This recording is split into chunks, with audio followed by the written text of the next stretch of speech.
I'm not gonna be in your text.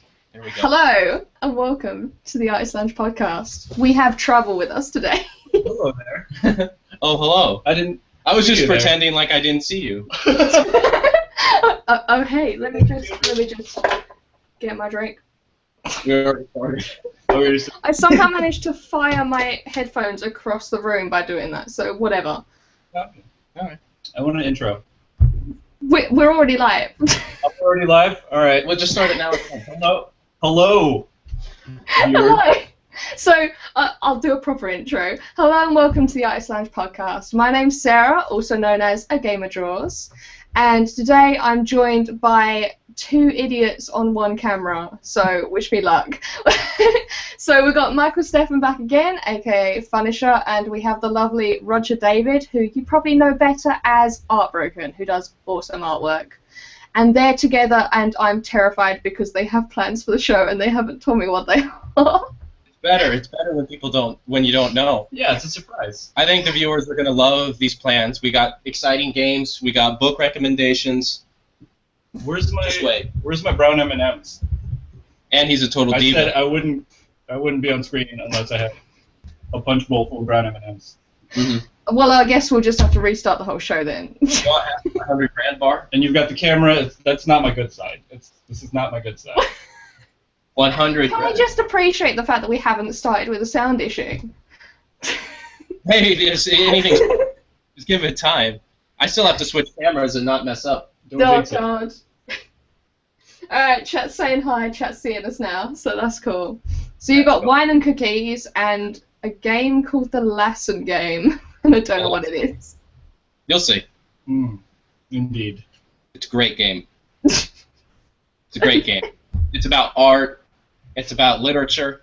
It's everything. It mixes so It many. can easily turn into a drinking game if people like partying on Monday nights. Yeah, we'll just say it's a drinking game, and you can, at home follow along and come up with your own rules as to when you're gonna drink or not. Yeah. I tried making a drinking game out of Mario once in like my early 20s when you drink way too much, and our rule was like take a sip of beer when you get a coin. Oh my God. And we made it like we were just drinking and playing. All it was Constantly drink it. playing Mario. Like you weren't even like it wasn't even a game after like 8 seconds. It's no good. Yeah, it didn't work. That game didn't last long. Did you hear about the 24 thing with Kiefer Sutherland? What's the 24th thing? It was when people were watching 24, and the fans started making a drinking game out of every time he says "God damn it," they would drink. And so he found out about it and told the writers to write in like as many Oh no. one episode as they could. That's pretty brilliant. So just so the chat knows, we're watching the chat next to the YouTube video, so if you're live you can be using that. I also have the hashtag Artist Lounge up, the IRC, so if you need to post links you can use that. If you're new to the show, to be able to use that, go to reddit.com/r/artist lounge, and in the right-hand side, you'll see the IRC, and you can select there and make like a little mini account, and you can use that. The reason why we have that is because you can't post links on YouTube. So if you want to post your artwork with you drawing along with us, go and use that. And alternatively, you can use the thread that we've put up in the Artist Lounge itself. So I'll be watching that as well. So start getting questions ready, and we'll ramble like idiots, like we always do, for 5 hours. Because that's what we do. All right. We should probably switch cameras. Is this the This is the big switch. So what this means, when I switch cameras, Don't forget the audio thing. I'm going to disappear from here for a minute, and then I'm going to pop back up. She's not going to be able to hear me because I'll do something wrong. And then I'll reload the screen, and then it will work. Because that's what happens every time. I love your face. You're just like, oh dear God. I'll be back in a minute. Okay. Oh, I'm genuinely terrified. Like, just watching them get ready in bloody sound check. Just hearing stuff fall over, and then, oh God, this is going to be a show, guys. This is seriously going to be a show. So yeah, so if you're in chat, start getting some questions ready. We've got a few little things that I think the bunch of us have like noticed coming up, so we'll have those as questions throughout the show. But if you've got stuff that you think of, please go ahead and ask us. And I think something's gone wrong because he should be back by now. Why does this always happen? Why does something go wrong? Mike tried to open a JPEG earlier and Photoshop said no. So that's the start of this show. How is everyone in chat? Where are you and what time is it? I want to find out where you're all from. I know we've got an Australian in chat. Oh, are you guys back? I can see your hand waving, but I can't hear anything. Oh. Yeah. Yay! Hey. There it is. Check. I think all I had to do was hit a button last time and it would have worked, but I didn't do that. I just reloaded the screen like always. Okay. So I'm going to make some minor adjustments as we get ready here. Okay. You sound all right? Does he sound good? Yeah, you sound fine. Fantastic. Chat, if you have any issues with sound, let us know, but it sounds fine to me. We sound good on our end. Cool. What are those wires next to your hand? Do a beatbox. What are the what next to the hand? Wires. The wires. Oh, that's from the printer. That's the headphones. We don't even need that anymore. Oh god, it's gone. I was so prepared for everything to shut down. Because we had that happen once. We had that happen. He pulls one plug and all of Oakland explodes. Oh god. Oh, it's 10:40 a.m. in Australia right now. 10:40 a.m. in Australia. Nice. 10:40. 8:30 p.m. in Philly. Oh wow! I love the fact that we have people from like all over the world. It's awesome. I gotta load up the chat so I can see all the horrible things people are saying about me.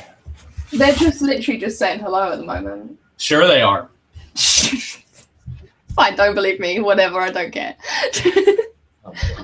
So we need to let them know what we're streaming. So I'm gonna jump over to streaming my screen and try not to break the entire show whilst doing it.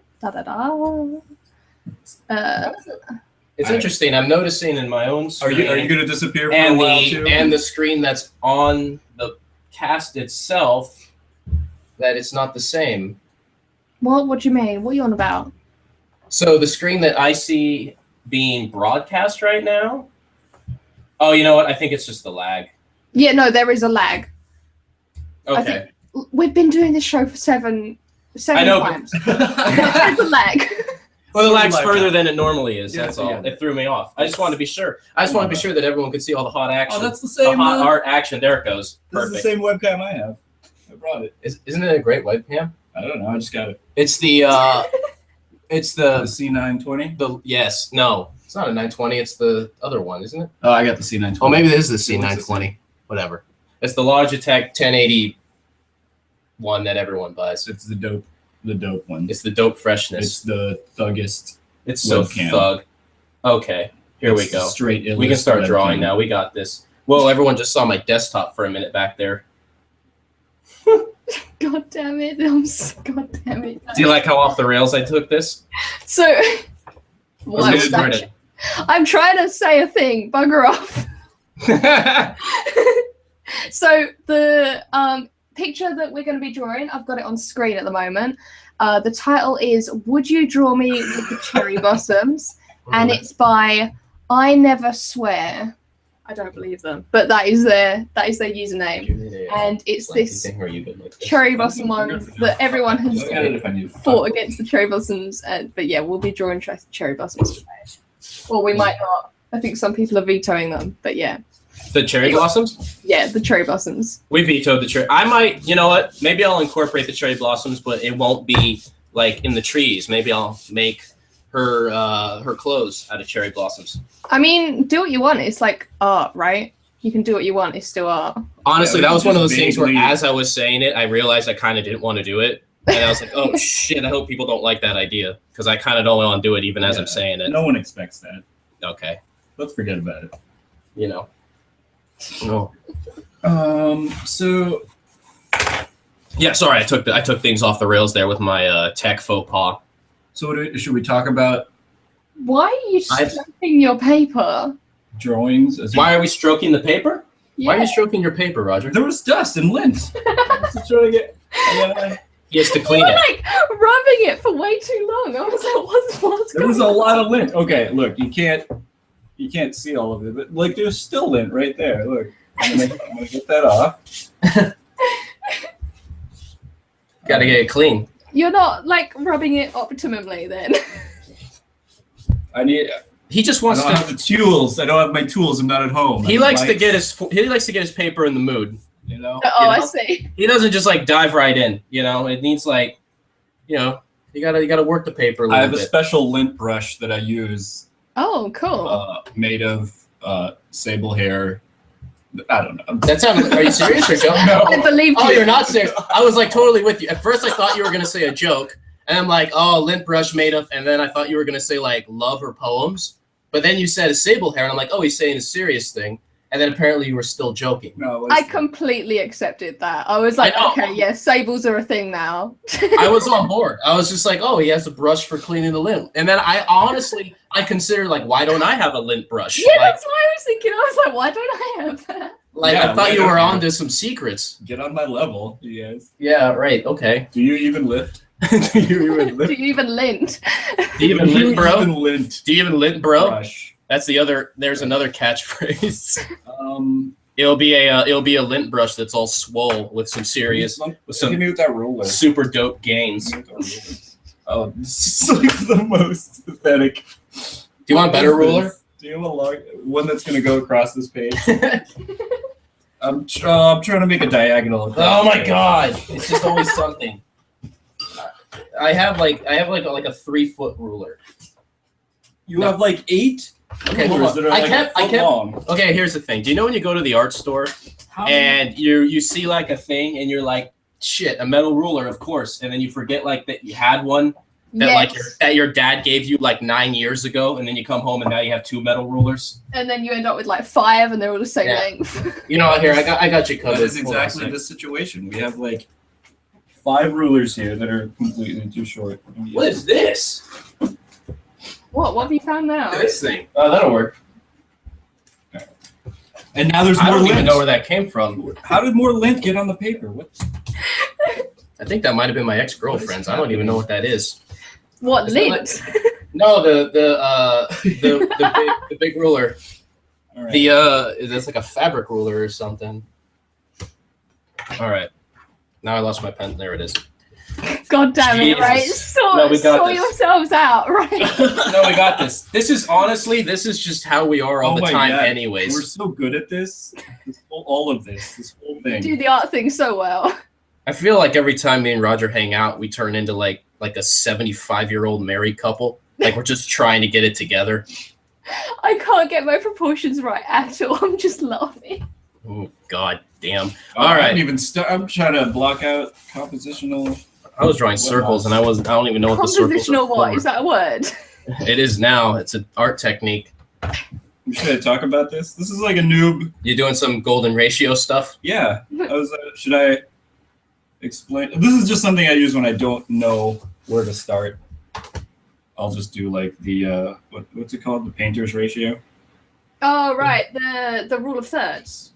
Yeah. Well, there's that one, and then there's this one. What's your special rule of thirds? Well, I'll show you. I didn't know you could just change math. How about I'll explain it? Are you doing the circle one? The like twirly one? No. No, you gotta lean closer to the mic. There you go. Oh, sorry. There you go. Can you Now not hear people me? can hear you. Might be. All right, I'll explain it for the noobs. Mm-hmm. I mean, Roger's rule of thirds, or is it? Some of you will already know this, but some of you will not, and then maybe learn something, and Mhm. you'll have something to fall back on when you don't know where to start. Go on then. Yeah, you can start now. Oh, I start explaining now. Okay. Yeah. All right. Oh, that's not a dark enough line. Well, let me do it, and then I'll show you. Fine. All right, we'll come back to you and I was expecting some kind of like little lecture there. I was like, all right, Yeah, I'm all right. ready. All right. All right, now is it coming? Should I? All right. What you want to mark off the halfway points on all your sides. Okay? Okay, so this is just a compositional thing. Say I want the focal point to be on this quadrant, the upper right quadrant, right? It's so faint, you can't even see it. You can vaguely see it there. Yeah, it doesn't, those 2H lines don't show up on the camera very well. All right. Well, anyway, I'm just going to draw in the lines. You go the full diagonal of the page, and then if this was a smaller piece of paper, I could show you way easier. Too bad we didn't think of that. Don't even trip. I ain't tripping. So you're drawing diagonals to find a center point, but then it looks like you're finding half of the half points and then drawing those diagonals? Right. Okay, so your first 2 lines are as follows. Completely diagonal across the page, and then you find the halfway point on the bottom right here. You draw a line from that to the same corner, okay? What you have is this sort of triangle-y thing here. See that? Is that visible? Oh, you can kind of see it. Yeah, there. Okay, that's sort of angle number 1. And then you go to the halfway point at the top. To the bottom corner.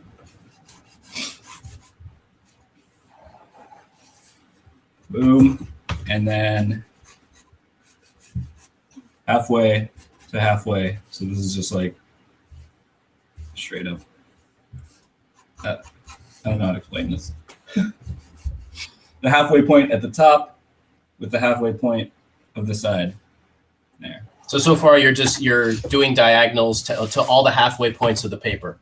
Sorta, yeah. So oh no, that's like mine was way too vague when I said that.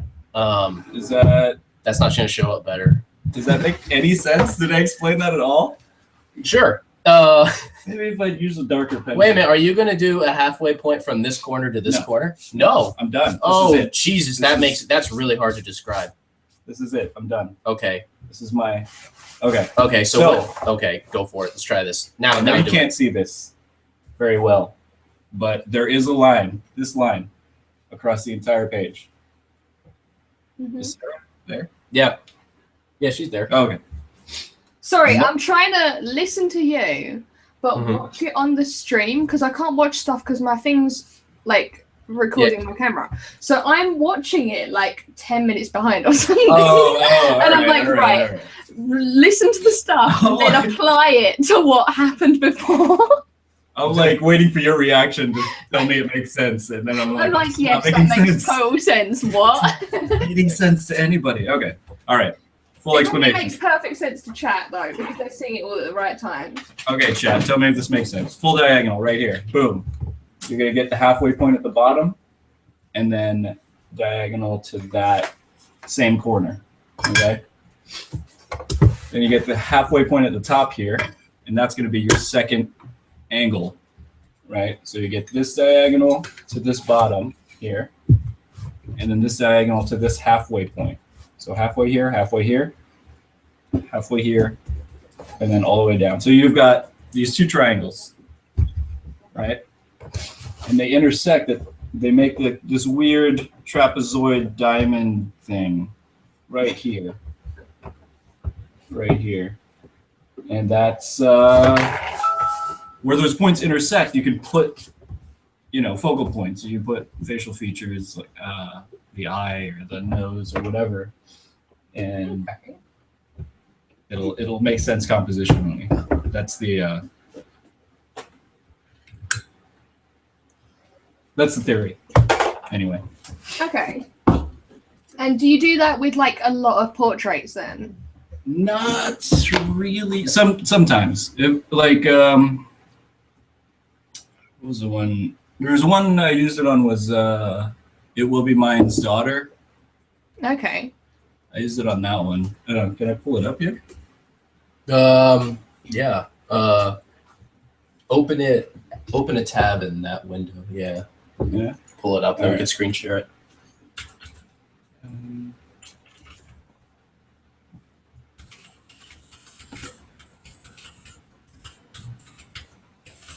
Oh yeah, this keyboard. Is this a mechanical keyboard? Yeah. That's the cherry blue keys. Oh, so that means even the these. neighbors probably hear me typing. It feels so good. It's loud as all hell. How do I link this? Okay, so what you do is open that and like bring its own separate window, like this. And then we go over here. Let me screen share. Go like this. Let me share it. There you go. Yay, there you go. So now you can talk about it while you see it on the screen there, and people will see it.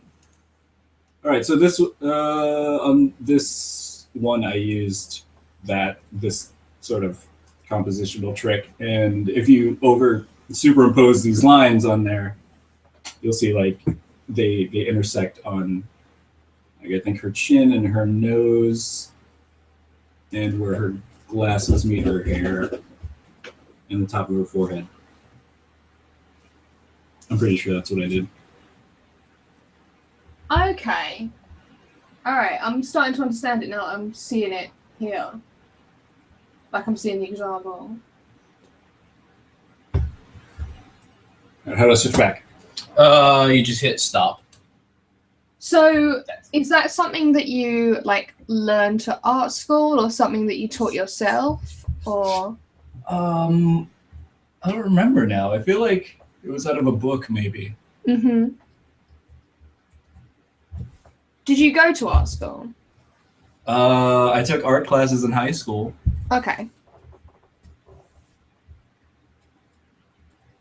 Did you like it? Yeah. I liked it. Yeah, I don't know. I feel like a lot of it was very much like here's a thing, now do it. You know, there wasn't very much explanation. There wasn't very much guidance, and sort of like, I don't know. Really, anything you learn in art is like everybody's self-taught, basically, because there's so much you just can't teach. You know, like how to dress like an artist. How to dress like an artist. How to use art to pick up women. Absolutely. Have you ever done that? Right. How to use art to lose women.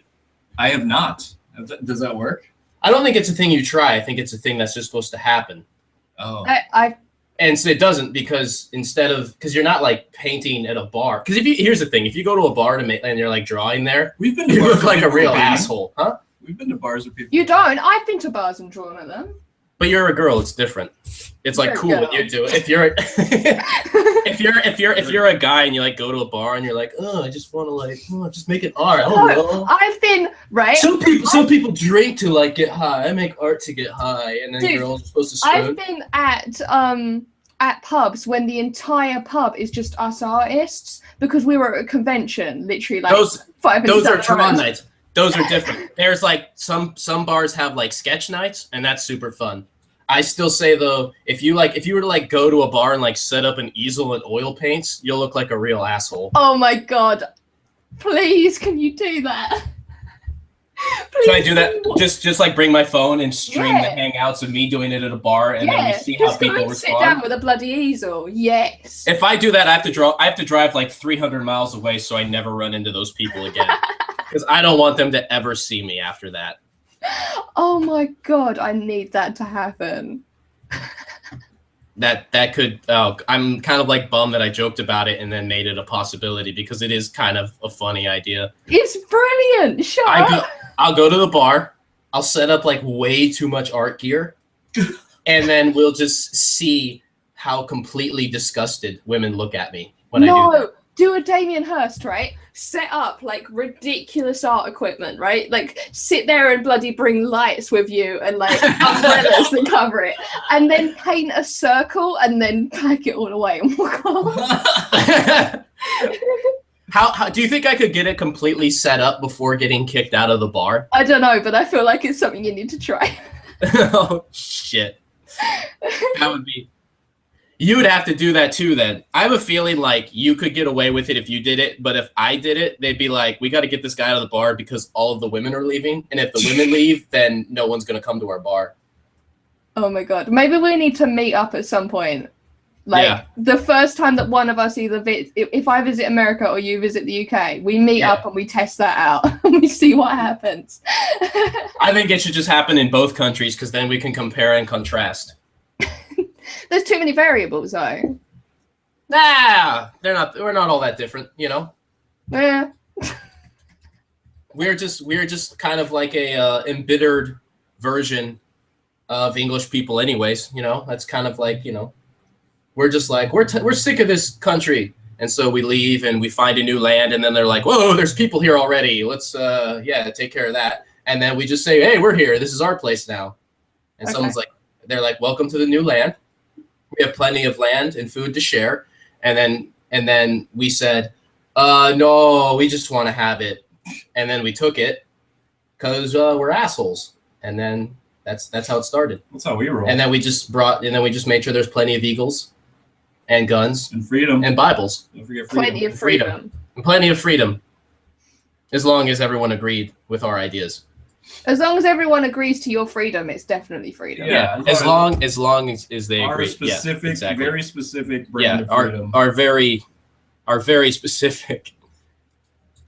So now that we've had a history lesson. Yeah, that's how history works. Demand Man says posted sketch in thread, now picking up brushes. Ooh. Oh heavens, Demand Man, you work fast. Okay, I'm gonna show it in a minute, but I need to get on my groove here because I'm falling behind. I'm gonna see if I can find it. Oh, it might be in the actual thread. Oh my God, I have another drawing I need to show from last week. Obey My Brain did a really beautiful drawing while joining in and listening here, and I need to show that one. I want to take a minute to show that, so I'm going to do that too. But I need to get in a groove here for a second. Awesome. Yeah, Obey My Brain's really awesome. One of my faves. Oh wow! Holy shit! Demand Man was fast. It works really. Jeez, they work really fast. I work slow as a mofo. Dude, I don't even have a face yet. I just got. Yeah, you just started. You spent all your time measuring lines. I know. Right? Do you know my secret trick? And looking for a ruler. Usually, my trick is for composition is I draw on a larger sheet of paper, and then I just go and then I just cut away the paper. That's exactly what I'm doing right now, but with digital. Yeah, I do that. Not have any of this space that's here at the moment. I do it with analog because it's like I don't care about wasting paper because I live in the freest nation in the world. I care about wasting paper. Someone's going to be really upset about that. Yeah, I know it's a horror. And here I am we're in California where it's just kind of like our new problem is like, hey, guess what? We don't have water. Right? I'm nowhere near California. And I'm fully aware of the fact that you guys don't have water because it's everything. Like every single thread on Reddit right now is some Californian like, I don't have any water. It's like, all right, fine. Yeah, I'm kind of wondering how this is gonna pan out. Water's pretty important. Water is important, but like, I think when you're running out of the thing that when scientists explore the universe, it's the one thing they're looking for, and when you start running out of it on your planet. Then you got problems. The weird thing is though, there's plenty of water on the planet. Yeah, it's just expensive to make it into water that you can shove into your face hole. Because if it's water that you can't shove into your face hole, then doesn't really work out too well. There'll always be water. It might just one day cost like $65 for a bottle of it. Or it could be the Berkeley smelly water from.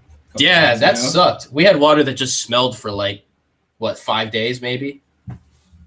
I didn't even get it though. Like you didn't get it? Not at my place. I woke up one day and I got in the shower and I had to sit there for a second. I was like, am I gonna smell worse now, or am I gonna? Because there was some algae thing, even though it's safe to drink, but it made the water smell.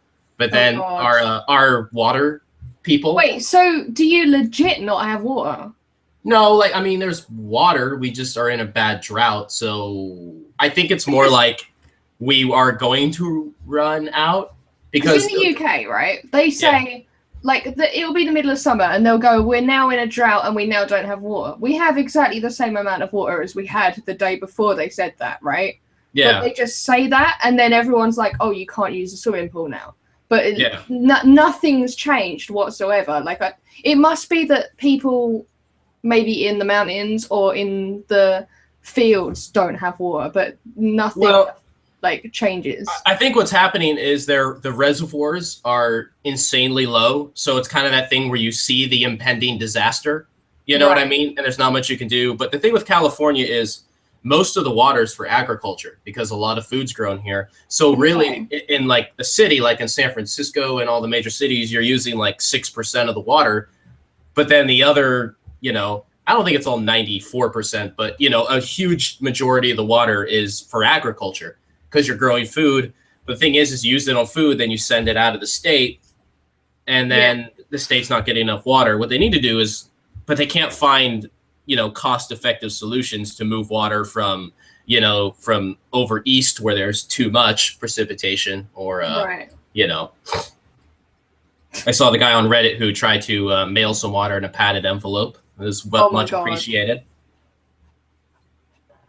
It did rain the next day, so I was thankful.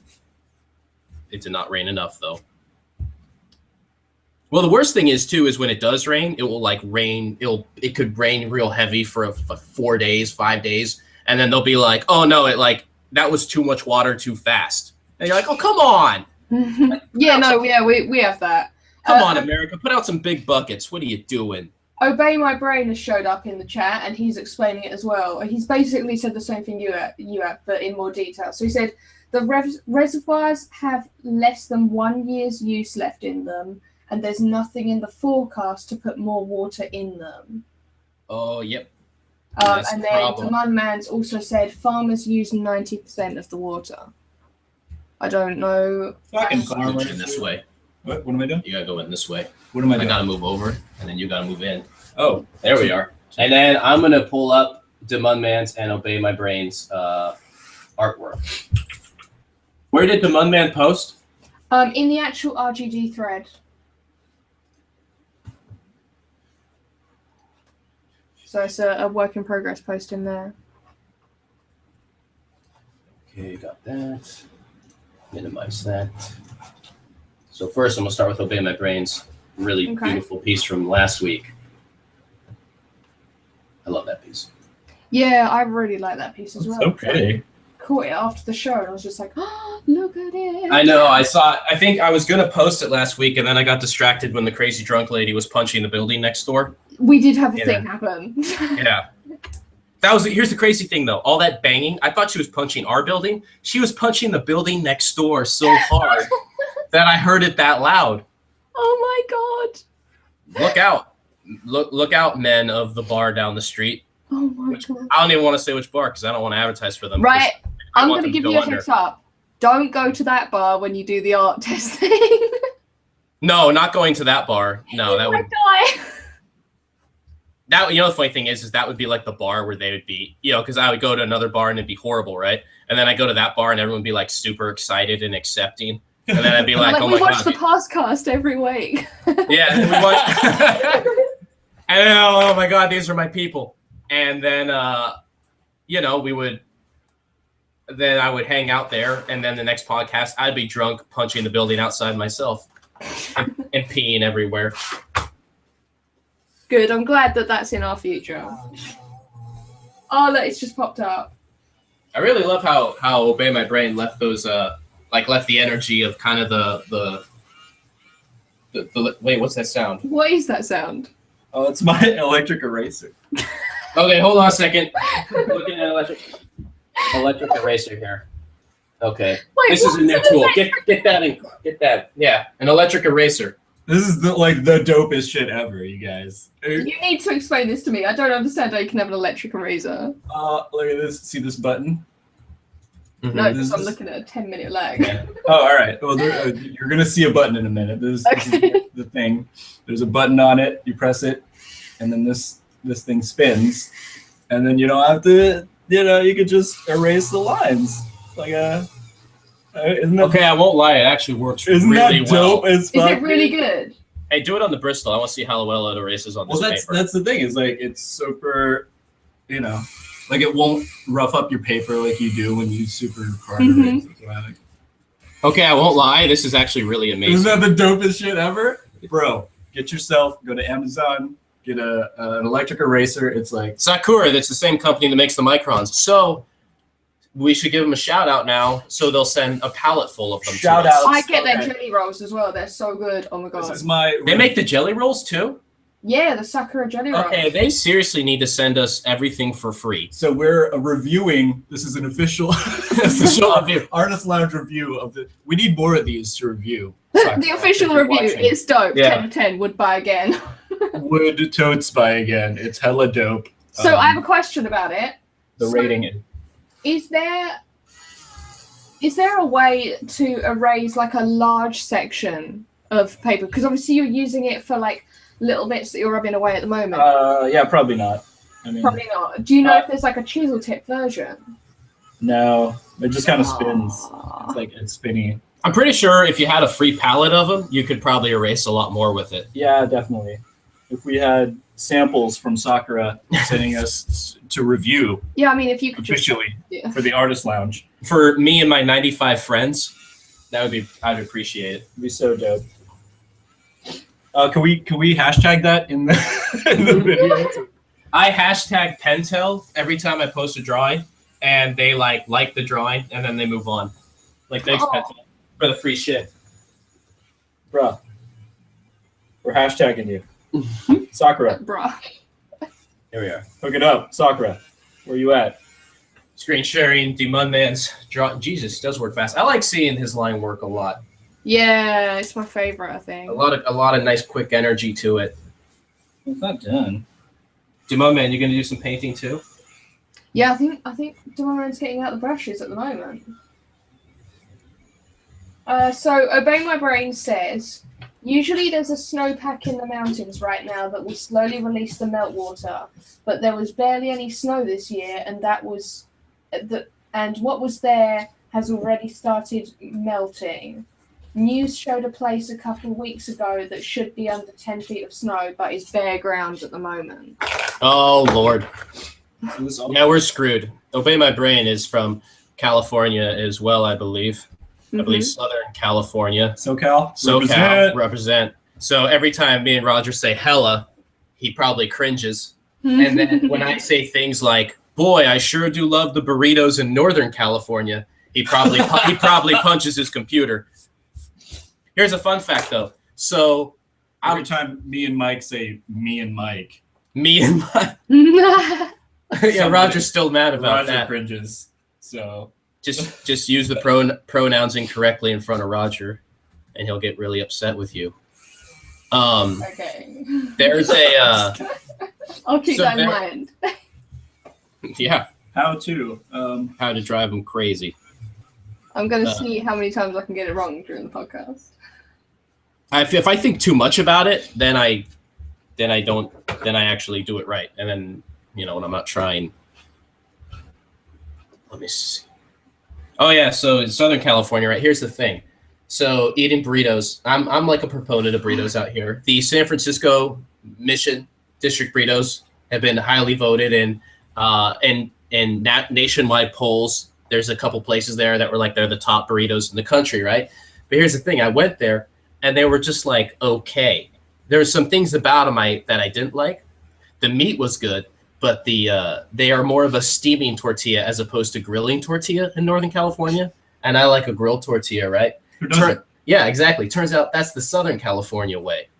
So we gotta move. So what we needed was some of the fresh guts of the Northern California burrito with the grilling and unhealthy, just lardy goodness of the Southern California burrito mixed into one burrito. Now here's the thing. Can we do that? Well, yeah, here's what happened, right? So there's a guy in San Diego. He was like a burrito dude down there.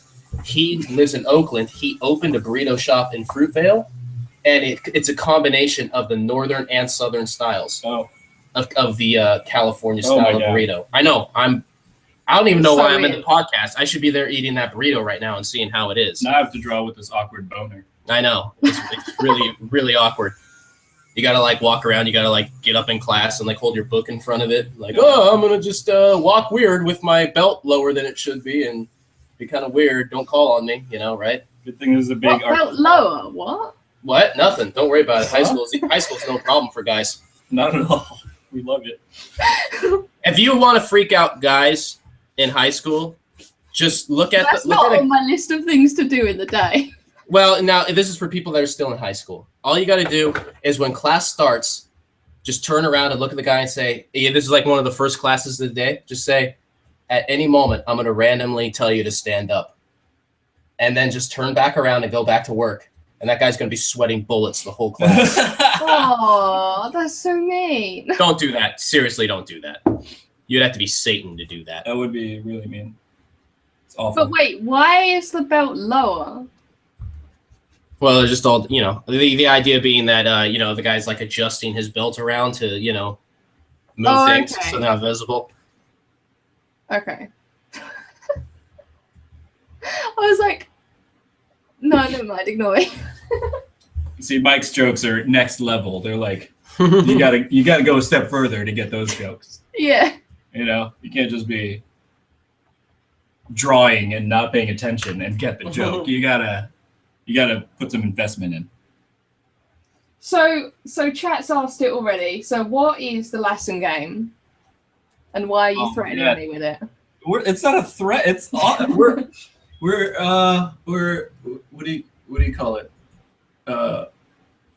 Actually, you wouldn't put the belt lower. I think you'd want to put the belt higher. That's what I was trying to figure out. Else, because then if your shirt came up, it'd be like, hello. Yeah, just peeking out. Like, so you want to have the belt higher instead of lower. Or else, like, if you like put your arms over your head and stretched, you'll get arrested.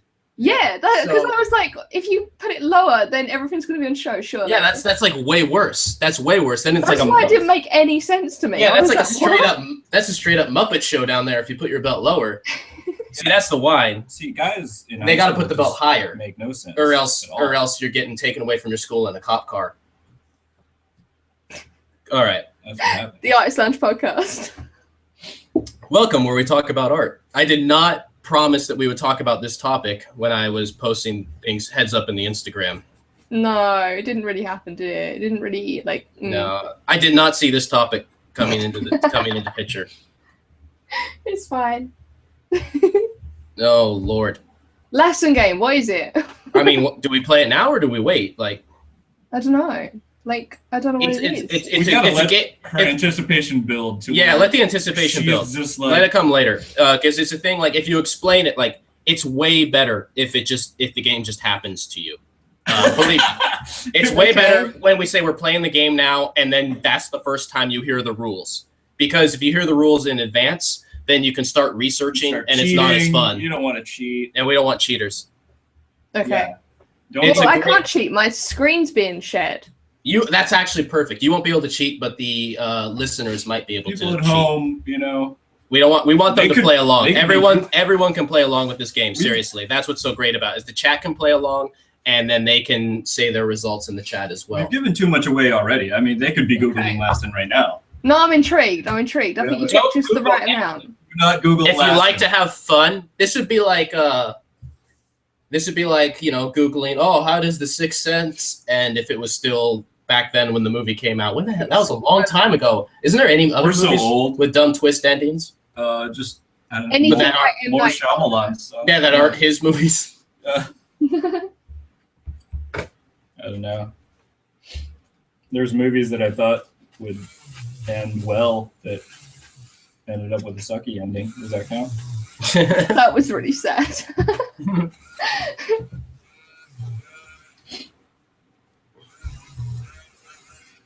Oh my god, that bloody eraser.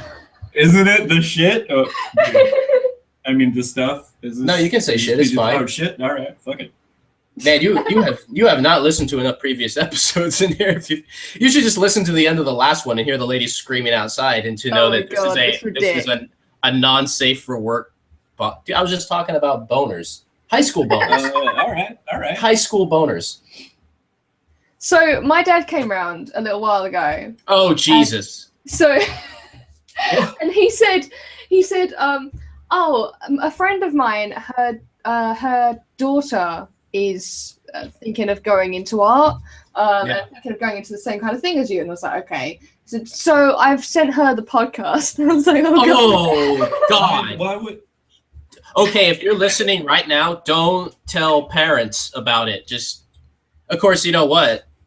Sarah's mom's a huge fan of the podcast, and a huge proponent of. She's a massive fan of furniture. She calls me furniture. Furniture. Isn't that awesome? I kind of wish my Reddit name was furniture. Oh my god. There's no way that's not taken though. The disrespect, yo. This is 2-time annual award winner Punisher here. This is 2-time best lines winner. I voted for Mictum both times. Or did I? I did. Also Best the only RGD artist to win 2 years in a row ever. Right here. Punisher. Okay. Wait, no, people won 2 years in a row. Recognize. Oh, you mean for like the same topic or something? No, nobody else won 2 years in a row. Yeah, people won 2 years ago. I think. Wait. What is this for? Best lines. What is this? The RGD awards? Yeah, the RGD awards. Were you not around for that? I know the weekly things. No, the yearly. The annual awards. I voted Mictum. 2014. I love, if you really, like, seriously though, you want to see some, God, you know what, there's so many amazing lines. I love, Wait, let me. What? All right. Look. We're talking about the 2014 RGD awards and by the transitive property, the 2013 RGD awards. I wasn't even on Reddit then. Oh, jeepers. We're old school. We're old school Reddit gets drawn. And then, but yeah, no, oh my God. That's what's up. Micdim's lines, Mikdim. I love that guy. Holy shit. I love his watercolors. And then, I voted for him. I don't know, it's a guy. I didn't even know if it was a guy or a girl. Him or her, I don't know. And then, was it Lily Sunflower? Someone who's, I've been like totally being like a super fan of their lines. Let me make sure that's right. I'm going to spell this wrong. I'm going to be wrong, and then I'm not going to know. Foxtrot has put a work in progress in the RGD thread. That guy's awesome, too. Hey, congrats on Artist of the Month. Totes. Yeah, so seriously. well oh, my God. That guy So many rocks. pieces, and they're No all sauce. so good. That was amazing. When I saw that post and I looked, I was just like, oh, Jesus, I got to make art. You know that thing where you're like, you're excited, and you're also like, you're also really seething. I'm seething with Salieri jealousy. Yeah, Or like, yeah. I could just hear Foxtrot in the background going, I love Foxtrot stuff. It's Oh, so seriously. awesome. Okay, we're going to pull up Foxtrots, and I'm going to make sure I get the name right of... Hold on one second. All right. I got to look Start at my painting friends this here. beast. Oh, boy. Oh my God, what are you doing? What are you doing right Me? now? Oh, you busted I'm open the watercolors. Busting open the Oh, okay. You're already diving into the watercolor?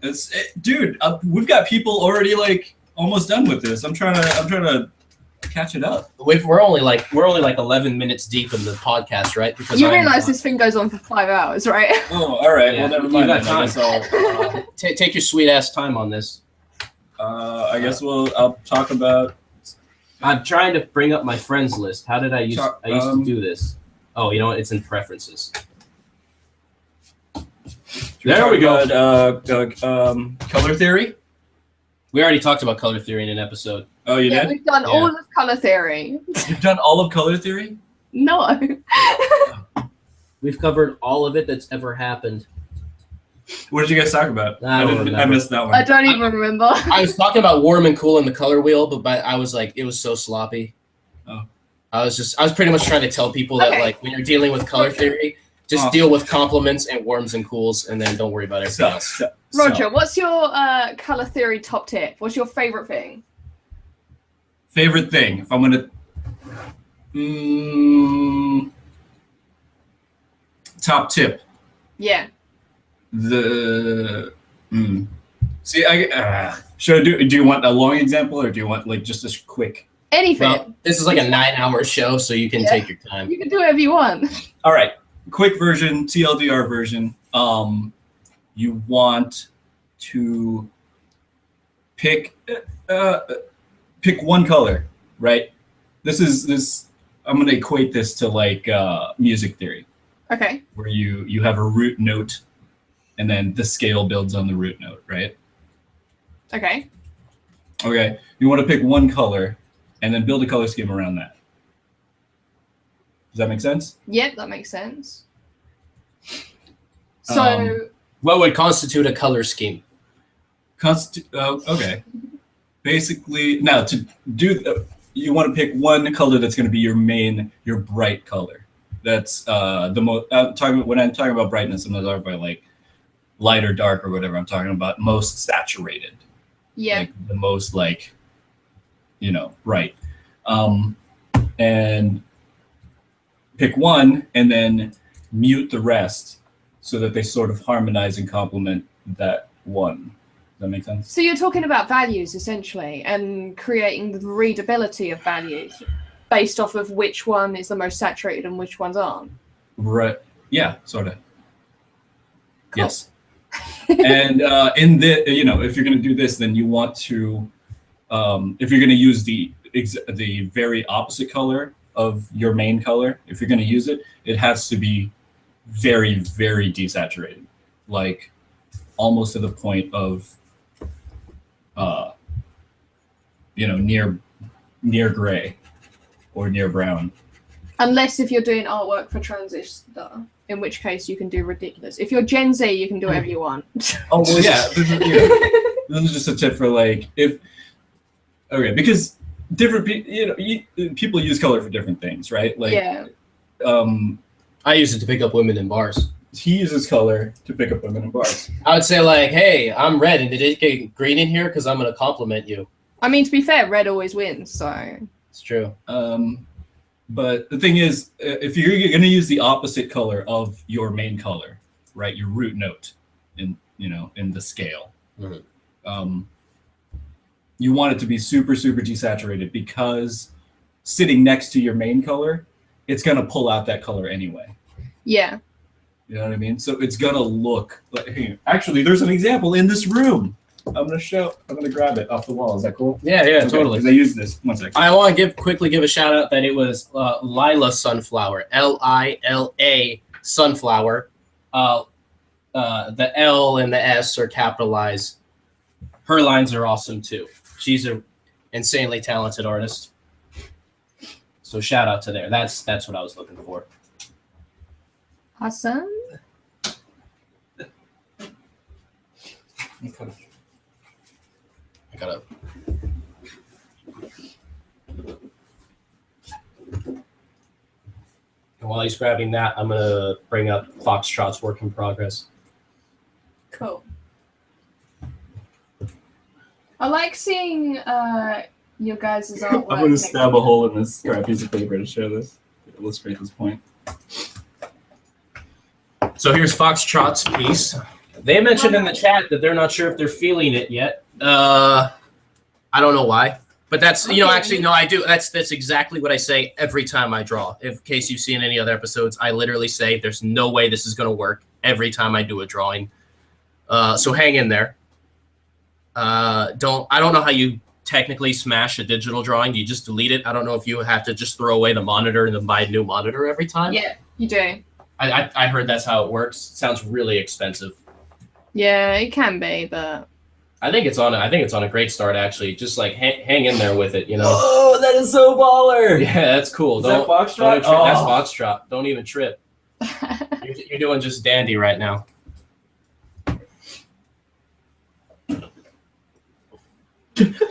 We still need to settle like our business regarding the prints and everything, and the fact that I have one of your pieces that I haven't given you money for yet. I don't know if this is a good example, actually.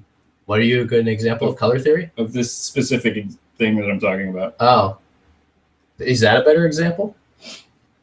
Probably not. All right, I'm just going to use this. This was a piece that Mike did prints for me on this, and then he happens to have one in his room. This was a fail print, and then I just kept it for free because I made them. So here, the example, what I'm talking about is like, see how the purple here is super, super saturated? Like, I didn't mix anything with this purple. It's just like bright purple, legit purple. And then here, right next to it, is this yellow. yeah. But if you isolate, if I was to like put a white piece of paper around this and just show you this, like to paint this yellow, to get this yellow, it's super desaturated. I mixed like, this is like 5 parts black, 1 part yellow. Is what it actually is. Yeah. But sitting next to the purple, it looks yellow as fuck. Like it pulls that out because they're complementary colors. So if I was to if this was like completely like undiluted, just straight up yellow, it would be so bright yellow if I didn't dilute it. And your eye would not like looking at it. It would just get tired. Yeah. Really quickly. That's so that's sort of what you can do is like, you don't have a color wheel handy, do you? I was looking for one last week, and I actually had one. Sorry, I have a part of 100 gram bar stuck in my mouth. I got paid this. Oh, Nestle, that is an evil fucking company. You know what? Don't send me a pallet of them. Privatizing water, motherfuckers. I actually had a color wheel, and it like could twist and had all sorts of fun facts on it, and I have no idea where it is. Okay. Well, never mind. There's a color wheel in the corner of my screen. Oh yeah. Yeah, because I'm on Manga Studio, so for color picking, a digital one. Oh, there it is down there. That's hard to see on our little. Yeah. Okay. Oh wait, I'll make it bigger. No, it's okay. Oh, look at that. There we go. Okay. There you go. Color wheel. Yeah, basically. So go along the wheel, pick a spot, and then have that be your main color. That'll be your, your C, whatever, your root note in the case of a major scale. And I equate it to music theory because there are a lot of similarities actually. With there are, but if you don't know either of them. Oh, if you don't know music theory, then this makes no sense. Everybody knows the C major scale, right? Do, re, mi, fa, sol, la, ti, do. Yeah, but you just said words. And music, tends to be notes. All right. You're getting all Sound of Music on here. You're gonna start making clothes out of my drapes? But people know that there's like 12 notes in a major scale, and that. No, that's what people that know music know those. Yeah, things. I mean, I play piano, so I know that, but I don't know if everyone. Yeah. But they know that now because you just told them. So. All right. Yeah. They know it now. Never mind. Yeah, as long as you stick within the scale. So basically, if you're gonna pick out like a major scale in color theory, it would look sort of like a teardrop, where I was getting all emo in here. The emo color theory. Oh shit! All colors end in blue because they're like my feelings. God damn it!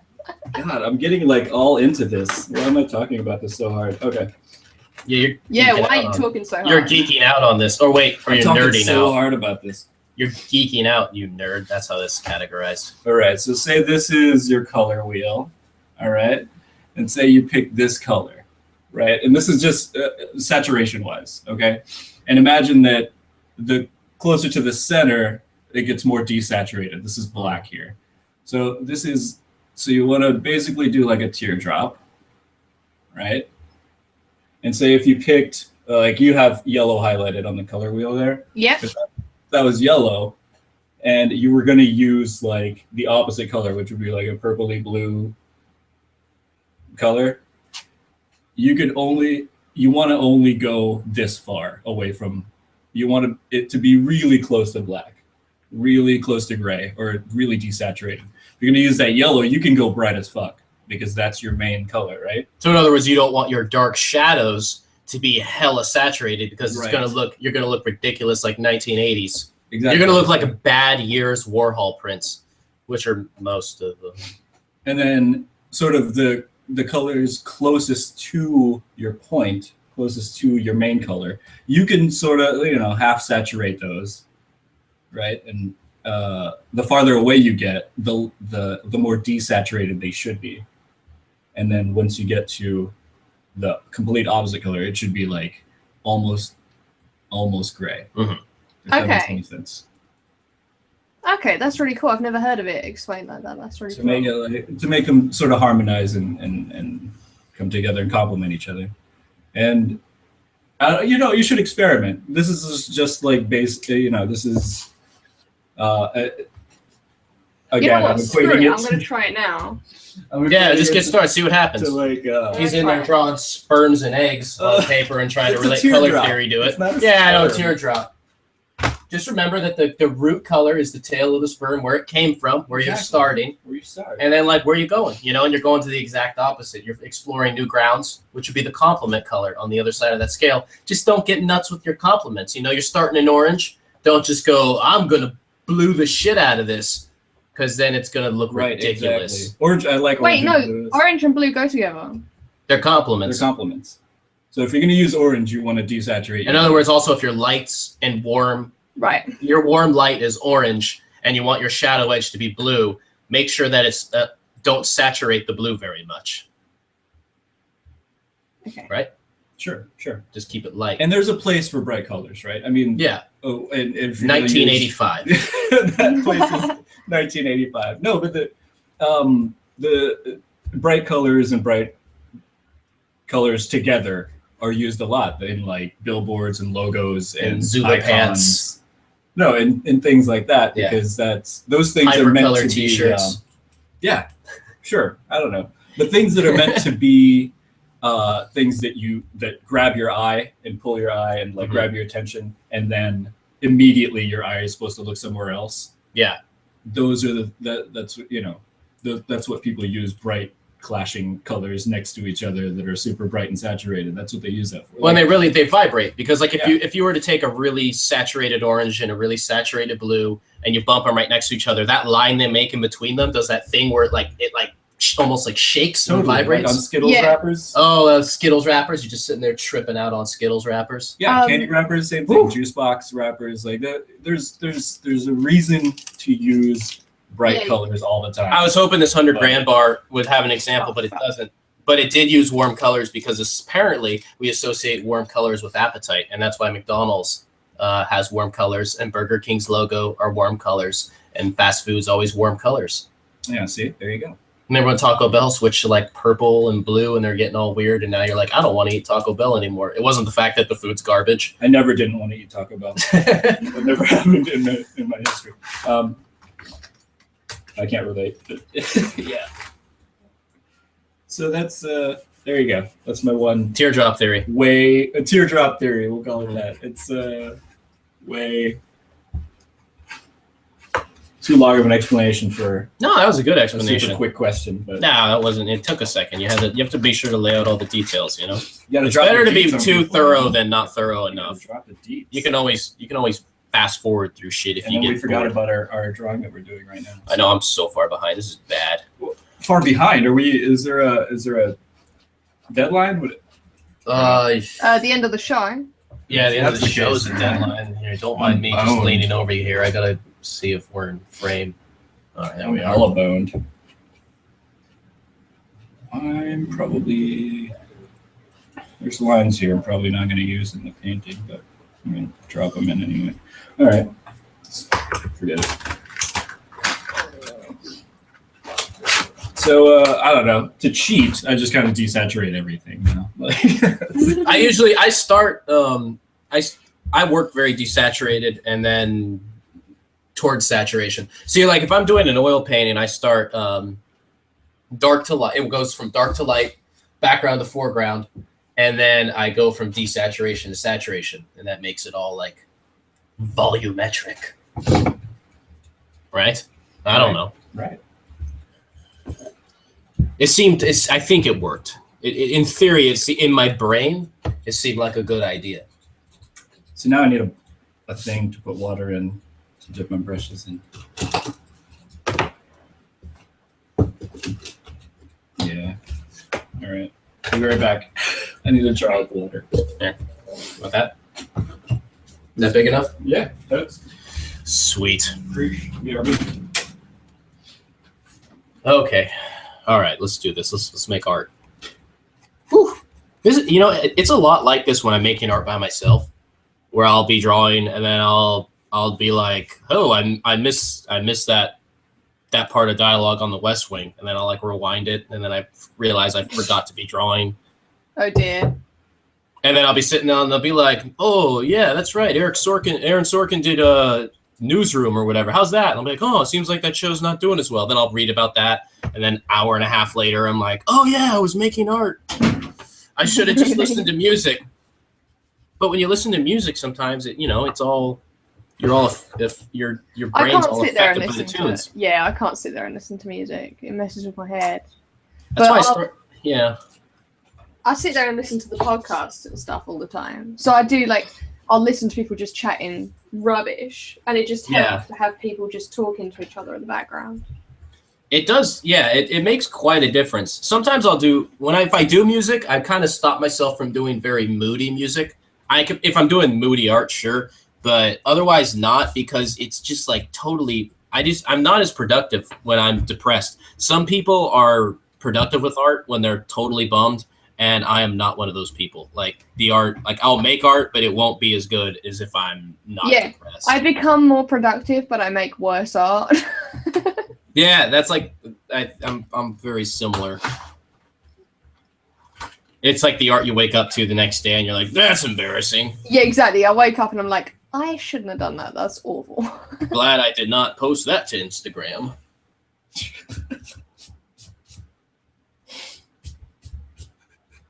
Hella likes. You gotta get those hella likes. I love Instagram. I actually do like Instagram. Yeah, I love just posting something and then it just goes bing, bing, bing, and you got 50 likes. It's like, yes. Well, not 50, but you got a decent amount of likes and you don't do it. Likes? I don't know how people are good at getting followers on there. Gamer Draw is straight flexing on Instagram here. I get 55 likes and I'm just like, it's a pretty good day. I'm gonna keep making art. Usually I get 28. Yeah, that's about what I get. My friends saw it, Yeah. That's about the amount I get as well. Right, but it's 12, and I'm happy. I need to start taking booby selfies of myself, even though I'm a guy. And then that gets hella likes. And get hella likes. Hashtag boobies. Wait, I'm gonna look at my Instagram and see which one has the most.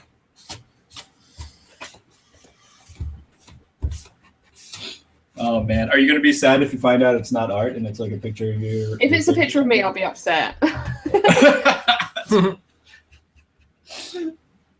I'm gonna unlike anything that's not art and just keep the likes on the pictures. Just nobody likes my art.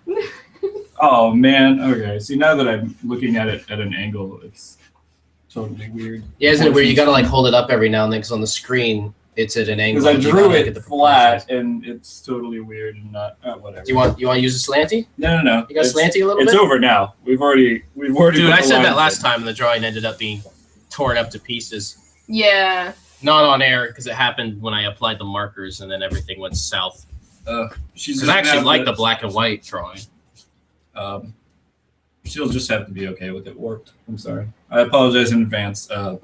RGD poster. So you mean to tell me when you make a mistake, you don't if I had a more efficient way to set my art on fire, I would probably be doing that with my pieces. We're not photographers, okay? The mistakes are part of the art, Says you. They're happy little mistakes. Happy mistakes. Says Bob Ross. Happy trees. Here, I'm gonna fix it. Try and salvage the nose, maybe. Wow, way off proportionally. Look, that's a whole different person. Okay. Just make some adjustments. Expand the hair out of the shoulders. Look over here. Okay, I found my highest liked piece on Instagram, and it's a photograph of a commission I'm doing live at MCM London of a guy dressed as an evil genius with his Pokemon pet Houndoom. So I did that live at the show. So that's the highest I've got, and that's a 34. That's pretty cool. Can other people sort by your likes, or can you only sort by your own likes? What? What do you mean? Could I view your Instagram from mine and then sort by likes? What? I didn't sort it. I went onto it on the computer so you can see the little square overviews, and then just hovered over them until I saw which one had the most. Because you hover over it, it says 16 likes and 3 comments or whatever. Oh, that seems like it'd take forever. Oh well, I haven't got that many posts, to be fair. I've got 160 posts. Maybe I'm only seeing half of them. I don't know. But whatever, I don't care.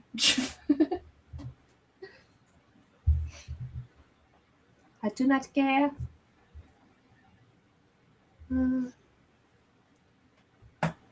I was like super energetic when I went into this drawing, and now I don't feel like it. You don't feel like doing the drawing? It's not that. It's just like all of a sudden I don't feel as energetic as I did before. I don't know why. It gets, Roger and I just wearing you down with our... You're breaking me. I'm concerned about what a lesson game is. Like, things are happening. Don't be concerned. You should be concerned. You should be excited. That's how you treat the lesson game. You should be looking forward to it. It's when I say lesson game, it should be like, Oh, the lesson game. The teaser for the new Star Wars. That should be the emotion that. Shut up, phone. What the fuck is that? That was my phone. That was actually my dad calling me. Tell him I said hi. Oh, okay. Hey, Dad. Roger says hi. Who's Roger? No, he wouldn't yell that. I'm live. Oh, okay. You know what? I'm almost at this weird thing. It's like, do I just dive in with the pen? Do I just go I'm going to make sure I have a battle plan for the teeth. Because if I don't put a battle plan for the teeth together and then I just dive in with the pen, things can go really bad real quick. Teeth are very tricky with pen. You got to kind of really underdo them. Oh, God. Yeah, you got to hint at them. You just hint at them. Yeah. You just hint. Even if you can look in the photo, you clearly see the teeth. Just hint at them with that pen. Hint I at just them. pretend they're not there. I do the anime thing. It's like there's just a line. That's it. That's all. That's amazing. It seriously sounds like you've got a shaver or something. Yeah. I'm shaving. Getting rid of that glorious moustache. I'm carving the shape of the nose here because I realized it's proportionally incorrect. Sort of. So. That's just what happens when you draw a flat and then you pick it up. So don't draw flat. Yeah, we had a whole show about not drawing flat. That's why I kept asking over and over, do you need something slanty, Roger? Do you need something slanty? I didn't want to say you have to have something slanty, but I was kind of trying to say you need to have something slanty. I know. In the frame. There it goes. Oh. It's still weird. Just doesn't feel right? Doesn't feel right.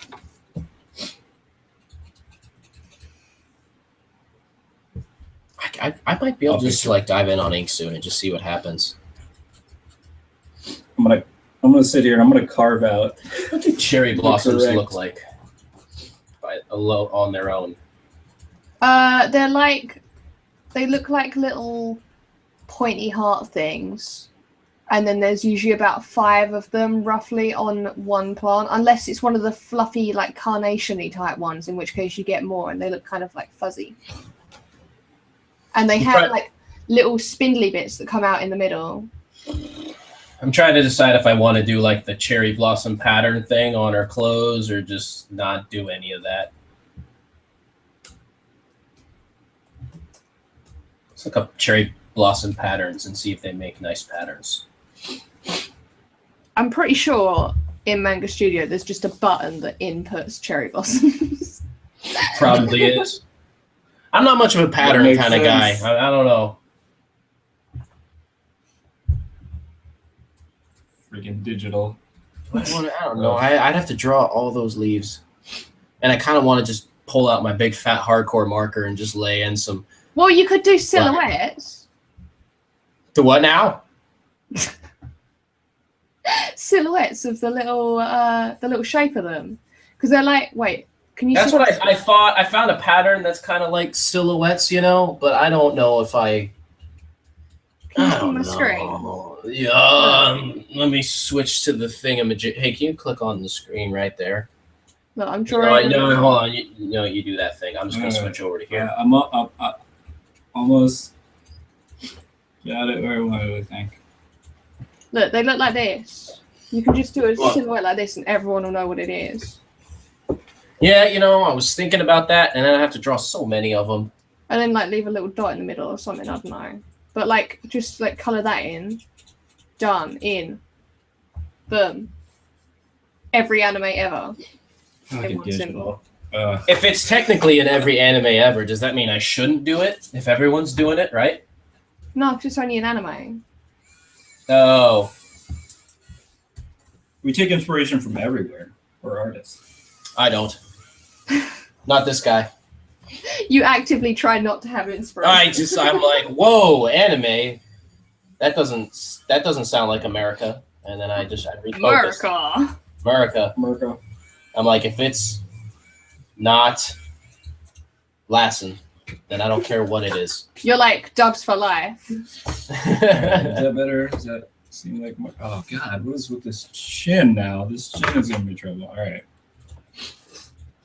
See, I spent too long talking about stuff and not drawing.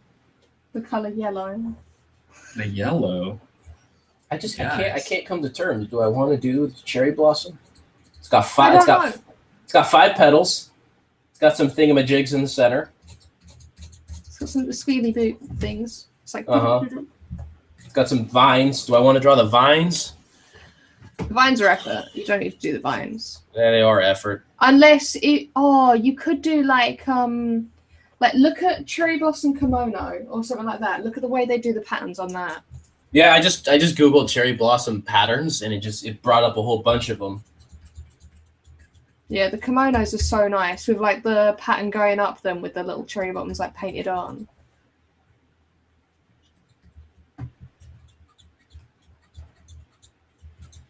All right, I'm gonna.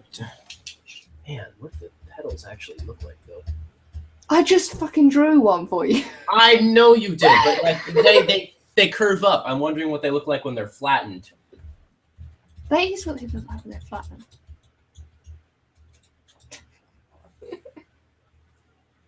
Oh goddamn this idea! I say it as a joke. I should have kept the joke to myself. Then I would not be beholden to it. So they got like a little divot, but that divot is formed by them curving, not by the actual petal itself. Right. You're a divot.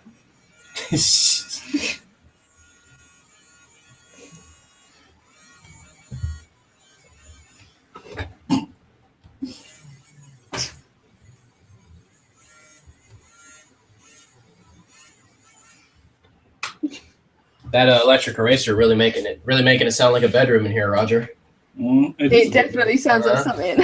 These are definitely bedroom sounds. Isn't this a bedroom? Yeah. You're in a bedroom. This is a recording studio. Turn up to 11. This is a high-end recording studio. Turn up to 11. Okay. Yeah. All right.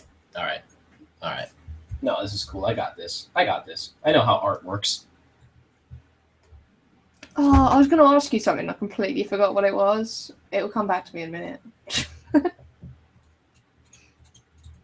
Did you guys have anything that you like noticed in the week? Any topics or any questions that you guys? Oh, I forgot it. I had a whole topic list. You know, there was our good friend had suggested that we talk about a topic of someone wrote an article about buying their boyfriend or something an animated GIF as just like a little gift, you know? It's art. And then he asked like how much did it cost, and there was the controversy of buying. Then it became buying digital art, right?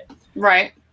And then I see that it was an animated GIF. I can't remember. It was either made by Tracy Emin or Damien Hirst, and they both are selling like digital art. But it sounds like what annoyed me is they're not selling. It's not like commissioned. They can't be editioned, but they're charging a lot of money for just the digital image, but they're not, you know, the thing is when you have a print, a market value for the print is set, you know, because there's an edition of them. When you have digital, how do you can't control an edition of that. And so in theory, if it's just a piece if it's just a little digital image you made, it's hard to justify paying, you know, $60 if it's not like a commission. I guess the thing is, right, because I'm kind of annoyed as you are, but there's also an element of it wouldn't exist if you hadn't made it. So someone should pay you for the fact that you created it. Now, like, whether you agree with that or not is different, but I could see that logic working. Because there's a thing on YouTube at the moment, which a few people who, if they follow different YouTubers, they might be aware of this. So YouTube is currently setting up paid subscriptions, and one of the parts of that is YouTubers can choose to put stuff behind a paywall. So there's a lot of discussion at the moment as to why would anyone pay for anything on YouTube? Because, like, who's going to pay $10 a month so that they can watch, like, someone play Minecraft or something? But at the same time, there's a lot of people who put stuff on YouTube that is, like, in the same quality as maybe something you might buy on Patreon. Like, maybe the KNKL show, where he does, like, free tutorials, but he's actually an artist who works at Riot Games. Like, that's worth money. So I think it's not necessarily the form of it, and it's not necessarily the way it's being delivered or anything like that. It's more of individual people figuring out whether they want it enough that they're going to spend money, and that will make the market either exist or not exist. Does that make sense? Yeah, and what concerns me is who's starting the market. At this point, when you see people that are, to me, they're just active elements of an inflated auction market and art market, and then they get up there, they have some animated GIF that was probably, they just paid someone to make some animation, and then they try to charge someone $50 for it. I think that's completely against the spirit of the internet. And it's also like, why? There's absolutely should be nothing that makes their special over another. To me, I don't see them as trying to build a market in a new medium. I see them as just trying to exploit something that has a low entry cost and see how much they can profit off of it. Because it's not, I agree with not you. all digital art has to be a commission to be worth something. I think you can find a middle ground. But when you have something that costs $0 to reproduce, I don't see how you can justify charging. Because to me, what makes digital so amazing is now the goal isn't how much can you charge for this single thing. Whereas traditional printmaking, you could see how much does the market inflate with it, which is its own little issue there. But with digital, what's beautiful is, hey, this can be spread all around the world with almost no extra cost. So taking a pricing structure from traditional art and trying to apply it to digital makes no sense to me. And I see that being exploitive, you know? You are ending up in a weird area though now, because let's say I make an art piece, okay, and it blows up online, and I sell a physical copy in real life, and I say, please buy the physical copy. But instead everyone steals and prints the copy that's online. Would you then say that it wasn't worth the money because it can be easily distributed? There's always the difference between the digital and the analog, though. You know, I think when you're doing digital art and digital prints, what you're starting to pay for now, instead of paying for the original art itself, you're paying for the cost and time of production.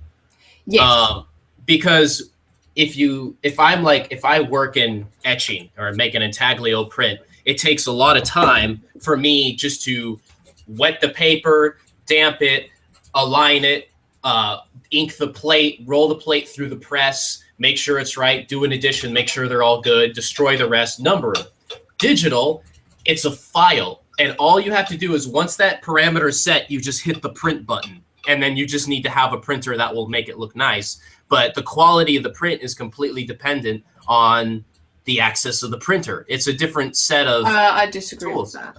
Well, it's the quality of print. Like, for example, if I have my two printers here, if I print it on my Epson, it's going to look much nicer than if I print it on my, 120 Yeah, but I disagree with the fact that there's no, like, for example, you're saying that your preparation to make it so that it looks nice on the paper is the fact that you have to wet the paper and you have to stretch the paper and blah, blah, blah. Well, when you're making a digital piece, you have to make sure that it's all the correct file types, that if you're going to print it, it needs to be CMYK rather than RGB. You need to make sure that if, for example, you're doing comic book work, you need to put several layers underneath the line art that aren't pure black to make it so when it prints, it is pure black. So you only have to do effort. You only have to do it once. Not necessarily. Every time you run a print that is an analog print, like inking a plate it's something you can screw up with your own hand technique. Yeah. Like you can mess it up.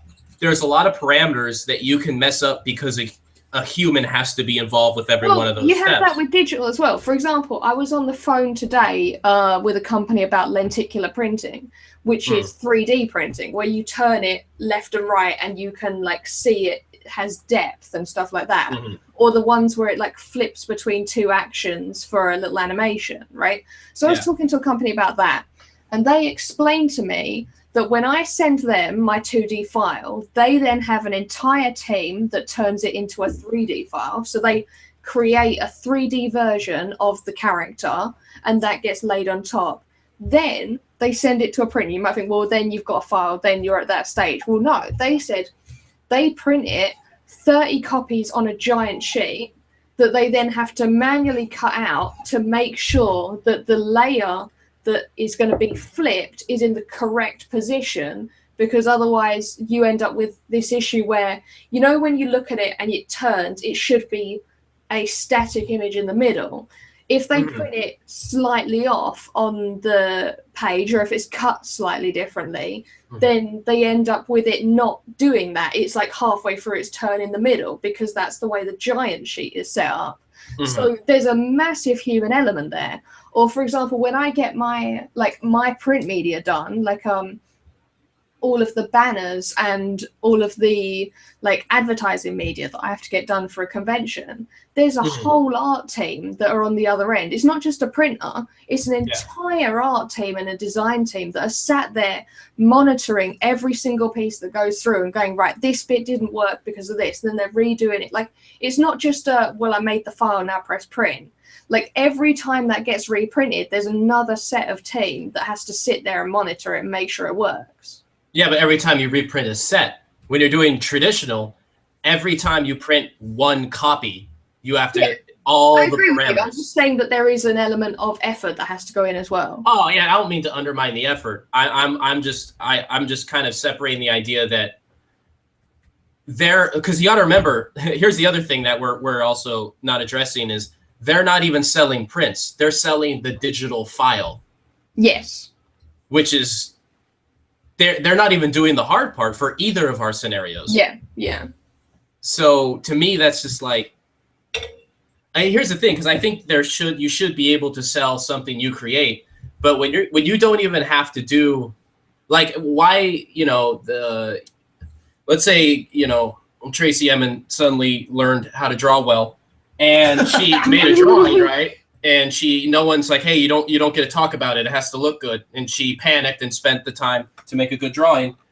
And then that drawing's there, and she drew a cherry blossom. Oh, it's like, okay, she tries to sell me that digital file for, $50, or I just go on Google and I Google cherry blossom drawing, and I have a million of them. Okay. But what makes her market worth $50 for that digital file? Because the fact that she put in $50 worth of work into it, and you decide as a customer that you want that. But here's the thing: is when you make an edition of prints, you're selling. Here's what kind of annoys me actually in the print market. I make a print, I make an image, and I split it into edition of 100. Because this is how a lot of artists make money: is more on prints than than they would on a single piece. I make 100 of them. And I charge, $60 a print. They can charge any crazy number that it comes to a success, but $60 a print.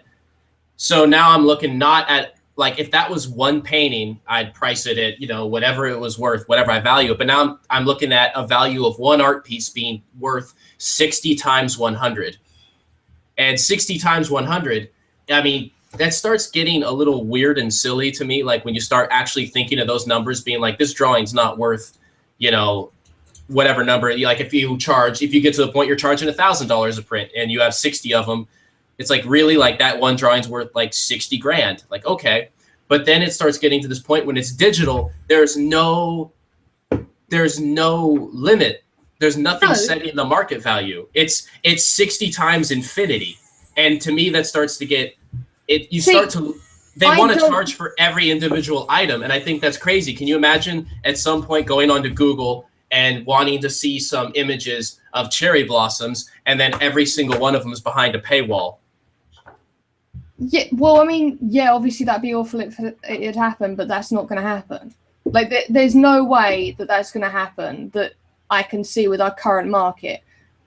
Right now, ridiculous. We're good about it. We're good about that because it's already went the other way. We already took so much for free. We can't take it back. Like you've gone from one extreme to the other. You've gone from people shouldn't pay for digital copies to every single person who's a digital artist is going to hide everything under a paywall. Like, you've done some ridiculous jump. No, I don't see that. I think people should pay for art. If people want to charge money for art and people pay for it, that's fine.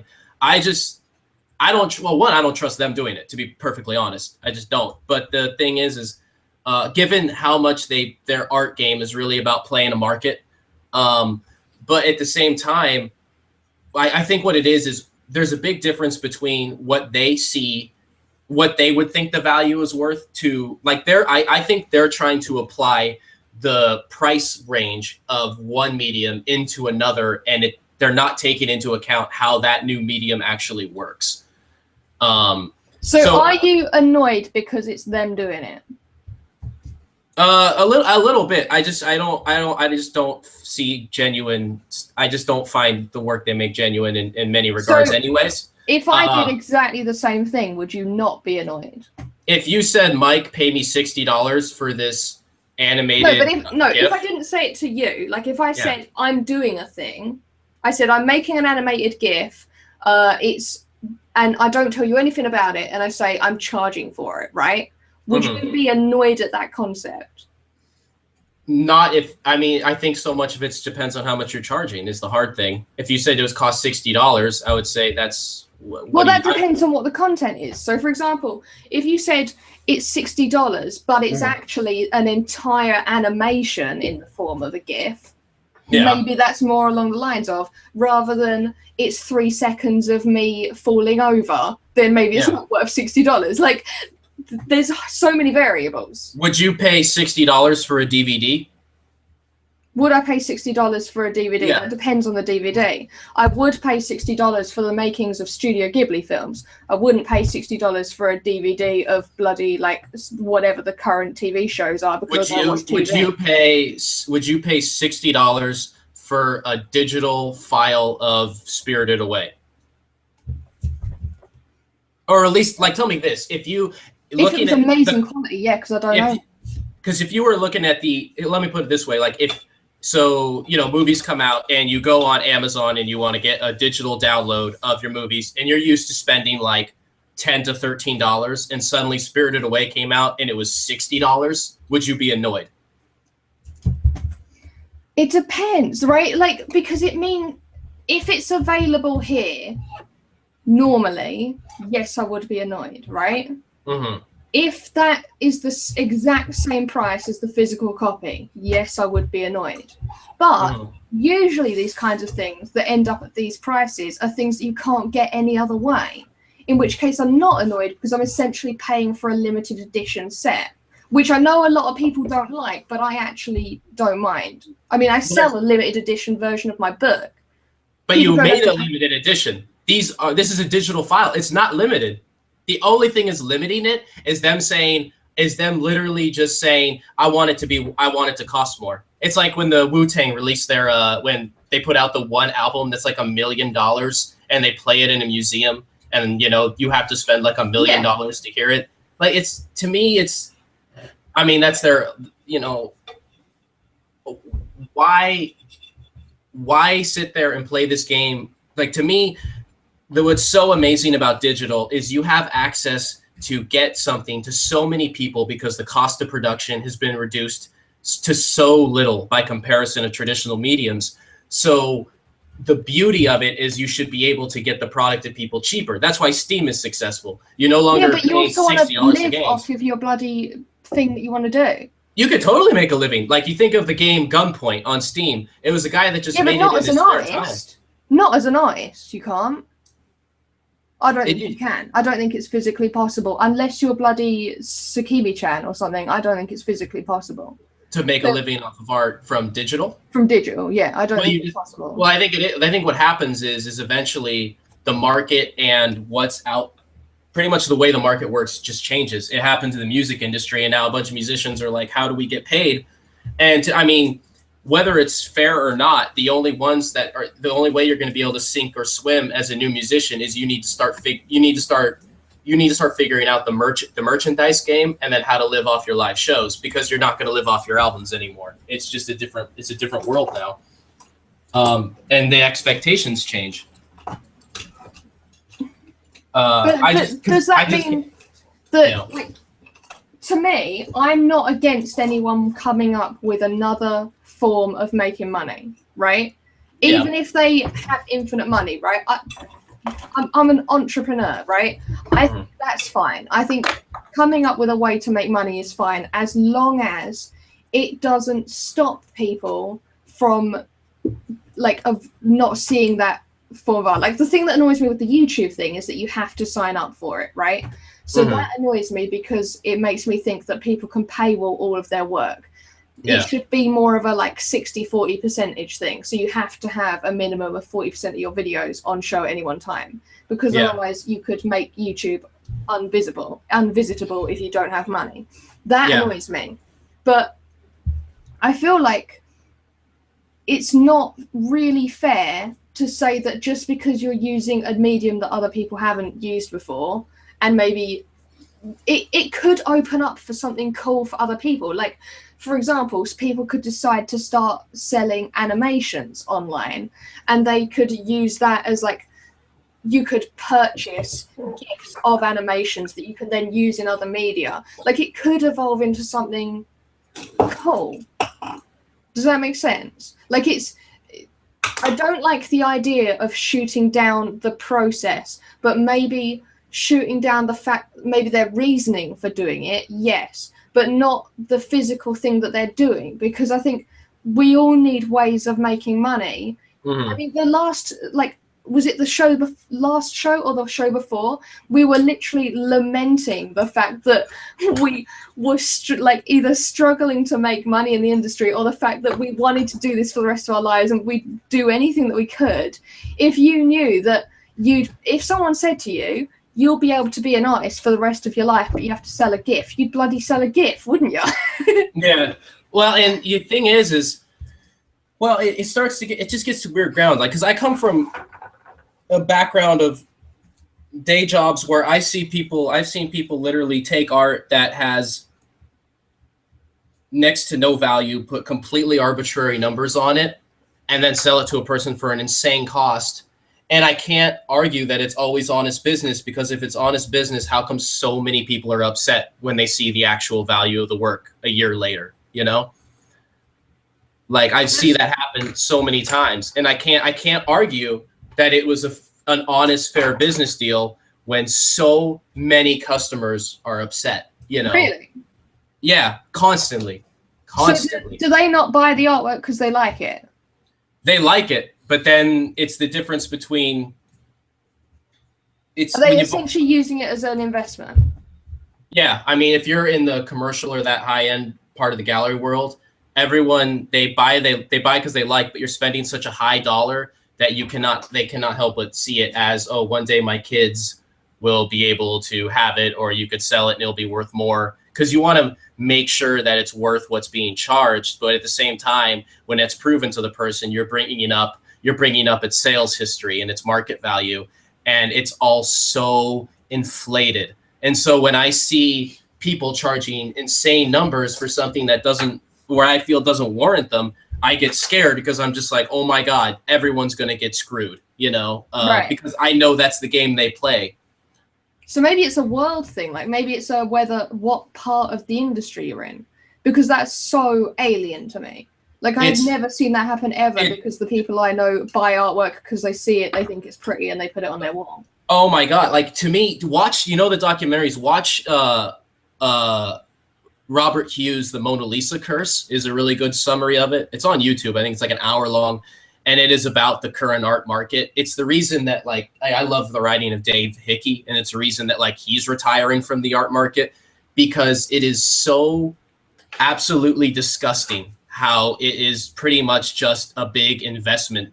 It's just a big. That's why hedge fund managers are some of the largest art collectors now, even though some of them are getting busted for it because they're for laundering money and whatnot, and dodging taxes.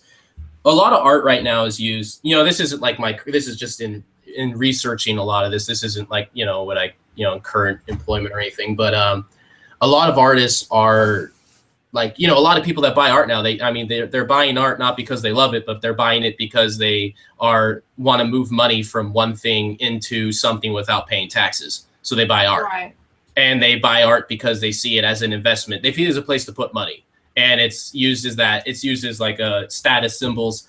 It's like, that's why when I see people that play that game and then they charge this insane amount of money for like a digital file, to me, I take a lot of influence. I see the people to me that do it right are, it's like a company like Steam. That's like, what? Our cost of distribution is way less than it used to be. Have a sale, sell the game that used to be $40, sell it for $5 and watch how many more you sell. Yeah, but the real politics of that is so ridiculous. Because you have games that end up getting through greenlight for no apparent reason, and then games that are taken down for no apparent reason because it's not properly policed, because they won't tell people what their official rules are and stuff. They're just like, oh, we feel like doing this now, and then you've got elements where the devs can't even they know that they'll fail if they don't go on that. It's got this ridiculous monopoly, so they know they'll fail if they're not on Steam. And then even if they are on Steam, they're not going to get seen by anyone because you've got bullshit Simulator the Third that's made 5 billion copies of itself on the front page of the Steam page. So no one sees this cool little indie that no one's ever heard of unless a YouTuber makes a video about it. So a YouTuber says, oh, you can only get on my show if you pay me £500 per mention. That's always been like that. We just know about it now because people have a forum to talk about it. It used to only be magazines with games, and there's and it was exactly the same. Yeah. But it's just it's just as corrupt. It's just as corrupt, but think of it this way, is before there's only 4 magazines. So now we get a story of someone saying, oh, my game didn't get treated fairly. It didn't get the recognition it deserved. And we read about it and we're like, that's messed up. Whereas before, we wouldn't even know they existed because they wouldn't have even had they wouldn't even had the game copied onto a CD for them. You know what I mean? To me, that's like when a band says, oh, I'm not getting the recognition because everything's so saturated and everyone steals music. It's like, dude, we wouldn't even know who you were before because you wouldn't have even had a record. You wouldn't have even had a place to record your song. So you at least have that now. Now you just need a better way to get it out there to your audience. So it's just a new game. But before, it wouldn't have even existed. Your band would have broken up. Your instruments would be at the pawn shop. No one would know who the hell you are. And at least now I'll be reading about you. I might look up your music now, and it may be stolen, but I still heard your music. I wouldn't steal it, but people will, and that's the new problem. The new problem is make your fans want to pay you, and they're finding the way you make your fans want to pay you is make it so affordable that they feel like a dick stealing it. That's what Louis C.K. started doing with comedy, and now all the comedians are like, sell my special for $5, and if you have enough of a following, you'll make money. If you don't, you won't, But that's just the new model. And I mean, I don't know. It's hard and it's a real challenge, but I'm way happier with that model than what it used to be. Yeah. I don't know. I think they've all got problems. Yeah, it's all problems. It's always going to be problems. I like our problems, though. I like the problems we're facing now because I feel like at least with the problems now, I can still make something. I'll still be able to make something if no one ever sees it, whatever. But at least regardless of the environment, the thing can still be produced. And that it might not have been like that, however many years ago. With art, it's a little easier. We luck out. You can always make a drawing for next to nothing, But for people that are in working in fields, particularly like music, where it can cost a lot of money to make a record or get a studio together. Yeah. You're in an environment where even if you fail, at least you got to make the thing, which is, I still think it's a step up, Because everyone that gets mad that, oh, I don't get enough money off Spotify because it's not paying enough per listen. It's just like, dude, you might not have even had, because like what before, like, are you sure it was good enough to get an agent who already had to deal with 6 bands to like that kind of doesn't matter. That's kind of irrelevant. Just because problems before were worse doesn't mean problems now are irrelevant. Oh no, they're real problems now for sure. I personally, I mean, I don't know. I mean, I'm not facing it in their industry.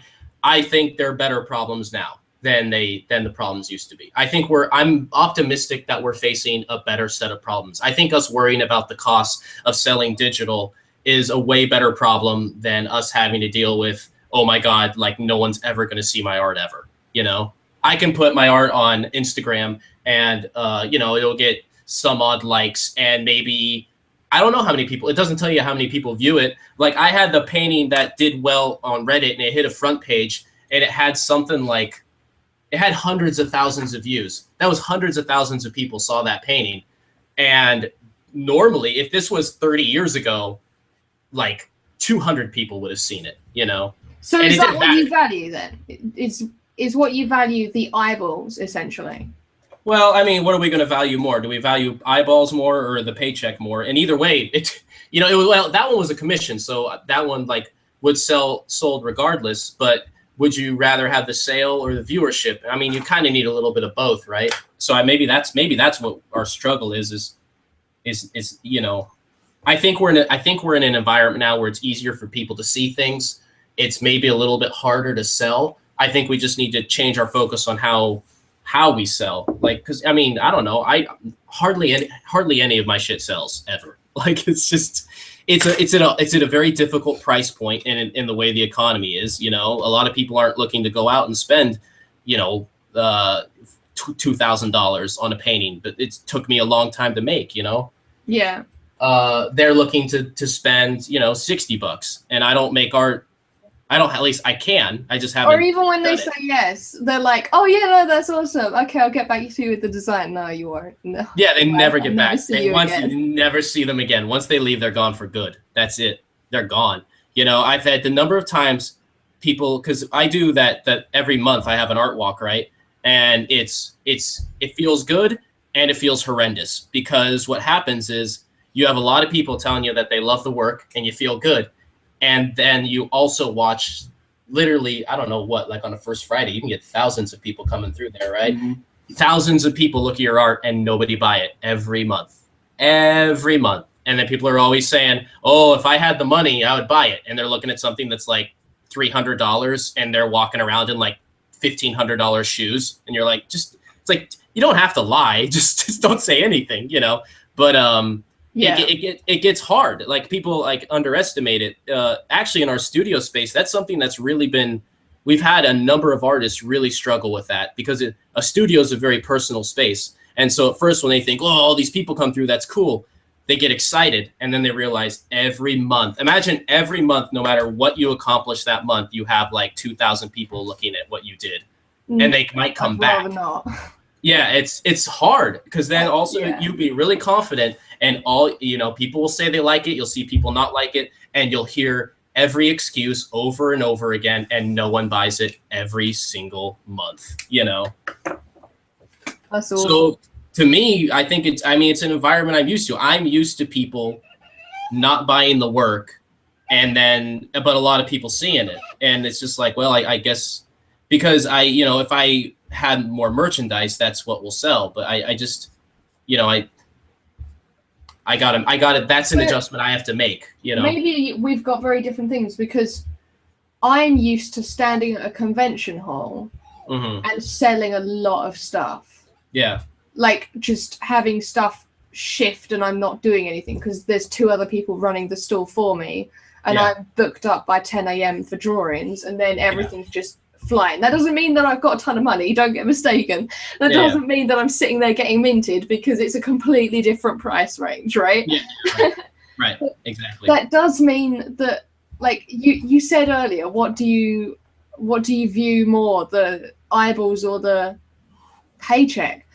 I'll be honest, when I was back in school, the eyeballs, definitely. Yeah. Right now, the paycheck Like, Yeah. because I want to be able to do it for the rest of my life, and I want it to be the job that I do, and I want to be able to not rely on other people, and I want to be able to move out and have my own life, and I don't want to go, well, I tried the art thing, but oh well, I guess I'll go work at McDonald's, even though I worked really bloody hard. So Yeah, exactly. right now, the paycheck. Yeah, right, So- right. No, I understand that. Like, because I work day jobs. I have a life of retail. That's what I do for a living, and I would love to be able to live off my art, not because I want to make a lot of money, but just because if I made a living making art, then I can make more art. Because I can't, it's hard for me to make art right now because there's just a million other things. I'm not home most of the day, I'm at work doing something that has nothing to do with my art. And that is absolutely devastating. And as each year goes on, it gets worse. But the thing is like, so what's hard for me and what's my similarity of convention is when I see thousands of people come by and no one will take the plunge because they're not used to buying art that costs, they're used to buying small things, books, records, whatever, shirts. They're not used to spending. Very few people actually have spent like $1,500, $2,500 on a painting. Have you tried selling at completely different places? Because I've literally never sold anything at an art fair, ever. Art fairs they sell, but it's just a different thing. It's a market game. It's just completely different. And it's hard to get around when you're doing, because art fairs, the ones that are local, that are substantial, that people would buy art from, you got to apply, and you won't just get in if you're just like an artist like me. You won't be a part of it. It's very exclusive. And then at the same time, like there's not, and then if you're just like one of the art fairs that you just like set up in like a park in the city with sandwich board signs with your paintings on it, no one's buying shit from that either. That's really not any different or better of an audience than one I would just have in my studio. Because when people go out to an art walk, they're going out to look at art. Most of them don't really care about buying it. And Roger was there when I thought I had the biggest sale of my life. Oh God, that was quite a night. Like I literally thought I had a sale that was gonna make it so I didn't have to work my day job anymore. That I could now focus on art because I was gonna get a big enough commission to boost. And literally 3 days later, he canceled the whole thing. So it was like, guess what? You don't need to do this anymore. Guess what you do? Yeah. That guy was a tool, though. Oh, that was a fun night when I thought it worked out. What a good night. And then complete utter devastation the next week. Yeah. But I don't know. I mean, it's draining. It's draining to have so many people just to kind of give you that's nice and then move on, because it's like there's no sales. I don't think I could actually cope with that, because I've done conventions where I've not sold anything. And they tend to be the kind of like comic collectors type conventions where everyone's there literally so they can pay £500 for a Marvel comic. So that's the closest to the art. That's the closest to how an art fair feels in that situations. Yeah. So from those, I never sold anything. Like, and the artists around me are like, it's for networking. I'm like, I'd rather not. It's so funny. That's exactly. It's always networking like that. And it's like I'd never want to do one of those ever again, because I want to sit there with a bunch of people who are really honestly enthusiastic about the art, and then buy it and then give tips, and then and it's not the fact that the money's coming in. It's not like, there is a little bit of that, but it's not that. It's the enthusiasm and the fact that when someone says, oh, I really like your artwork, they also walk away with it. Like right.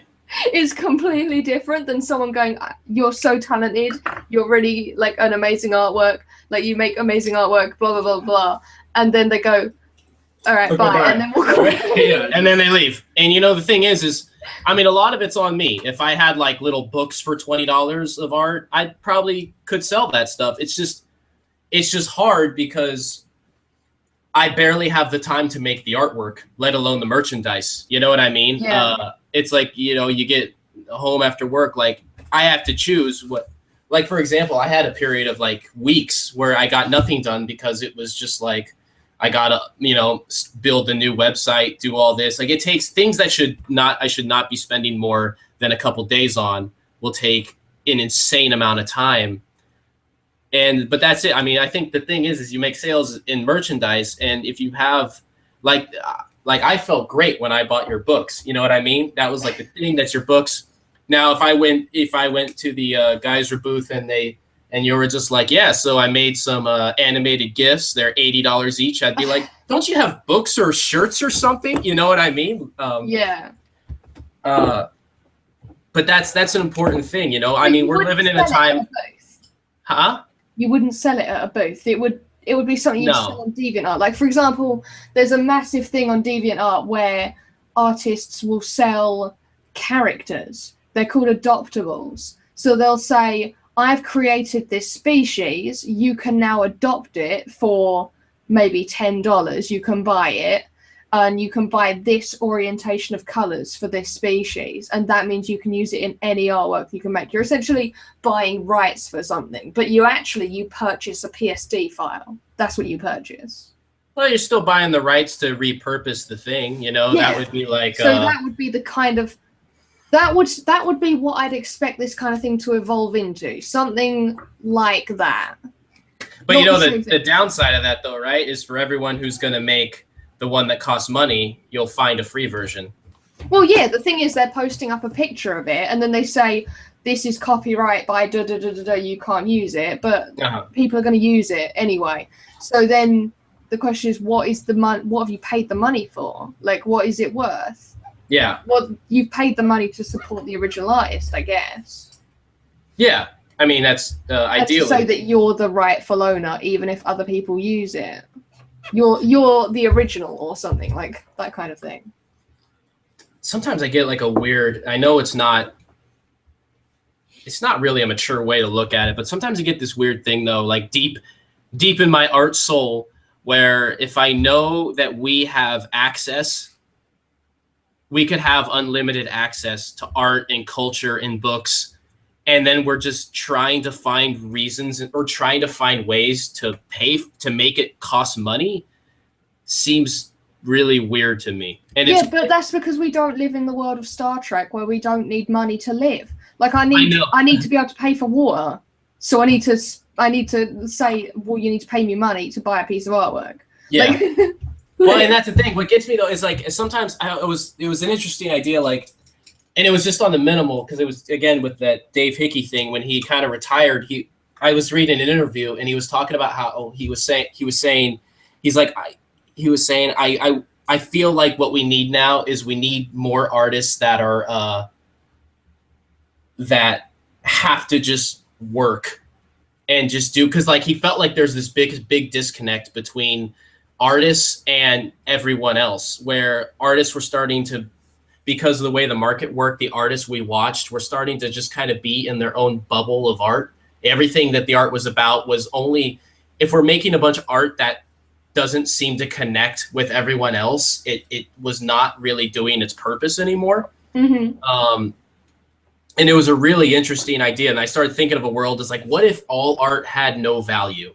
And then we just had to do jobs that were like just whatever. Like you have to go, you work in a field, or I mean, I know this is sounding really weird, but it just where it took the brain, you know. But you have to, you go farm, or you have to go like, you have to go program the thing. You got to go fix the engine. And then art suddenly becomes the thing where now it's the release. It's not the main thing anymore. Now it's the thing you do with that special time. And I was Would just you like, live in a world like that? Well, I mean, I already feel like I'm in a world like that. But if someone said that's the world you have to live in, there you go. Would you be like, yep, no, that's cool?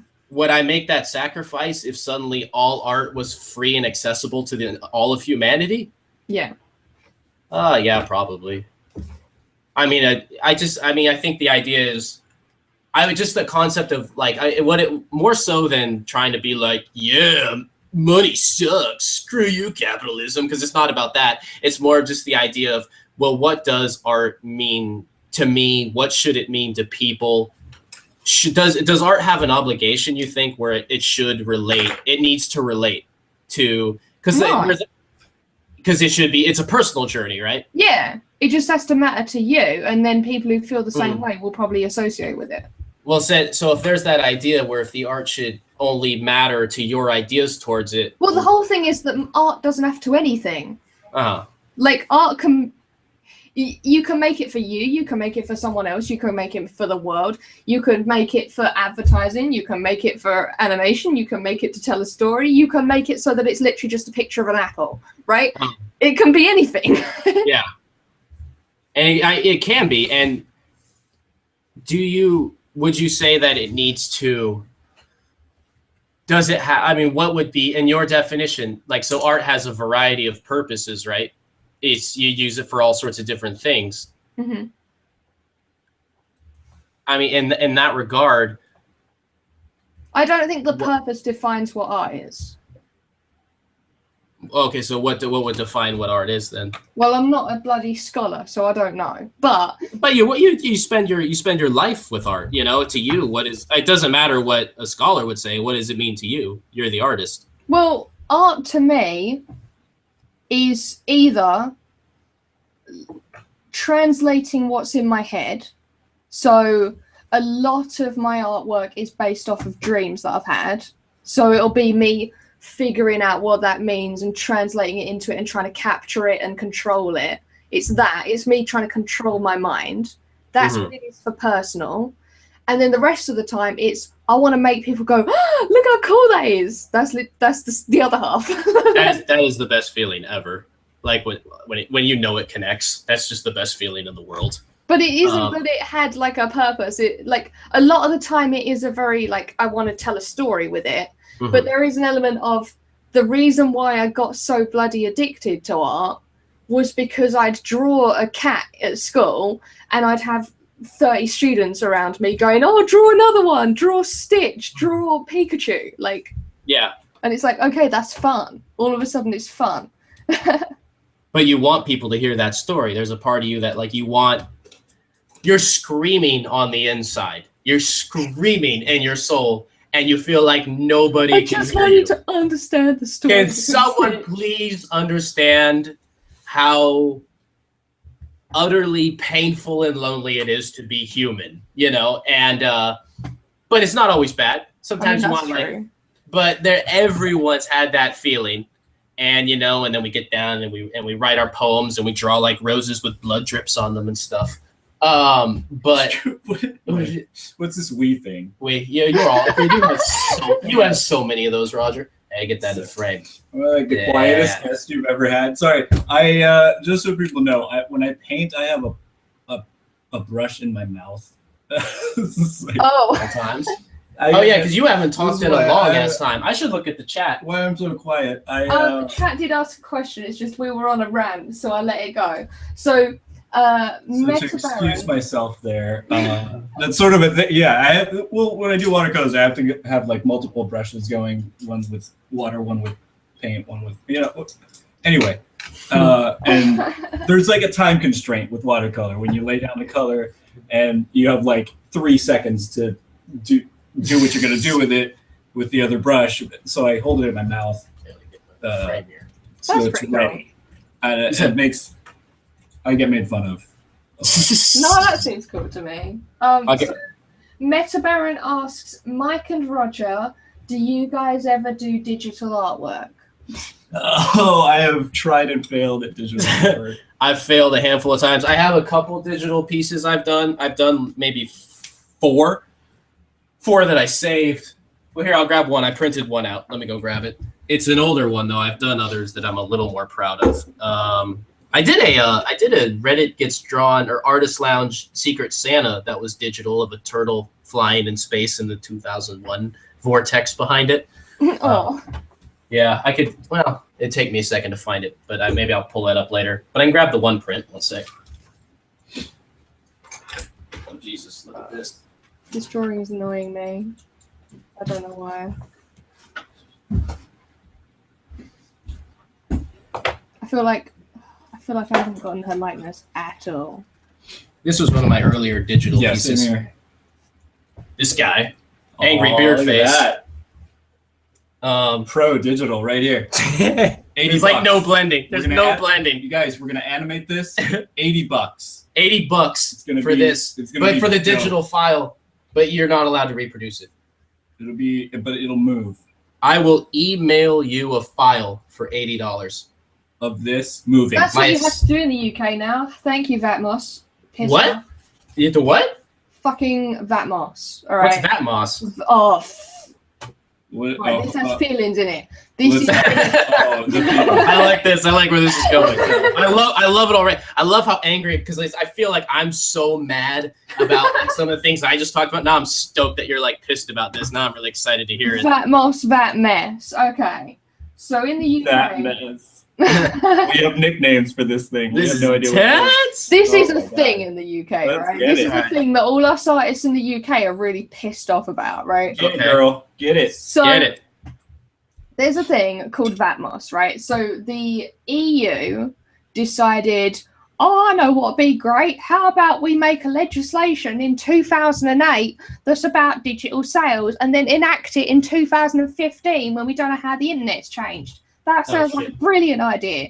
So bloody EU has decided to make it so that if you make a digital thing, anything, a digital thing, and you sell that digital object, whether it's a piece of artwork or it's a pattern for a sewing thing, anything, digital art piece or whatever is sold, some person buys it, all of a sudden you are being taxed for it. And the reason they're doing this is so that companies like Amazon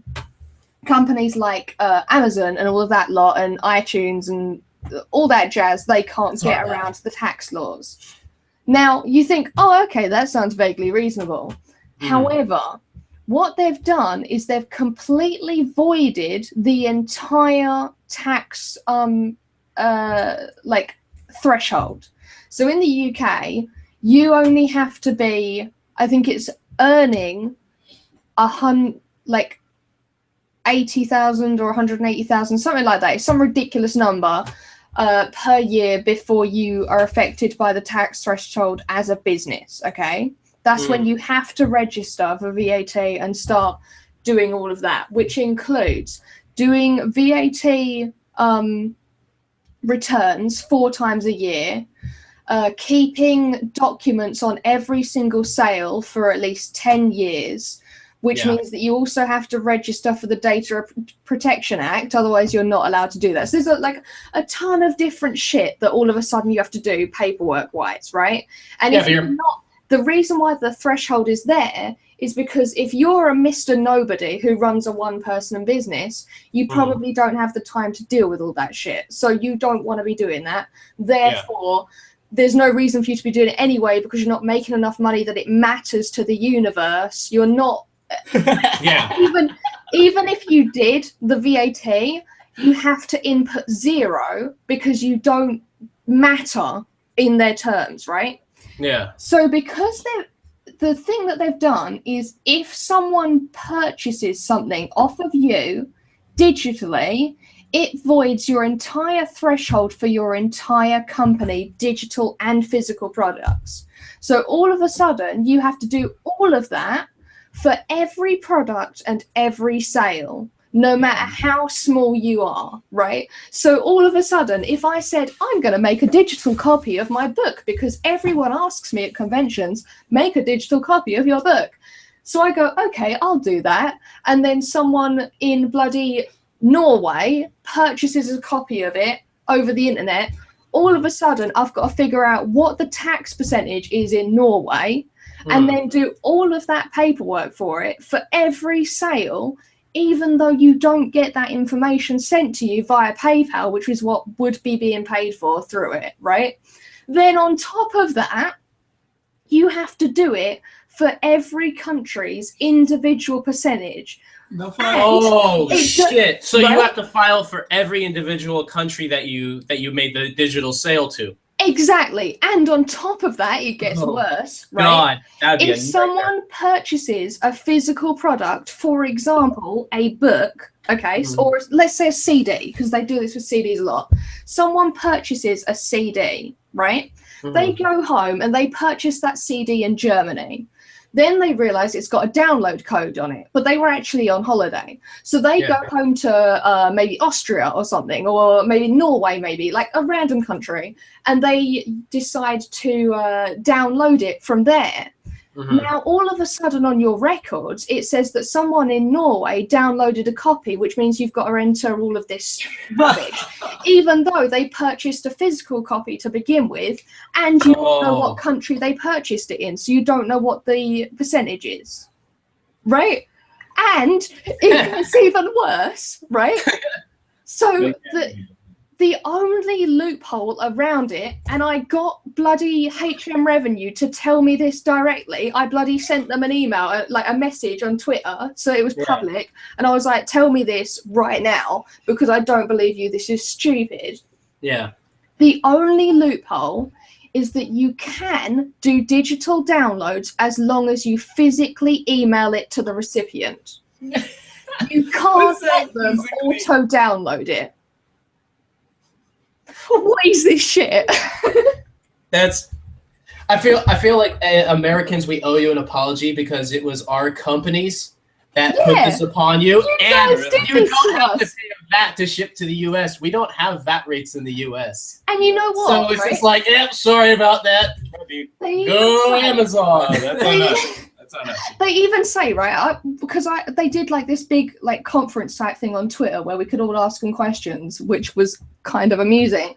And they had this bit where they basically said, like, they were letting us ask some questions, and I was like, one, we were asking them, what is this ridiculous? Why do we have to like manually email it? Someone sent them back, do I get better benefits if I travel via horse and cart to like and I was like, oh my god, it's just ridiculous. Like, the more I think about it, the more visibly upset I am right now. Like, I'm sweating, I'm so annoyed. Like, we just finished up our tax season here, and I mailed the stuff today, and it's just like, because I got in my own gallery, I got like a partnership return, and so I just remembered something even worse, right? Oh god. Are you ready? No. Yeah. So we then asked them, what if we do still want to send, like, we do still want to keep doing our digital downloads? Like, we already do, like, digital art books, and we want to carry on doing that.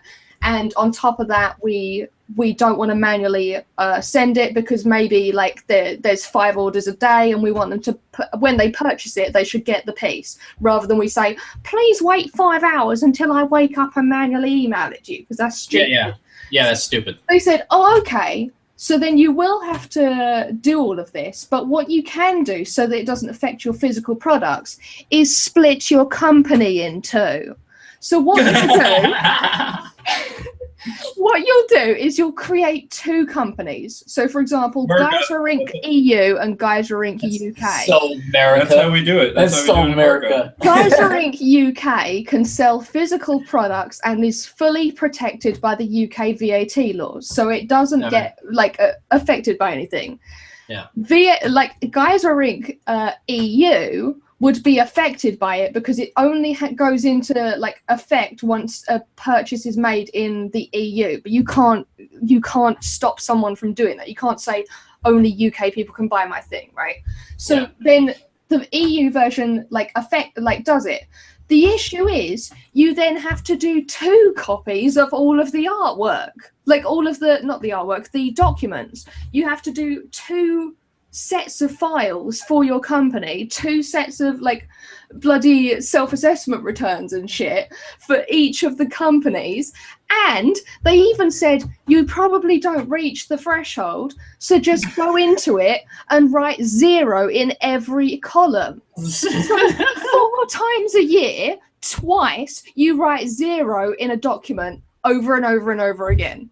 Brilliant. And you have to well mail done. Euros. That's awesome. Wow. Well done. Sorry about that. Yeah, that's all right. Sorry. You know what you guys should do is take all and of your... obey my brain. Yeah. Obey My Brain has just said, how does it apply to people outside the EU? This isn't currently confirmed. However, it does look like if you are in the US or another country and you do the same thing to the EU, you may be affected by this. So do look at companies that do this for you. For example, Amazon and Google Play and iTunes have said that they will do this paperwork for you so it doesn't affect you. However, if you run your own business or your own company where you sell directly from your website, do look up documentation to find out if this directly affects you, because it could be that in your country, once you have someone from like a random country in Europe purchase something from you, you are automated into this and it will void your threshold for whatever country you're currently in. So do look it up. They bloody HM Revenue said, we've contacted every business that this affects, and it turns out there's only like 30,000 businesses affected. Actually, it turns out the only businesses they contacted were the ones above the threshold. So everyone who's affected by it wasn't contacted. So you may be affected by this and not currently be aware of it. So do look into it if you are concerned. He did mention that Etsy is handling it for sellers as well. Yeah, there's a big several thing. lists of companies that are currently handling all of the stuff. But it is, if you sell yourself through your website and you have a website such as like Big Cartel or something like that, something where it's literally you're the person they're dealing with. They want to know if it's a marketplace or if it's two people interacting, then you could be affected. So do look into that. Yeah.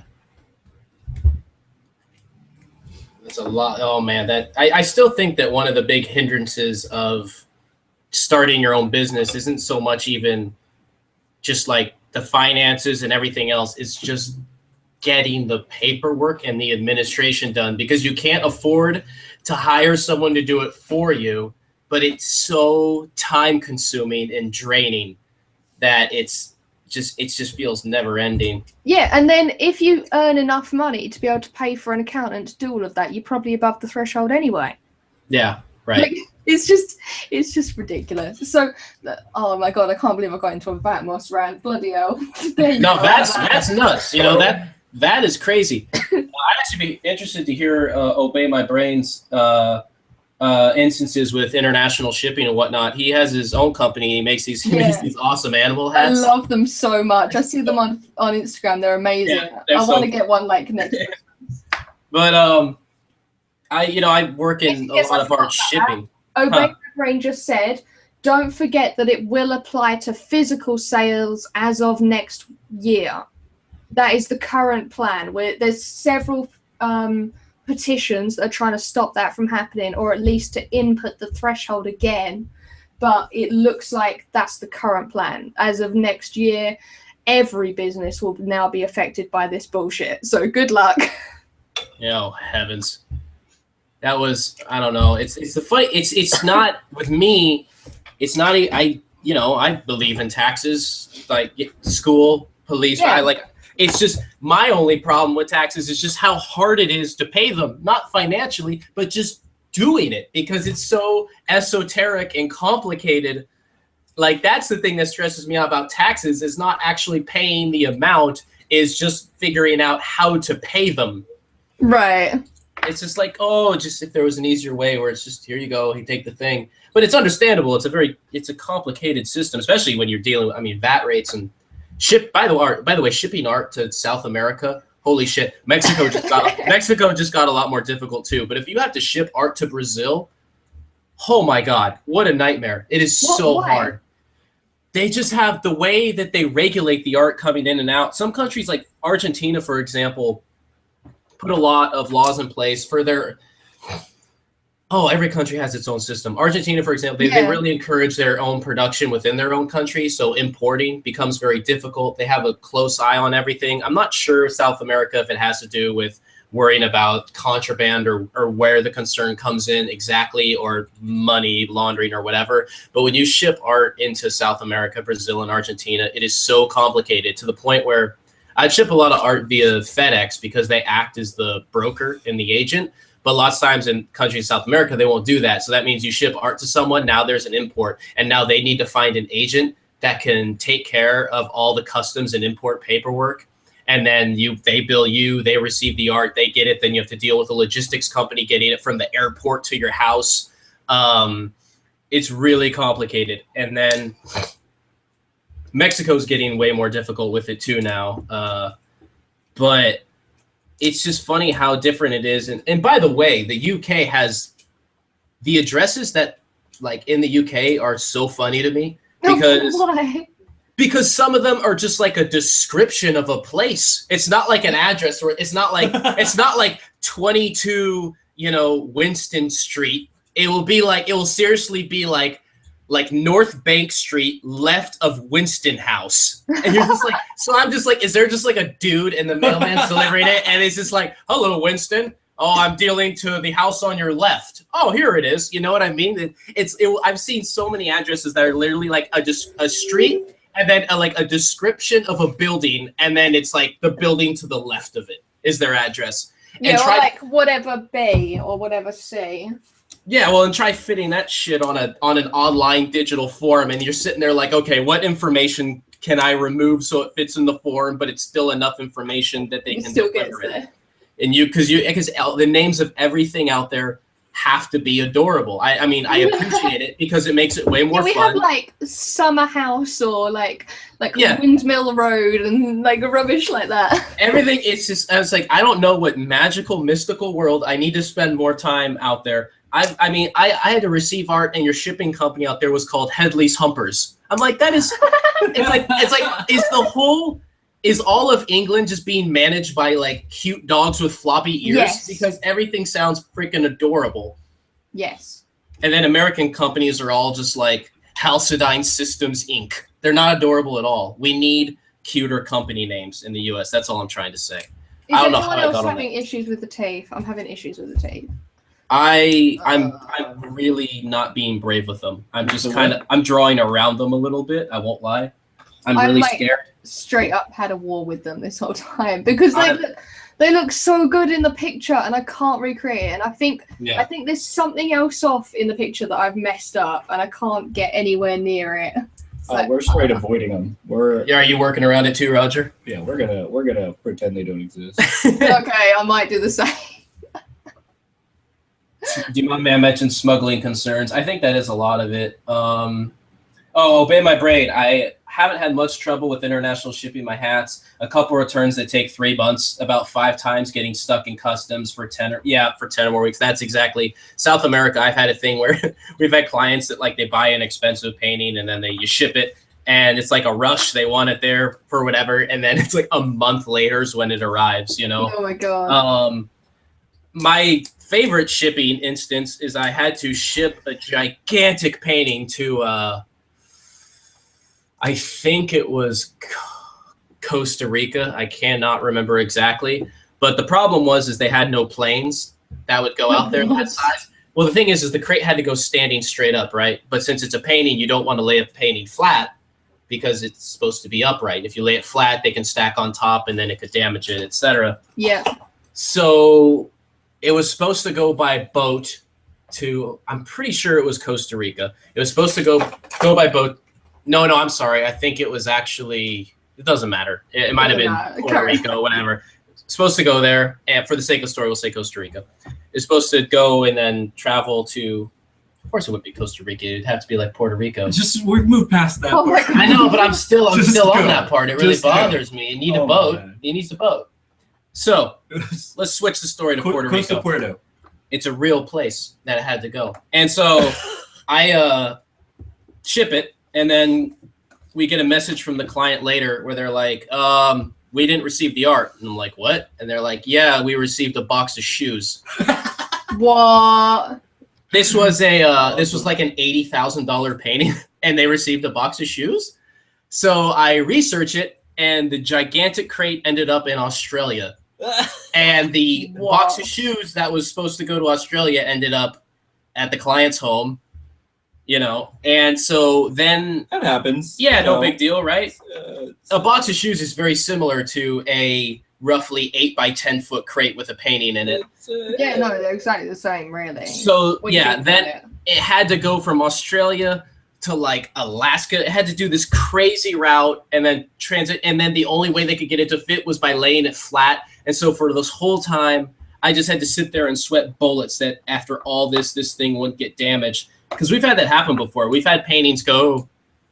We had a painting that went to a Caribbean island like St. Bart's or something, got damaged, and then like one of our employees like had to fly out there and then like try to find a local place to try to pack the art safely to send it back so it could be restored. And you'd think, oh, free trip to the Caribbean, St. hooray. Bart's, bro. But it's like, it's not, you're not out there having fun. You're out there literally, you go there, you go to the client's home, you find the painting, you do whatever you can to get it packed, what you think is safely enough, find a logistics company that can send it back, and then go straight back home, you know? But like, yeah, no, they've had to do stuff like that, like fly out there so you could try to get a painting back because something got damaged and it needs to be restored. And oh my God, yeah, what a nightmare! I don't know how I got onto that, but it makes me stressed just thinking about it. Well, now we're both highly stressed. Oh God, I'm feeling great. I could think of something that will make us less stressed. Oh no, is it the lesson game? I Oh, don't is think it I'm time? ready. Is it the lesson game? Hang on. You're in a zone right now. Keep rolling with This could be it. dry. But that will definitely lighten Wait the till I mood. get to the point where I'm like this. Foxtrot Oscar says the teeth have been painful for them as well. Everybody. Yeah. I feel like my marker, my hardcore marker is Oh coming my apart. God, these I think it's separating. I've gotten Something's so wrong. soft now. Do you have like a brush that's got like Oh, I really, unscrewed it. Sorry. really stiff bristles? Huh? Do you have a You're a brush? stiff for- bristle. You're a stiff bristle. Oh wait, what kind? Do you like a flat edge or a Yeah, pointer? a flat. A flat edge, stiff bristled brush. Would you like a synthetic hair or like a natural hair? Are you like a hog hair? Do you want like a hog hair? Maybe like a. You looking for like a? Doesn't matter. It's just got to be. Well, because I have It's stiff like weird bristles. underground operation here. I have It's stiff gotta be bristles, hard but and they're all stiff. like raw and nasty. God damn it. Or see, this one's like a natural fiber, but it's stiff. You know, Yeah, stiff. That's a little better. I just need something. what I size just do need- you want? You want, Yeah. you want like a half or a quarter inch? I just need whatever's stiff and You need something stiff. It just needs inches and Big. stiffness. That's all He it needs- he needs. needs inches and it's all stiffness. about the stiffness. Inches and Oh, look stiffness. at that. Oh That's my so God. much better. Is that in shot? Make sure that's in shot. Oh, it's so hot. Just picking So up that much paint. better. Oh God. This is called scrubbing. Scrubbing. Obey My Brain just watercolor posted for a digi those who- painting in the thread. Okay, you know what? I'm gonna do some screen sharing right now. Obey My Brain said, only one time I've had something go to New Zealand and it ended up in Israel. I so understand that. I know exactly what that's like. Oh, What kind of brush? Oh, I got a Demon Man piece too. Okay, I'm gonna open up that one. there's a lot. There's a There's a Foxtrot lot. as well. Oh my God, I got. Man, you guys are so fast. Hey, I gotta let color dry and like all this stuff. I'm just saying, like, the saturation's all wrong. Oh my God, there's so much art and. Oh my God, Foxtrot is. Yep, they're done. And oh Jesus Christ, everyone's so much faster. Whoa, who's that? Who's an acrylic piece? That's Demon Man. That's the one. Oh, shit. Yeah. That is baller. And then Obey My Brain. Got one here. All right, enough scrubbing. You know what? This is gonna just All be. right. Okay, here we go. We're gonna do some screen sharing. All right, people, brace yourselves. This is what we're gonna do. We're All gonna right, play first fast one- and loose, you guys. First one we got here. Obey My Brain's piece. Yeah, man, that's really nice. God, Beautiful. everyone's That's beautiful. Everyone's killing it. Obey My Brain. Shout outs. That is gorgeous. All right. That is. See, he worked the teeth, and it turned out he was more brave than us. We just need to be brave. Be brave. We need to stop being sissies. The and mighty just paint forces those will come teeth. to your aid. I'm happy being a sissy. Okay, all right. Now, well, let's see here. Don't- Okay, yeah, next. Don't pull me out of my sissiness. She knows Next what's up. is this is here. We'll do Demon Man here. Oh, I like Demon Man. See, he throws down on just a straight up full canvas easel setup every time. Full on, dude. Oh my God, everyone's bossing it. That dude must be like sleeping on piles of canvases. I love it. He just gets in there. I really like how Obey My Brain did the hair.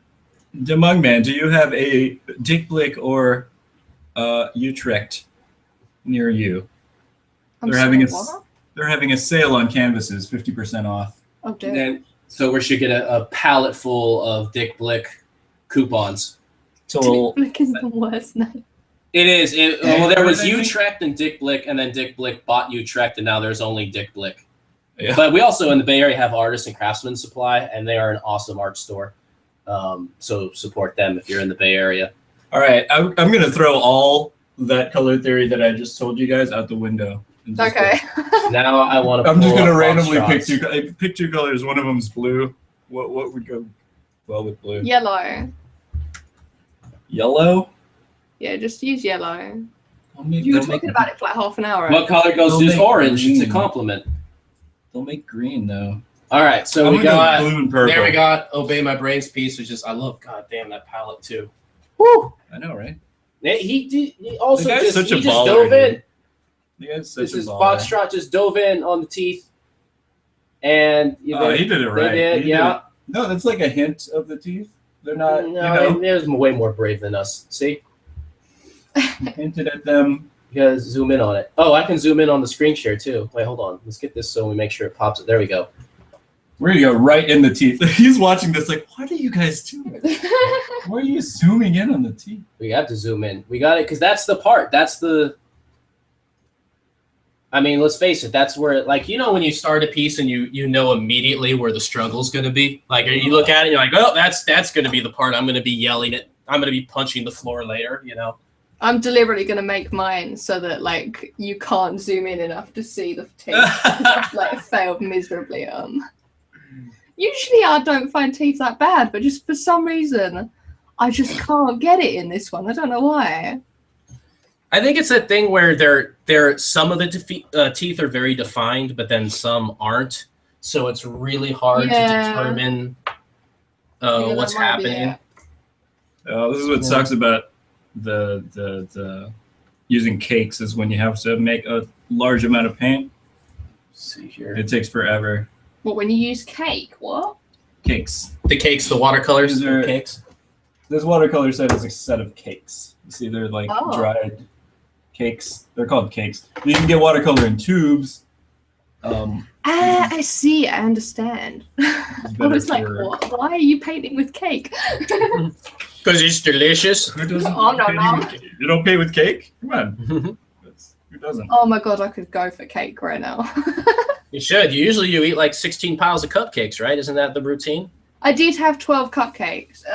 To be fair, I didn't eat them in the same day. I ate them over a series of days. But you ate all 12 yourself, what? right? I'm But gonna I try did eat it. all 12 myself, yeah. Ooh, inspiration here. I'm going to try and get the color of these cherry blossoms. That's one. Hey, bro, you want to get in on this cookie action? Dope. Dough? Was that yes? What did you say? I said dope. Oh, dough. Yeah. Get in on that. Shove that in your face hole. That is going in my face. Oh, it's no, going it's in the good. drawing too. It's going in the drawing. Oh, Lord, I'll get ants. Oh, that's how you get ants. Eat that crumb. That was charcoal. No, I'm just kidding. What's the weirdest thing you've painted a picture with? No, I'm just kidding. Don't ask two guys that. Yeah. What are you doing? What object have I used to paint a picture? Or like what it's been made of or stuff. Like there's some famous artists who make stuff out of This- like elephant I'm poop and stuff. I'm about to use this. That's a Chris O'Feely who uses elephant poop. Indeed it is. This is an old toothbrush. I use that. You guys with your crazy artists and your blood heads and elephant poop pieces. I saw some really awesome Chris O'Feely pieces when I was out there. Like I even keep it with my brushes. Like this toothbrush is legit a tool that I use. Like, it's in there. I don't have any weird tools. I one time was painting on a canvas and I Unless you sneezed. count yourself. Unless I what? Count yourself. Oh, I am a weird tool. I was such a burn. Tyrannosaurus wrecked. Burn. I need to call the burn unit That right was now. so burn. Gerhard Rector. You like the art joke? That's an art joke. Good one. Nailed it. I gotta So fucking love his nice. art. I would be a Gerhard Rector if that's the best I could be. I would still be it. I got a I need Jesus. way more paint here. Oh, I'm God, such this an is not idiot. even close to enough. I sneezed on a canvas once, and I didn't know I had a bloody nose. And Oh. So I just like, oh, never fucking. I just mixed it in the paint. I actually have it still. I could bring the painting out, but it's really large, so I don't know how I would shove it into frame. Maybe I'll show it at the end. It's just sitting in my closet. The bloody. I used to just Yeah, always. that's what I just thinking. What? I used to. Oh, got it. Can Yeah, can I we still. please Well, I see finished that? the painting. Everybody's. It's a painting. It's a painting of a wall with 2 plugs in it. That's it. It was that when I got out of school, I didn't know what to paint, so I just did paintings of like the walls in the building that my studio was in. So I have like one of a towel dispenser. When you said the wall thing, I legit thought you were going to say like it's a painting of a wall with blood splattered across it. Yeah, exactly. No, that's pretty much That's what it what I ended thought. up being. It's fine. And then I did. I used to always pour coffee all over my sketchbooks, but that's pretty normal. Except you shouldn't a lot of You people shouldn't do put that. if you have cream in the coffee, because that's stupid. Then it's just gonna get rotten. I don't know. I don't really like. I don't play around with those kind of materials. I remember I actually when I was in Utah and I was taking photos, I was like, you know what I'm gonna do is I'm gonna save the dirt. And then I can use the dirt in the paint, or I was like, I could use the dirt to make those like really smooth balls, like they did in MythBusters. Like that was my idea. So I have these jars of different dirts from where I was in Utah that I was too dumb to label, so I don't know where. Oh, And I shipped them to myself, which means I shipped a bunch of dirt, and I was getting weird looks. Totally shipped dirt. I shipped myself dirt, and then that's awesome. when I was out there. I got like followed by like a truck with 2 dudes because everything I was around just like military land. So there's just this random dude out there like taking photos and then scooping dirt into containers and sealing it, and putting it in the car. And I think they were just kind of like, what the fuck's this guy's story? So I was kind of like followed for a little bit. I've almost been, that happens. Yeah, all right. My roommate Tim one time got followed by a bunch of cops during a parade because we had to ship art. And this is actually kind of a funny art shipping story, is we had to ship about a bunch of art at the last minute. It had to go to a client. And it was one of those things where it was too late where any creating companies were closed. But we had like 2 hours to pack a bunch of really, really valuable art and then just ship it to a client so it can arrive the next morning. And it was during the Chinese New Year and they had a big parade on the street. So pretty much what we had to do is we're good at using rudimentary materials to pack art safely, but we didn't have anything to get the art to like a FedEx or a place that can ship it. So we had to build like a makeshift type of dolly hand truck system out of an old coat rack and a dolly and duct tape it together. And so we filled it with these big boxes of really expensive art. And we were just rolling it down the middle of the street because the streets were closed for the parade. But since, it looks suspicious as hell, like why are these 3 dudes pushing this huge thing of like taped together boxes and weird apparatus in public down the middle of the street? So, my roommate Tim was ahead of us and we see him down the street pushing this ridiculous shit. And then these like cop cars come out, like undercover cars, and trailing him down the street like the whole way. And I was just sitting there thinking, the funny thing was I wasn't sitting there thinking like, oh, this is bad. Like they're totally like, this could go really bad really fast because it's super suspicious. But I was actually more worried like, we'll never get it to the shipping company on time. It will never make it out, And then we eventually made it. But yeah, there's kind of that. Only in that kind of field will you find yourself going through the middle of a downtown San Francisco street during the Chinese New Year parade and having a bunch of cops follow you because they think you're going to be rolling a bomb into the middle of the crowd. Oh my god! And I'll tell you this: I'm surprised you weren't tackled sooner. I seriously was. I was like kind of waiting for it. I was waiting for the car to stop, and then them to like pull out guns and tell them to stop. But we lucked out. And yeah, to say the least, that's kind of shit happens a lot. But yeah, you never know what you're gonna end up doing. They had in New York. They had a art handling Olympics where a bunch of different galleries, art handlers, they all came together and they made. I actually kind of was jealous because if your art handling team won first place, you won a medallion with a in the image on the medallion, the carving was someone holding a tape gun that was on fire, like a flaming tape gun. And I'm like, that is the coolest thing I've ever seen in my life. And so some of the challenges were like you had 3 guys on stage and they had to hold really heavy bronze plates against the wall while a really arrogant curator just sits there and yells at them and tells them to move it. And then so someone acted as like the gallery director, curator, and they would say like up, higher, lower, and then they would like get a phone call and talk to a client for like 10 minutes as you're holding it against the wall and sweating it out. That was another event. Was you had to make a makeshift like art bin box on a dolly out of flat cardboard and tape, and then push 2 of the people around the block and like a race whoever could do it fast enough without the box falling apart. Just a bunch of exciting things like that, and the whole thing was pretty hilarious. We had actually reached out to really amazing. Someone had said like we should get the West Coast in. It should be West Coast versus East Coast, and then they just responded by saying the West Coast smokes too much weed, and so we responded by saying we smoke just the right amount of weed. But it never happened. I was so jealous though. It's like I honestly think my homies and my job, I think we could have really been some serious contenders in that. Because we were art handlers for real. I think we could have taken it. I believe in you. I believe in us, man. That's nothing. Rolling an art bin. I would have held that painting up for so long. They wouldn't have even stand a chance.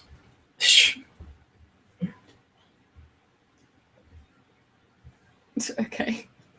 Well, I'm looking at the chat now. Foxtrot Oscar. They looked like Austin Powers teeth for a start. Chickened out and blended over them.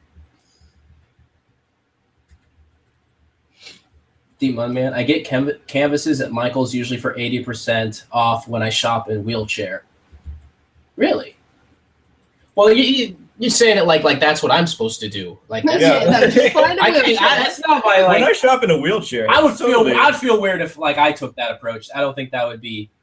I don't think that'd be right. Now that isn't to say I wouldn't just be like hanging out like, hey, yo, man, you wanna get me some canvases? No, I'm just kidding. I wouldn't. That sounds like genius. Where can I get a wheelchair? I'm in. We got our new It's like, you know now. what, dude? You're right. I should be scamming everyone. I'm feeling better about this now that I'm getting the background in. I think it just needed like. That makes one of us. I can't even imagine I'm going to get to the background. I don't think I'm going to make it to it. I'm really annoyed. There was a topic I wanted to bring up, and I literally can't remember what the hell it was. I got to be sure to thank Catlix later for giving me the topic that put me on Mikey's weird capitalism, social, morals, ethics, obligation rant. She knows how to play with my head. She knew exactly what she was doing when she showed me that article. She's like, this is gonna make Mike sit up at night and wonder if he shouldn't have said anything. She's really good at that. How dare you? Oh, it's cool. It's cool. Make me look like. She's like, he's gonna look like such a hippie out there. All right, this has got to dry. So, you know what that means? Oh my God, it's time. Is it time? It's time. Do it, please. Is this the game? My man says if I break my neck and back, I get a wheelchair for free. I'll pass. I will not take the discount at that point if that's my option. Damn, neck and back. Holy God, shit, man. That's so intense, scary. dude. That's horrendous. Free wheelchair? Yeah. I don't think it's free after those medical bills. I think it's pretty far from free at that point. All right, hang on. Let me go get it. All right. It's time. This is so exciting. This is the greatest moment of my life. Should we introduce? We should tell the story of how this all happened and introduce the book. Let's take a moment and thank traditional art for giving us these pauses in our art making. Okay. Where we have to wait for paint to dry. Yeah, this is the benefit of traditional art. So they should put that in Corel Painter where you have to wait for the paint to dry for a while, and the game has like a time. The program has a timer. It's like go do something. It's like go do something else, asshole. Go play a game. You got They Steven. do that in video games though, so you wouldn't be able to go to video games to like wind down. Like my Zelda game that I'm playing at the moment, it just says, "You've been playing for a while. Maybe you should go take a break." Like Nintendo will acknowledge that. I'd be like, listen, you're a kid. Go outside. You're like, screw you. I'm fucking 22. But it does it every 5 seconds. It's like I just want to play the damn game. I can make my own decisions. I think I'm an adult. You go into Corel Painter. It's like, listen, you're doing the watercolor brush. This is gonna take a half hour to dry. Just go play DayZ or something, and then you come back 10 minutes later, and it's like it's nighttime where you're at right now, and you don't want to play DayZ, do you? And you're like, yeah, that's true.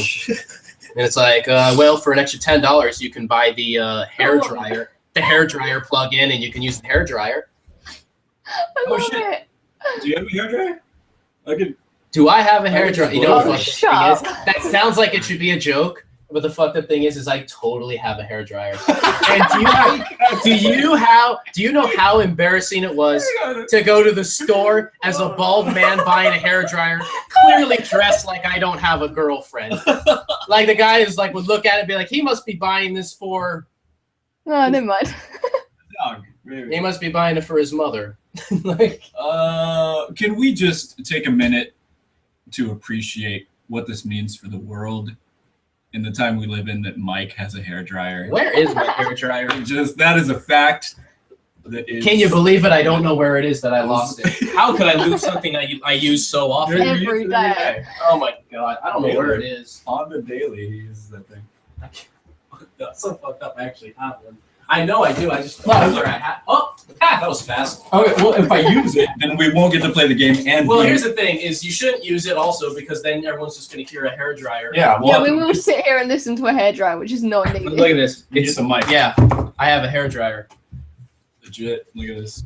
You know the even better thing is I have 2 of them. Well, no, one's at my studio, but that's actually technically a heat gun, which sounds way cooler than it is. That sounds really cool. Yeah, heat gun is way cooler than just extra powerful hair dryer. Right. Except if you use the heat gun on your hair, your head would really hurt I'm after. gonna grab this mic All right, and pull it over here. We're gonna play. it's time to play the last in game. So if anyone has booze that they want to turn this into a drinking game now, this is Oh wait, the let time me to look do up some art. Oh, You should pull up a piece. so I can screen share some lessons. Yeah. Right. Are we allowed to do that on the pod? Can we do that? Well, I mean, it's an expositional thing. We can just be like, Yeah, oh, this is what it it looks like. Yeah, That's you absolutely can. Yeah, you can. Yeah. It's on the wiki. Can we do it? We can do it. If it's on Yeah, the I wiki. think so. I think so. All right. Let's look for the wiki. Let's look at some As long beautiful. as it doesn't involve video or audio, as in like moving video or audio, then yeah, Yeah. you're fine. We're gonna look at some beautiful Christian See, it Reese takes me Lassen straight to his- paintings. It takes me straight to. Just his go to thing. the image I just want search. a wiki. Just pull up a couple images. Oh, image search. You're There right. you go. Tell me Yeah, if you but- want me to do anything, because at the moment, because you said not to Google anything. You just hang out for a minute. That's Okay. the horse is. Is that the definitely- one? Yeah, Is that's that a the one great we one. gotta. We gotta. This is the one. So what you do is you go to view image and then you got to pull that into a separate window. A limo? Window. Separate A women. separate. Go back. Image not available, bro. That sounds like bullshit. Sup. All right. Well, we'll just find another Why one. is it? Oh God. Why are you not available, image? Yeah, image, sort your life out. Sort your life out, image. The fuck? You know, get that nice picture of him next to one of his paintings. Right there. These shoulder pads, though. For He's real. wearing This is- shoulder pads. All right. Is that as big as it can be? Can I? You know what you can do is you can put that like save the file, open it in like Windows that's a Photo whole Viewer and other zoom in. thing, dude. All right, just find another one. Just find the painting and then we'll get a nice photo of him on his horse. No, studio shot. What's the size of that one? This one? That's too small. Never mind. All right, let's. I'll just let you adventure into that while I still draw. Let's make it big image. Where do You just go to search tools search tools and then do size on the left there and Yeah, then make it like yeah, large. Yeah, give me a big old picture of Lassen. We could get one of him next to the art, but there you got a big one. That's the one that didn't load. Heartbrokerage.com. Yeah, they're jerks. They're being dicks They about don't it. want us to. They probably want us to pay like $60 for the digital to picture look of at it. it. You get a GIF. Just keeping it relevant. Yeah. Just keeping it relevant. We gotta bring it back. Always gotta bring it back. I think. How about the one with the dolphins there we go. kissing? Oh, that's also art brokerage. Pinterest. Pinterest. Booyah. You know what though? What's a last one without the Forbidden. sunset? Why are these forbidden? See what happens? See what happens when you charge money? Is we Oh can't my play the God. last in game. So where's the theory Can now? we not even play the last in game right now? Okay, we got one with the moon. Tumblr. Do the Here we one. go. Tumblr. That's fantastic. Thank you, Tumblr. Now make that like pull that window out so it's its own Chrome window. All Like right. pull the tab out so it's its own window. You know. All right. There you go. And then just pull that on the screen share. Now hit go left. That second button right there. Yep. And then see it down there on your screen share. Now just open that up. Now you hit share. And then now our screen is this beautiful Lassen painting. All right, guys. So there's this artist that Mike and I are huge fans of, named Christian Reese Lassen. Okay. Okay. This is an example of his work here. You'll be able to see it in 10 minutes, Sarah. Yeah. It is. He does these beautiful sort of oceanscapes and animals and fish and dolphins and whales. According to a documentary made by his own gallery, he has a unique glazing technique. He also has long blonde hair and prefers to have photos of himself not wearing a shirt riding a horse on the beach. Because that's just the kind of guy he is. That's you know? totally the kind of guy he is. He might be the kind of guy that might airbrush some whales on a Ferrari. Totally, or Oh, it's just popped up. Okay. Yeah, right. You might recognize this from your 7th grade binder. your 3-ring binder in middle school. You might have had you might be like, I want some Lisa Frank stickers. And then they had these and you're like, these are for boys. I don't know what the fuck you're talking about. Come on, America, you'll know. I don't Alright, even know what anyways. 3rd grade is. You guys don't have a 3rd grade? Grade 3. How did We you don't call how stuff. did you know what grade you were in? Don't you We don't grade call three? stuff grades. That's So not you good. went to school. Level Did you 3? have a summer vacation? Yeah. So then you Not come back level from summer 3, vacation that's and then you just said, I'm in next part of school now. It wasn't numbered or anything? No, it is, but it's not called 3rd grade. We're like What is it year 1, called? year 2, Third. year 3, but they're completely different to yours. Level 3? So they just say like 3rd year. That Yeah, sounds you way s- more mature you for like say- an elementary school. You say, Year 1. It's well, like is it primary or Wow. secondary school? primary. How old are you? Tell me how old Primary, you are. secondary. Well, how old are you in 3rd grade? Okay, We were 5th talking grade about you're middle 10, so you're probably around 7 or 8 in 3rd grade. Okay, so that would be year about 4 for us. We did Fourth it. We're a year. year in advance. America. So that's all the way. the Goblet of Fire Uh-huh. year. No, No, that's no, your, no, your no, no, fourth no, no. Goblet of Fire. 4th year. Prisoner of Azkaban's year 3. Yeah. No, because they're years. way older in that. They are way older. Then what? Why Why are the youngins?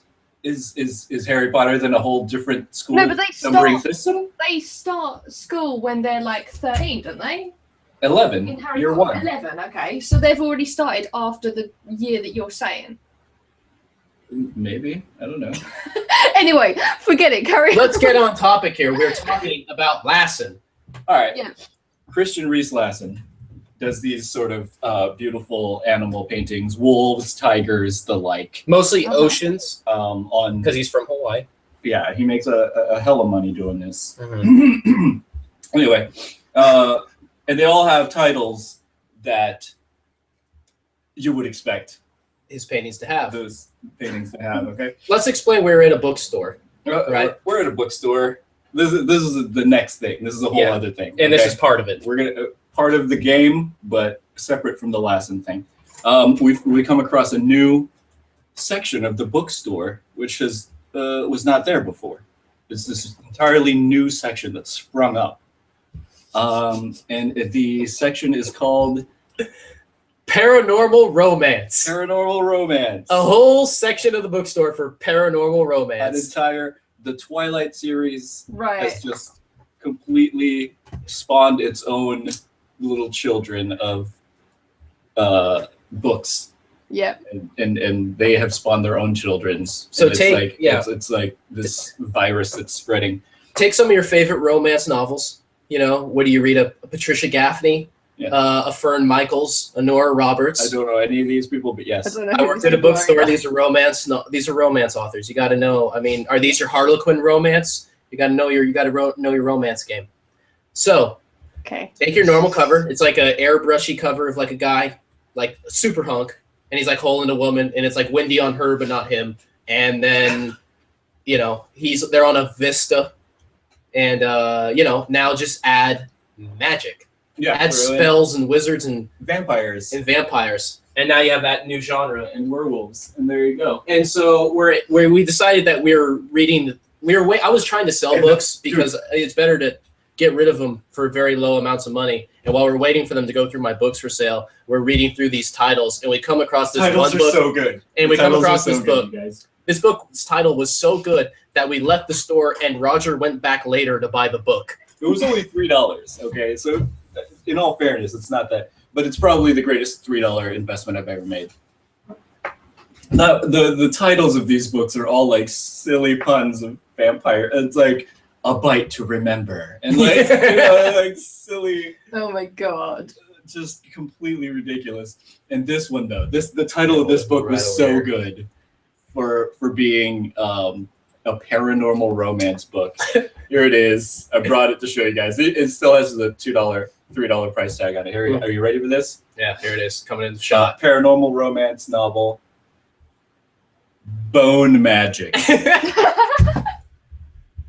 Whoa. Bone Magic. Is that the ballerest title for? That's Can you maybe read us a little selection from Bone Magic? I don't even. Just jump in. Any page you jump into will be good. Just think of the levels, you know? Think of that wordplay. The wordplay. Bone Magic. Bone Magic. Bone Magic. Bone Magic. I don't know. This book's a real leg crosser, if you ask me. Maybe I'll read from the back. This is a real leg crosser. Yeah. Raise your belt up in high school kind of book right here. Yeah. But it's not about boning or magic or voodoo or any of it's the story is about these two sisters, really, and the bond between them. Yeah, all right. Anyway. Hey, hold on a second. We're gonna play the game. You grab the game. Are you gonna read? It's gonna read Bone Magic excerpts from Bone Magic, you guys. Here it is. Well, hold on a second. You tell a little bit about. Can we come up with voices? Here, I'll read the first paragraph, and we'll do. Oh wait, the first paragraph. They actually had a really good start. Okay. Run! Get the hell out of here! Morio! Push me toward the iron gates. Morio with an O. I didn't ask why. I just took off for the opening, avoiding the metal as I darted past the wrought iron spikes. Nearing the steps leading out of the mausoleum, another shout from Morio stopped me when I whirled around. He dropped his bag containing his skull familiar and had pulled out a pair of curved daggers, one in each hand. A wedding present for me, but he wasn't taking any time to admire the carved antler handles. No, it was show and tell time. That's like a sentence you do in junior high. A wedding present for me, but he wasn't taking any time to admire the carved antler handles. No, it was show and tell time. That's two people. Wait, wouldn't you take the time to admire something? No. It's a run. Get the hell out of here, Roger. Two people with long, shuffling strides were headed his way, or rather, two bodies. Can you cut off their heads? Morio snorted. Oh, sure. I can just zip in and lop off their heads with these babies. Get real, woman. We've got our work cut out for us.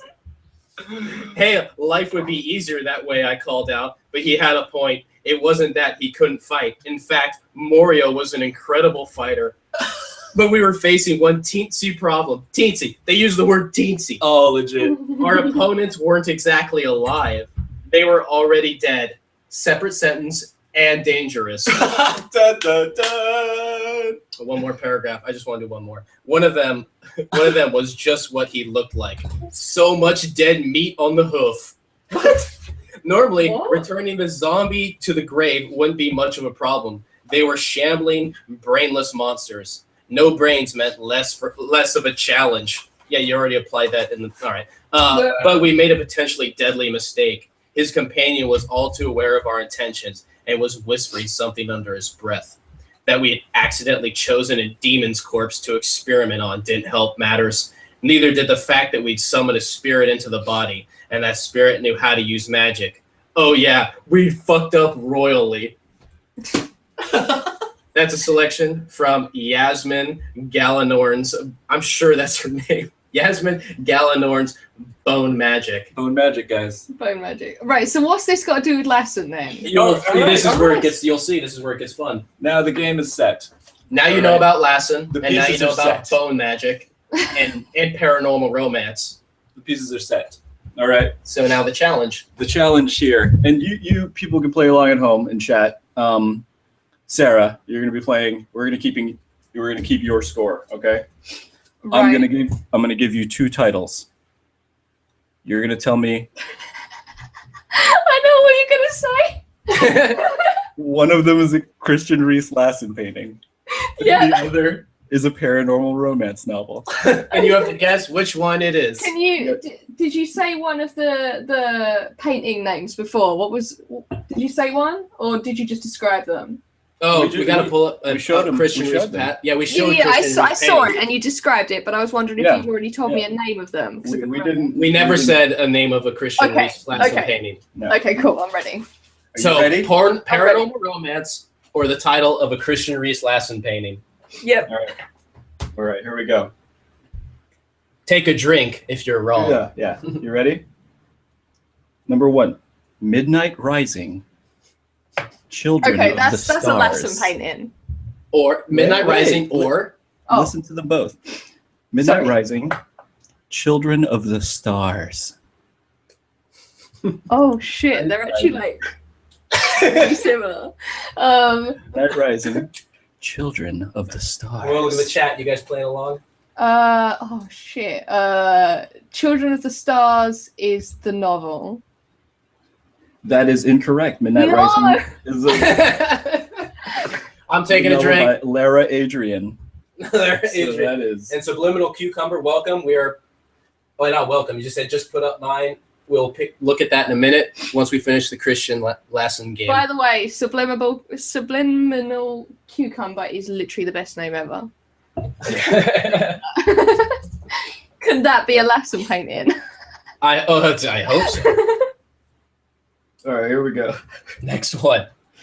Cape Storm, Bay of Secrets. Cape Storm. What's the cape Bay referring of to? Secrets. Is this a vampire cape, or Who is knows? this Is a body it of water cape? geographical? Is this geographical? Like Cape Horn? Is this a story about? Cape Fear? Is this a Is it painting of the Cape of Good Hope at the south of Africa? Oh, say him again, say him again. All right. Cape Storm. What was the other one? I don't remember. Bay of Secrets. Cape Storm, Bay of Secrets. Oh shit. I think Cape Storm is the novel. That's right. That's a novel by Way! Rachel Kane. You can pick that up on Amazon. We're gonna get a pallet full of them. All right. Here we go. Should we do some one word? Okay, these are the one word ones are just amazing. Okay. Okay. Serenity. Wilderness. Serenity. Wilderness. Is it the Serenity? Wilderness is the novel. Shit, you're right. Whoa! Killing Way it. to go by Dennis Danvers. I was wondering if Serenity was either a peaceful scene or the worming embrace of a cold vampire. Well, I was thinking of what's the kind of thing that you want from like a douchey vampire dude, and I was thinking like wilderness was more of that like evil. It's probably about not vampires. It's probably about werewolves. wolves. maybe? Yeah. Yeah, there you go. These two. Okay. Ring of Hope. Ooh. The Promise. Ring of Hope and The Promise. I want to see the The chat Promise is a answer. book. And before you say the answer, I want to see what the chat thinks. Ring of Hope or The Promise? Which one's which, guys? Oh god, I don't know actually that one. It's really That's hard. really hard. The more you think about it, the The harder more you it think about it, gets. the worse it gets. It's like, oh my god, they actually The like. best way to approach the Lassen game is it's like a Jackie Chan stunt. You don't think, you just jump off that balcony, grab that string of lights, and just burst that shit all over your hands and fall through the glass window. Oh wait, where did that go? All right. Somewhere. So I'm still waiting on the chat. I think we have a little bit of a delay. I really want to see what I want to see what everyone says for this one. Can you repeat it one more time, Roger? Ring of Hope. The Promise. Ring of Hope, The Promise. What's the last one painting, and what is the book? I think the Promise is the book. I actually don't know this one either. I'm gonna take a guess. Ring of Hope. What do you think? Or The Promise. I think. Okay. It's so easy to think that the Ring of Hope is about a magical ring, but the ring could also be like a solar flare in a sunset of a Lassen painting with two dolphins kissing in it. And that's where it gets really hard. See, like, what the hell would the Promise be if it was a painting? Could be anything. The Promise could be... Oh, it could be anything. But if you have 900 paintings, eventually one of them will probably be called The Promise. If you're just cranking those out in a factory with like a bunch of, like you send it off to a printer and then there's like a studio just cranking that shit out. Eventually one will be The Promise. It's like how there'll always be like, any artist who's over 60 will have a painting called The Sentinels. Okay, here we go. All right, here we go. Foxtrot says Ring of Hope is the book. Meta Baron is on the same page. Subliminal Cucumber says painting, but I'm not sure which one they say is painting. And Meta Baron Promise is a painting. And Foxtrot Oscar says, I can see The Promise being a super wanky painting. And then Subliminal Cucumber says, The Promise sounds like The Secret. So I would imagine they would think that that's going to be like the book. That's what I thought of. I thought it sounds way too much like The Secret, so someone would accidentally buy it. All right. That's like your smart business sense there, right? All right. All right, so what is it? Here we go. Ring of Hope is the painting.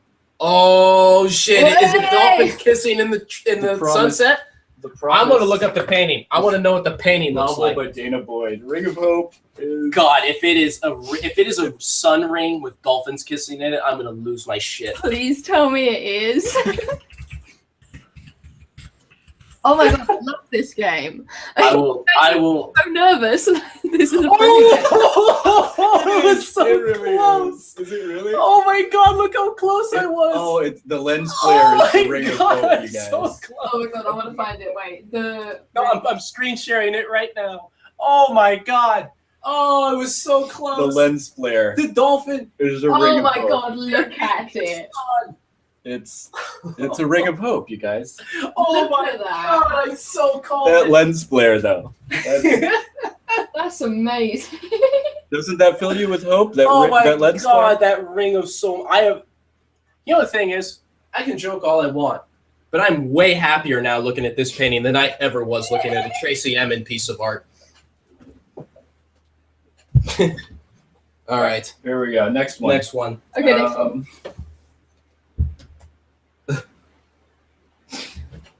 Ancient Rhythms. Secrets of Bella Terra. Oh my Bella God, we're getting- Terra. Bella Terra. Mhm. That sounds very specific. That's Ancient- got to be a character in a book, surely. Secrets of And they're Bella trying to Terra. play off of the whole what, like like, Twilight Bella thing. Terra is like a place, Yeah, right? it's like Terra is in like Earth. What if it's like the beautiful place. Earth? Oh, beautiful Earth. Oh shit, Yeah, read them beautiful again. place. I don't know. Read I them don't know again. Italian. Kirk, All it's right. the promise. God, don't you even know the promise when you see it? Subliminal. Ancient Rhythms. Secrets of Bella Terra. Ancient Rhythms, Secret of Bella Terra. Let's give everyone in the chat a minute to chime in on this one. All right, I'll give chat a minute whilst I think. God, this is really hard. It's amazing how hard this is. Like, I guess everyone, I don't feel certain about any of them. It's hard because these titles are both the same level of cheese. Like they're aiming for the same type of thing. It's the same audience. Yeah. Okay, I think I've decided. All right. Secrets of Bella Terra. All right, I'm going to say Bella Terra is the painting. Ancient Rhythms. I think Ancient Rhythms is the painting. Oh, so you guys are going we got opposite. this. Yeah, ends. we're like opposites. Beautiful Earth is Latin. AR is the painting.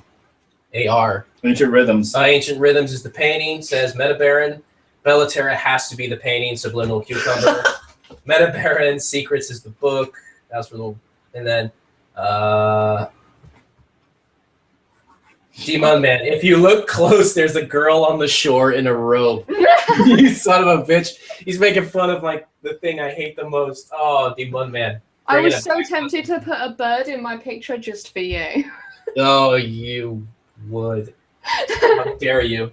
Ancient Rhythm sounds exactly like a paranormal romance. Slam 9. Foxtrot Oscar Yar book. Ancient Secrets, his book says Demon Man. All right. Here we go. Secrets of Bellaterra is a novel by Christina Dodd. Oh, Hey! No! Ancient Rhythms. Ancient Rhythms was the painting. I told you guys this was a hard game. I feel like I'm owning. You are kicking ass. I messed up at the beginning, but I'm getting there. How long into the game until Sarah goes, all right, listen, guys, I actually am a ghostwriter for all these books. I've written these books. Yeah, I know all these books. We're going to go back. Illustrated some of them. I think of the next episode or when we go back, it's going to cut back to her and like all the books on her bookcase are going to have cloth over them so we can't see them. Wait, let me see what books I've actually got behind me. I've got the Aragon set and then Harry Potter, but they're not romance, but they are like paranormal. But they're not paranormal romance. You don't have they're bone not magic. romance, no. Do you have the Bone Magic series? I'm looking. It's a shame, really. I think I should add it to the collection. However, I do have Vampire Knight behind me. So that's a thing. Oh my god. Which is a manga series. I have a lot of romance manga, actually. Yeah.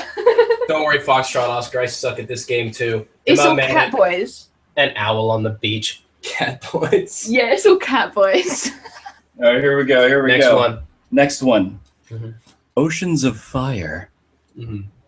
Emperor's Dawn. Oh my god. Oceans of Fire. Emperor's Dawn. Oceans of Fire. I'm going in like Emperor's Dawn. Like balls out right here, and I'm gonna say that Oceans of Fire is the painting, and then I'll see what I was thinking. That's like what my heart tells me, but I also know Roger's really sneaky, and he would totally like throw that in my face because he want to be like again. Say him again. Oceans of Fire. Emperor's Dawn. See, I'm trying to say these like I'm the movie previous guy. I think I agree with you. I think Emperor's Dawn is the novel. In a world. In a world where oceans are on fire, a new emperor rises in the dawn. That's it. The dawn. Meta Baron says, from the knuckleheads that brought you There's Something About Irene. And the producer of The Hangover 3 comes a wild summer, and that's playing like do do do do do do do because it's like a fun romance. It's like I want something. When am I ever gonna graduate vampire school? When I graduate. Winner of the Sundance Film Festival's Prime Monkey Award. All right. The cat boys are the cheerleaders in the background. Do we have guesses here? What do we got? Yeah, we've got Meta Baron says Oceans of Fire is the painting. Foxtrot says Oceans of Fire painting. The Mun Man says Oceans of Fire is the book. Slam says Oceans is the painting. All right. What is it? Oh wait, what did we say? I said Oceans of Fire was the painting because I'm picturing an ocean with a sun shining. Yeah, with the wave. sunset. Yeah, the sun through the wave painting. That's what I see. You're all wrong. Demung Man was right. Oh my god! Demung Man kills it. Oceans of Fire by Christine Freehand. No, you fucking asshole. A novel. Emperor's Dawn. A painting of. What the fuck is an orca whale? It's a painting of what? An orca whale. Oh my god! Why isn't it a penguin? That's it. That's what I thought. Because he doesn't paint Arctic. Oh, Demung Man is just gonna rub that in our face. Dude, that would be too obvious. It was an emperor penguin, you guys. This is art we're talking about here. This is Lassen, okay? This is next level. Emperor's Dawn. This is making me give up on art. Do you see why I'm so negative towards art now? That's the point of this game. Does it make sense? Do you see what happens when the business takes over too far? I understand your salt with the industry now. All right, here we go, guys. I'm gonna even give you a hint, even though that's how Everyone's confident waking I up am their wives. in this for next combo. Everyone in chat has woken up their wives. This is how confident I am. One of these The is moment says my wife is upstairs in bed saying, "What the fuck?" and Metabaron says, "Oh no!" Subliminal Cucumber says, "I'm trying to keep my laughter down so I don't wake up my wife." So let's wake up all wives in the world because of like paranormal books. oh, They're not asleep. They're at home reading they're secretly reading these They're reading the right books. now. Yeah. like ordering them on Amazon. All right. So this is how confident I am. One of these is a painting of dolphins. Okay. One of these is a book. Okay. Here we go. Chasing Magic. Dream Dancers. Oh shit. Chasing Magic. Dream Dancers. Dream Dancers. Oh my god. This It is could be even. That's like the hardest one. dolphins swimming and flying through waves and shit. And Chasing Magic, Dream Dancers. I'm gonna say Chasing Magic is the book. No, I disagree. I think It Dream seems Dancers like it's is the obvious, and I think you know that I'm gonna think is a trick question. So you're doing that Wallace Shawn Princess Bride kind of thing, and you're like switching the cup and you're giving yourself the poison. So I'm gonna assume you're doing that, and I'm gonna say Chasing Magic is the book. I'm hoping it's Dream Dancers is the book, and it's got something to do with like dream catchers and shit. We'll give the chat a minute to respond to this. Chasing Magic. Dream Dancers. In a world. Can you see like why we didn't want to say Dream Dancers has got to be the painting, hasn't it? Oh, I'm only saying the other way around because I think it's a trick question. Yeah, right? He really thing is when Roger plays this game, he really gets in your head. Like he really gets in your head. Can't trust this guy. I'm gonna be dreaming about I've him. known you. I've known you for 4 hours, and I already don't trust you. Yeah. I'm gonna go to bed tonight, and then I'm just gonna have these dreams of just like Roger, but he's gonna have long blonde hair. He's gonna be like riding a dolphin into the sun, and I'll be like, ugh, ugh. And I'm gonna sit up in bed all fast, covered in sweat. Sam's gonna come in from the other room like, Mike, are you alright? And I'll just be like, bone magic, and fall back to sleep. Wow, that's the craziest wet dream you've ever described. I'll be like, I had a wet dream. Salt water? I'm covered in salt water. Then Roger's gonna peek up from the window. Bone magic. I'm gonna be like, this is the second floor. I'm gonna be really confused. And then I'll disappear. He's gonna disappear. Oh, Into my dreams. I'll flap my cape storm. All right. Storm cape. All right. So here's the votes. We see Chasing Magic is the book by Metabaron. Foxtrot Oscar. Dream Dancers is the book. Subliminal Cucumber. Chasing Magic is the painting. Dream Dancers is the novel. Demung Man. We are all over Chasing the board. Magic is the book. Totally. Slam 9. This is hard. Dream Dancers is the painting? Question mark. Demung Man thinks that Dream Dancers are whales in robes. And Foxtrot Oscar's Sexy Fairies Visit in Dreams. I've read it. All What do we got? The answer is. Wait, go ahead. Yeah. I'm gonna say Dream Dancers is the book. All right. We're keeping. Come for on, all those Chasing keeping Magic is the score, book. Come on. For all those keeping score, Sarah has gotten 4 right and 3 wrong now, Ooh. Oh God. including this Don't one, worry, Dream that's still like in Dancers. this game. That's still like an A. Yeah, Dream Dancers is the painting. Oh, wait, is that what I said? That's what I Magic. said. Yeah, I was you disagreed with Sarah. So. Yeah, you disagree with me, so you got that. Well, there you go, guys. Oh my god, That's All right. this is too fun. All right. right. Here we go. Give us another one. Surrender. All right. The Red Tree. Are those 2 different ones, or is it Surrender the Red Tree? No, Nope, 2 Surrender different things. and Surrender the Red Tree. is a 1-word title. The Red Tree. Whew. Damn. The Red Tree's far too descriptive for one of his paintings, surely. Well, here's the thing, because you're gonna think it's way too descriptive, right? But then you're gonna be like, but trees aren't red unless they're in a sunset by the ocean, right? Can't Man you? has a point. Here's the painting. I'm gonna lay it out for you. All right. You're on the beach. It's Hawaii. The year 1989. A man rides by on a horse. Long, flowing blonde hair, no shirt, and you're just like, thank God there was no shirt. Woo! You slap your girl next to you, high five. You drink your daiquiris. The sun's going down. Sun's setting. Sky turns into a fiery red.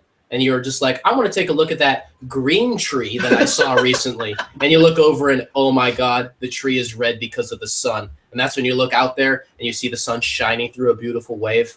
And you're or right? It's red because of a blood moon and it's actually the novel. Oh my God. Or, hang on, I don't want to speculate. I closed the list, so I'm not even looking. I forgot what's what. But if I'm Lassen, the red tree, that's a volcano erupting. Oh, shut up. You son of a bitch. Am I right? Oh my God. A tiny island off in the distance. Where's Lassen while the volcano's erupting? Is he safe? He's safe though, right? I'm going to peek now. I just need to know he's he's safe. Is he surfing? So he's I'm in not the gonna water say and if he's I'm safe. right. Because he's probably surfing. He must be surfing. I hope he's safe. I should send him an email. Subliminal Cucumber has flipped over a table. And let's see. Metaverse saying Surrender is the book. The Mud Man said Red Tree is the book. I'm with Metabaron. I really think that there's that ocean and fiery thing, and I'm just there with the girls, and I'm looking at these red. And it's not because I'm red green colorblind. It's just because I just know that tree's supposed to be red in that light. Subliminal Cucumber, Red. I think tree the red is tree the book.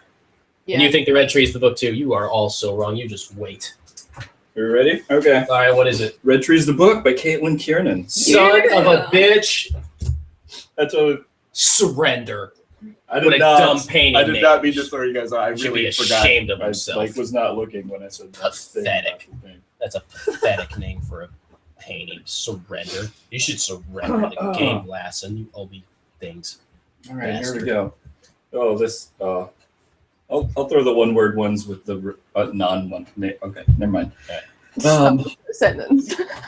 Storm of Visions. Whispering. Storm. Those are two Oh my God, titles. Nanky just showed up. Storm Okay, of Visions. Nanky, we gotta Nanky, catch oh you God, up. we've got to explain it. Whispering. Gotta catch Nanky up. All right, Nanky, we're playing a game. Here's how it works. I don't have time to do. Okay, you know what? I'm just gonna show you a painting real fast. Just hang in there, Nanky. This is for you now. We're gonna screen share this. This painting you're gonna see on the screen is a painting by the great artist and resident surfer of Hawaii, Christian Reese Lassen. And he makes these majestic paintings. You might recognize them from like a folder that you had in your binder in 8th grade, next to the Lisa Frank stickers. Now it's 8th grade. It was 3rd grade earlier. It's more 3rd grade. I said 8th because I keep losing the game and I have to keep drinking. So now what happens? So we have these paintings, right? And then really quickly, I'll mention this to you. There is a book called. Oh wait, I'll stop the screen share here. There's a book called Bone Magic. It is in the genre of paranormal romance. Me and Roger came across this in a bookstore, just to give you a light taste of some of the hot action of Bone Magic. Never say never, my love. Smokey, kiss me again. Smokey, she's kissing a bear. She's kissing Smokey the bear.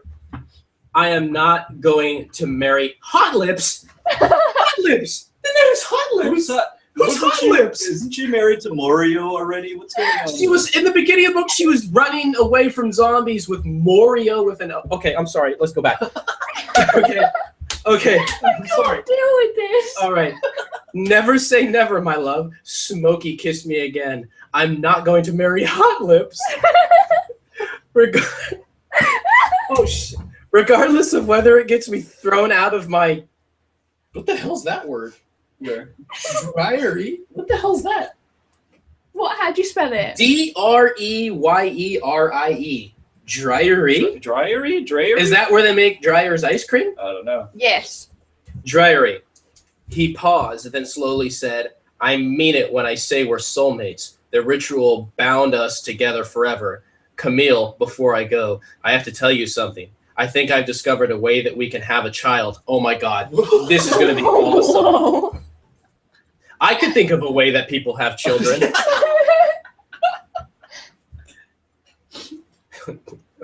What is the way that isn't the one I think of? What is the other way that isn't the one that we all know? This guy's a genius. He's come up with a way to have children. I think I thought of a way to have penis and vagina. I stare up at him, the meaning of his words crashing in on me, kind of like a Lassen painting with a wave. The meaning of it, yeah. What? That isn't possible. All right. Yes, it is. I know of a magical ritual that can pave the way. The child would be a true shifter, a dragon shifter, though not fully dragon. Oh my God! Smokey's a dragon, you guys. Oh, see, Game of Thrones fans. I get it. This is. I think this inspired Song of Ice and Fire and Wind. Do you get it? I get dragon dildos. Are you aware of this? I don't know what to say. I stared at him, terrified. He wanted me to have a child. His child, a dragon child, not Hot Lips' child, I guess. Thoughts of thoughts of C-sections and movies like It's Alive race through my head. What are you doing? Thinking of like they have? Okay, hold on a second. No, think of this. So you're in this magical land with dragon children and zombies, and there's a movie theater playing It's Alive somewhere out there. I don't know what world this takes place in, but I love it. It's got a little bit of pop culture in it. It's got mystery science. Just think about it, he whispered. If we were to have a child, this would cement you into my family, and it would take care of one of my duties to pass on my heritage. Please don't say no without thinking about it. He swallowed, looking more nervous than I'd ever seen him. I let the possibility settle in my heart. Then softly, so softly, I was barely speaking aloud. I said, you know, I have no maternal instincts, but I'll think about it. I can't make you any promises, though. We have plenty of time, and your promise to think about it is good enough for me. What a tool. He said, wrapping his arms around me. Remember, there are nannies who can look after the children, and now I must go. Wait, what's the point then? I don't know. And then give it to someone else. Like I keep being the thing that's so amazing about this. This is a postmodern novel, and people just don't realize it yet. And the thing that's amazing about this book so far is I keep trying to picture like this Game of Thrones-esque magical land, and then every now and then they mention something like a movie theater with It's Alive playing, and I'm suddenly picturing like popcorn and like angry parents walking kids in the theater. And then when I think I have the magical characters, they're saying all these dramatic, mysterious things, and then they say shit like, "Remember, there are nannies who can look after the children." Nannies. The fuck? Why would nannies? Hey, let's have a kid, but I don't want one. Don't worry, there's nannies.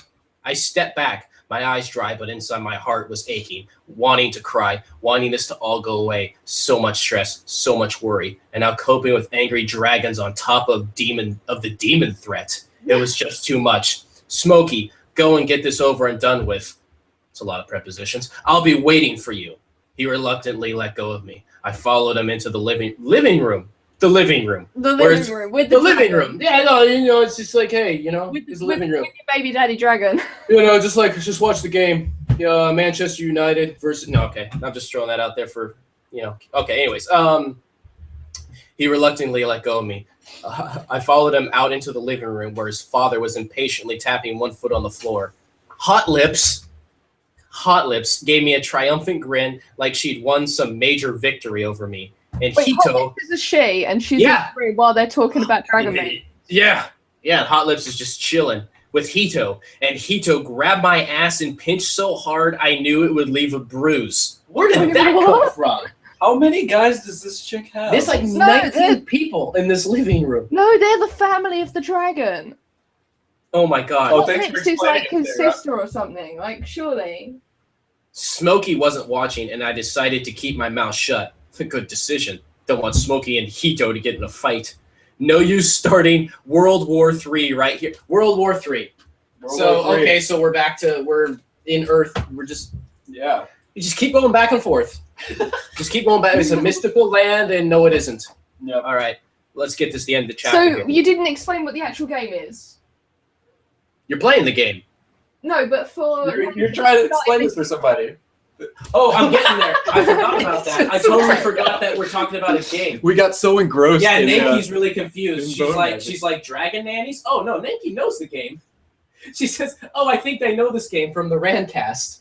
Yep, that's the game. Yay. I read all this for nothing. Yeah. But I'm going to finish the chapter because I want to know what happens. Oh my god. Let's get this over, Do you Smokey want to borrow said. the book? I agree with Smokey. I already own it on Kindle. Without another word, Hito reached for his son with one hand and for Hot Lips with another, and they vanished out of the living room into the Ionic with a Y. C. I watched as they faded from sight, wondering if I'd ever see my beloved dragon again. Back to the game. I didn't even need to read that for Nanki, but I'm glad we got to do that together. We got to have an experience, guys. GG. We Wait, are was all Nanki better our and one closer viewer friends. then on the Randcast? Yeah, well, I thought it was. I guess it was Nanki and BDO both.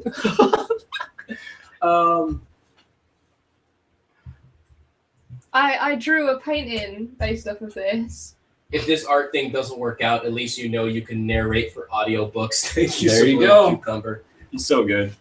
That voice. Slam says if Bone Magic was narrated by Punisher, I'd buy it.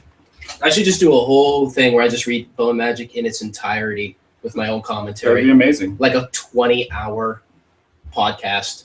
I'd listen. Straight. It's just like that. I'll do that for charity. I have to read Bone Magic in its entirety for some charity. There's some racy parts, as you can imagine. It's a Harlequin romance with dragons. Yeah, no, Nanki. It was Ionic. It was IONYC, I believe. Gotta love Mary Sue character. She has many magic bones to choose from. Oh my god, I love this. All right, let's do a couple more of these rounds here.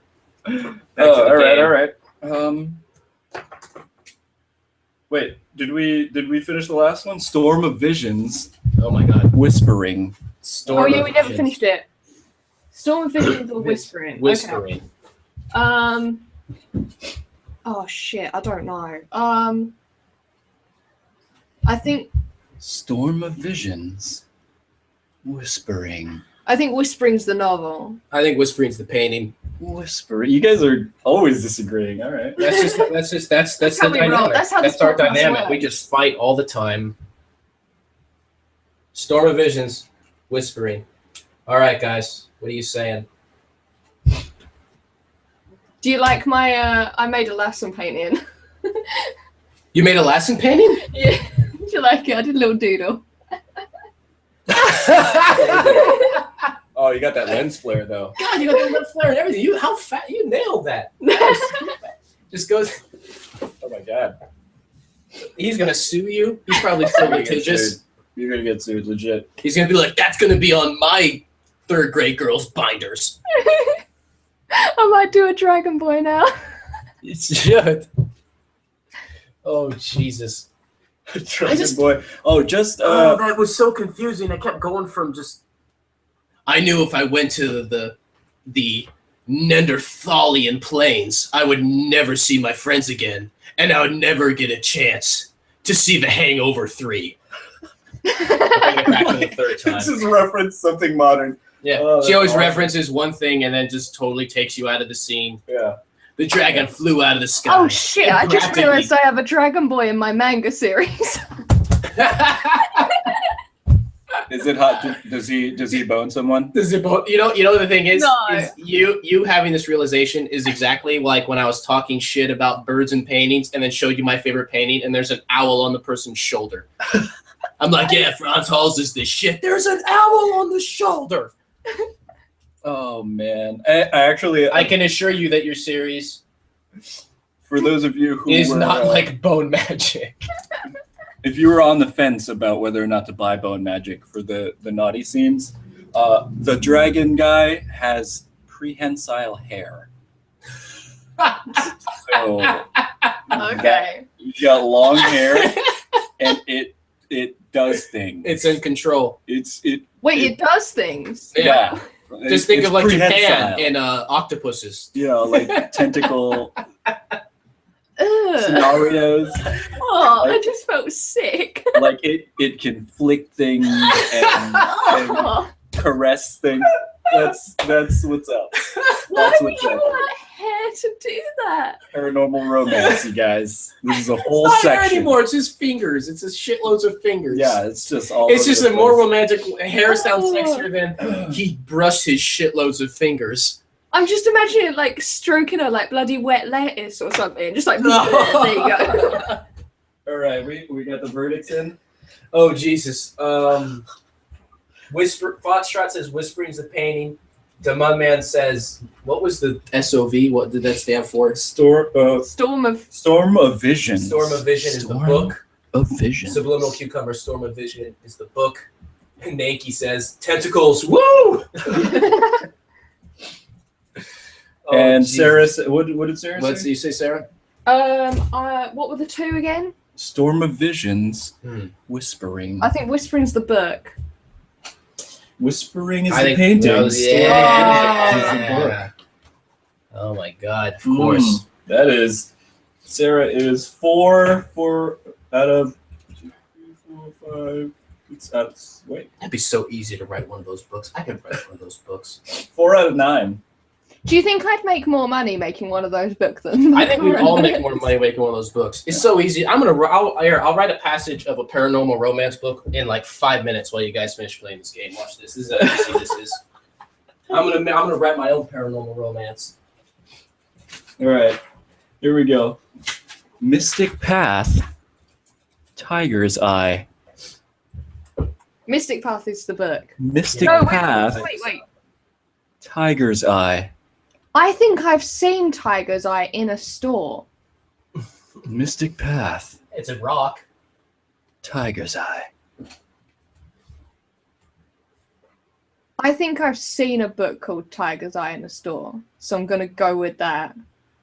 Even though I think I'm kind of leaning towards the fact that it could represent the sunset, but I'm pretty sure I've seen a book with that title at a bookstore, so I'm gonna go with the book. But was it a paranormal romance book? See, that's where I don't know, so I'm like, Were you in the paranormal romance section? It's the only section I really go to.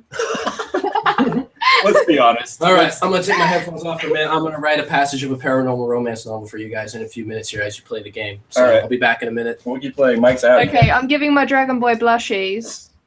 Mike's giving up. He's done with us. We've killed him. Okay, I don't think chat's heard this one yet. They're just happy that they got the previous one right.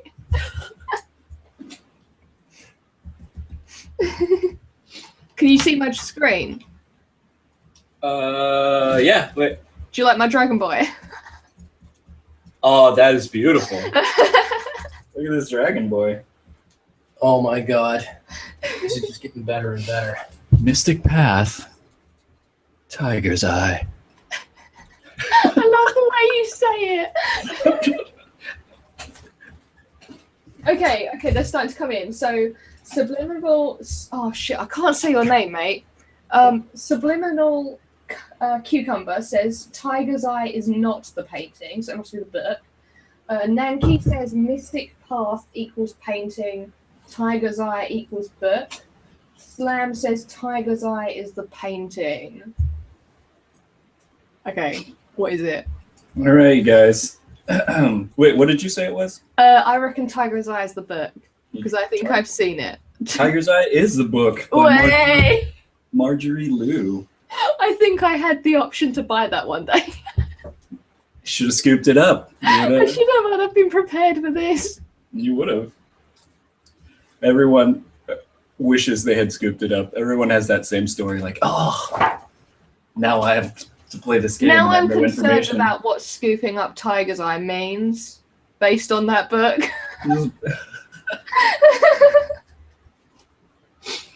Oh man, this is. Oh, here we go. White Star, Lords of the Millennium. Oh, what the fuck? White Star, Lords of the Millennium. Oh, both of those are awful names.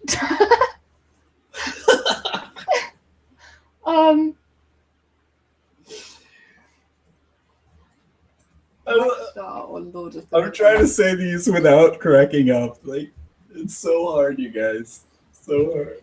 Lords of the Millennium? Lords of the Millennium is awful, whichever one it is. White Star? Like, oh my god. Lords of the Millennium has got to be the book. There's no way it can be the painting. Surely.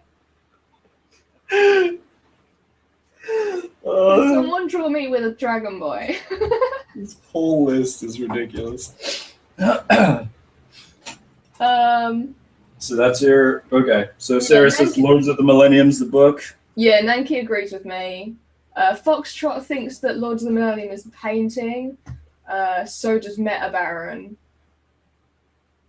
No, there's no way Lords of the Millennium can be the painting. It doesn't describe it in any way.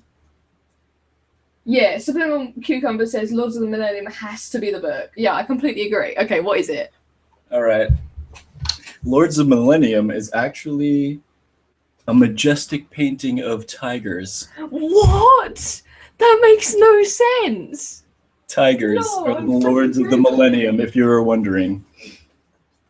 Oh my god, Lords. I'm Googling it. Lords of the Millennium.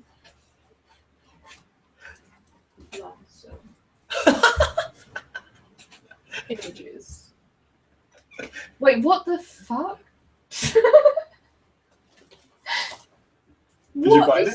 It's tigers in space. Yeah. Space tigers, guys. Space tigers. Space tigers could be a book. Legit. That's the next title on the list. Space tigers. No. Space tigers. No, that's like a sci-fi. That's like the next sci-fi show. That's like the ships are called tigers, and it's just space tigers. It's just like giant robot tigers that shoot lasers out of their eyes. That would be so good. That came on right after Ninja Turtles, right? Yeah, absolutely. It was Between so good. that and Ninja Warrior. Yeah, it's so good. Amazing. Oh man. Oh my god, what is Mike doing? Here we go. He's writing a passage. All right, here we go.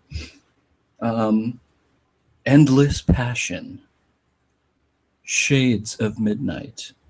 Oh, easy. Endless Passion's the book. Endless Passion, you guys. Shades of Midnight.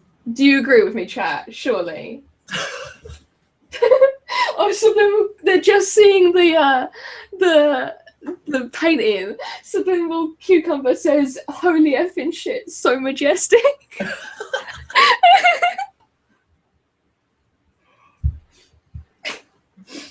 Oh, yeah. I mean, space tigers. Come on. I How think did you my not? Dragon did you Boy not needs a know? cigarette. I mean, you think Lords of the Millennium, clearly it's going to be space tigers. Obviously, it's the only thing that makes sense. I've given my Dragon Boy a cigarette. I think it suits him. Because he's smoky, isn't he? Hey, Smokey. My cat just answered me.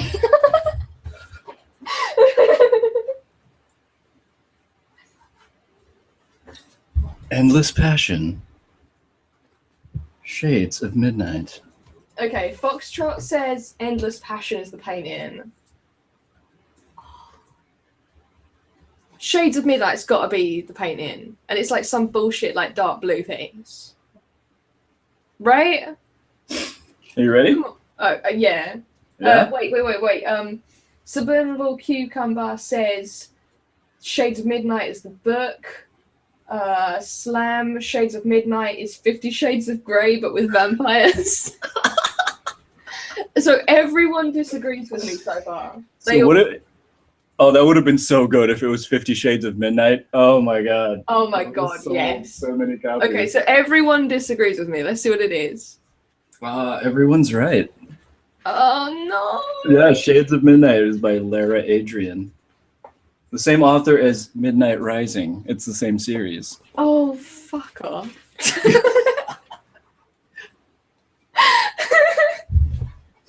Oh man. So how many did we My do? cat's so annoyed it's pooping in front of me. That's what this has done. You So hear we that? did That's the sound of my cat pooping. So we did 12 and you got 5. Sarah. Oh, I did so well So near the well done. beginning. You did. You were on a roll there. You were on a bit of a streak. And then I got distracted by Dragon Boys and it all went downhill. Mike is going to keep writing, I guess. I'm almost done here. Oh, you're almost done here? Like, hurry your butt up. I'm going to do stuff to this now that it's dry. I think that's sufficient time. Yeah, it's nice and dry. Mmm. Mmm. Dragon Boy isn't. But yeah, this game is been around for me. I didn't even go through all of them. I've got like a whole. There's more on the list. It was my painting's dry, so I figure I should finish this before. Sorry, guys. Sorry. Oh, we'll have to finish the show soon anyway, because it's 5 a.m. for me now. Oh my God, is it 9? Holy crap! All right. Yeah, it's 5:15 in the morning right now. That is so late. So if you could tell What is Mike going to on? sort his shit out, that'd be great. Mike, sort your shit out, mate. Is that weird? I feel like Americans shouldn't say mate to each other. It's like, hey, what's up, mate? No, that sounds way off. Right. All right, I'm done. Where's my Okay. headphones? Are you Oh, ready there to show and tell your new work? Here All we right, go. guys. I hope you're ready here. Ready. I wrote a paranormal romance novel for you. All right. Why is this happening? This is just some of the. I know this is it's gonna. All right, just all I gotta say is just like everyone probably wants to like make sure that like the kids are asleep and you got the room to yourself because this is a real leg crosser right here. So here we go. It's just me and the cat. Okay, well you want to make sure that the cat is give it some catnip or something. Neutered. Oh no. Yeah, make sure the cat's not in heat and doing that thing where it goes cleaning like you pat its back. Yeah. Okay. This is gonna make your cat horny as fuck. Yeah, it's gonna be ridiculous. Okay. I haven't had a chance to title yet, so I'm just gonna dive right in. We'll just call this Eternal Midnight. Eternal Midnight of the Bow and Magic series. Of the Matthew held me under his wing. That's Matthew with an O. Matthew held me under his wing. I grew up believing scales were cold, like snakes from the garden, but his scales were warm and prehensile. The moonstone begins to glow. We don't have much time, Matthew said. But will I ever see you again, I asked. Narnella, you know I can't answer that question that you just asked Is me that right like there. Nutella, but only different? It's just a fantasy name. Narnella. You know I can't answer that question that you just asked me right there, girl. My vagina grew as cold as snake scales, but my heart was still warm like dragon scales. I held him close. I held him close and embraced the horn of destiny, holding it close to my bosom. Horn of Destiny. I knew if I let go, we would have a Bay of Pig scale problem on our hands, and there would be no chance that The Hangover 4 would ever go into production. Matthew likes bridesmaids. His friends that said that made him a pussy, but I thought it was cute. The sun began to set into shades of midnight, like the painting, right? The tree of fire faded from red into black. Matthew began to fade into the night. I'll never forget you, I said. You can always find me here. And he extended his prehensile scales to my heart. Hot Booty began to cry, as well as Scott and Tiffany. I knew they would always look out for me. Matthew extended his thumb into the air, just like in Terminator 2, and vanished into the darkness. Right? I'm pretty good at this. Good. Nailed it. First try, nailed it. That's so Brilliant. easy. That's the easiest thing I've ever written in my life. Oh my God. I kind of want to like write a whole story of that. Now I can see why people write that. That's really fun. That was really easy. I was making art. We're supposed to make art. All right, here we go. Let's wrap up a drawing here. So we actually have a genuine question. Wait, hold on. Oh, is this about art? This is No, gonna be actually really about hard to- artwork. Okay. This is hard to Damn it. switch gears. All right. So I'm guessing this is to Roger, and it's about watercolor. How do you keep it from forming the washing effect in the hat? Wait, what washing? What? I don't know. How do you keep it from Forming the washing effect. In your hat. Do you mean like how from bleeding out to the sides, or That's what I'm assuming. can we clarify that a little more? Oh my god.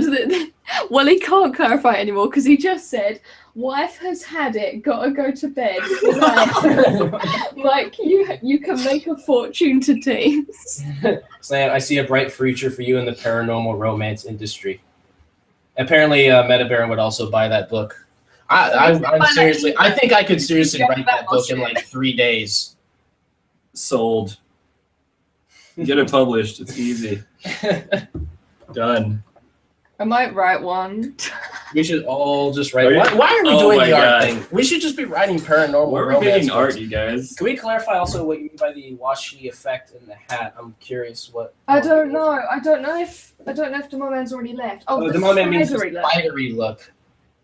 Oh, how to get that or how to not get that? How to get it or not get it? How do you keep it from forming the washing effect? Oh, okay. How do you not get it?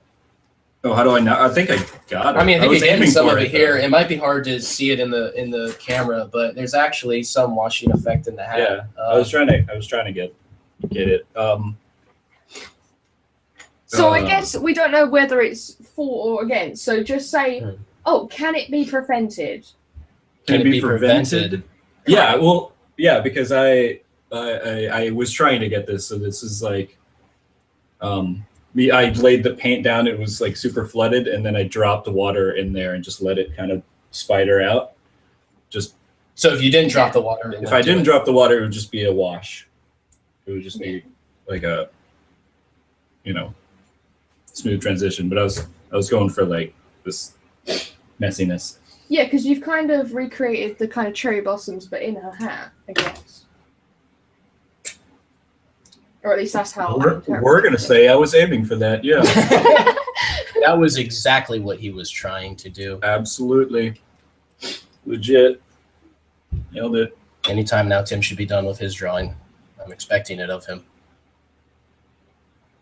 Oh, is he gonna pass it through the door? I hope so. Or he can come in. Either way, he's more than welcome to come into the room. But he's kind of got his routine. How we have the routine as podcast, he's got his routine of drawing and passing it through the door. Like some kind of like meal in a prison. One day, the prison that is our lives in art. One day, I'm gonna make him be in this. He's gonna be in the show. I'll figure it out. I'll do it. I don't know how, but I'll figure it out. Oh, easy. Piece of cake. He's a mystery man. He's so outgoing. Why don't you just let him be on the show? Jeez. He's been asking.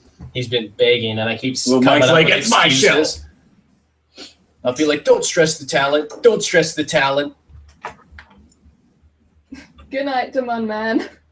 Good night, Demon Man. Glad you can join us in some readings of Bone Magic and the Lassen game. Oh, there shit, it there is. it is. Guess we just slid under the door. All right, 1 second. Oh, I'm excited. It's like Christmas. Oh, god damn it, it's really good. Jesus Christ, it's really good. Motherfucker. Oh my god, I want to sing. I mean, yay! I mean, yay. It's good. That's really nice. Yeah. You click on that little thing there at the bottom. Yeah. I want to make sure I have it in shot. Wait. How do I just click on it? Yeah, there you go. Oh, goddamn you. Side-by-side comparison. I don't want to do a side-by-side. I don't want them to see mine when they look at his. That's awesome. I'm waiting for it to show up on the stream. His line work's always so smooth. Oh, there it is. Aww. I really like the Probably did it borders too. that he does. Is that weird? I really, really like them. Yeah, they're really well done.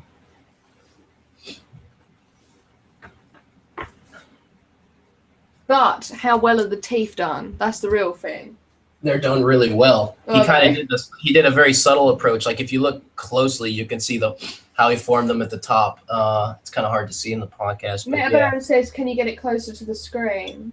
Let me try to still have light on it. Is that maybe like that? You can still see it? I hope. I have to hold it still. You've got to hold it still for 10 minutes until we see it. Well, it's not as easy to do when you have a bottle of wine in you. And all hot and bothered from the bone magic. Yeah, you can kind of see it. Yeah.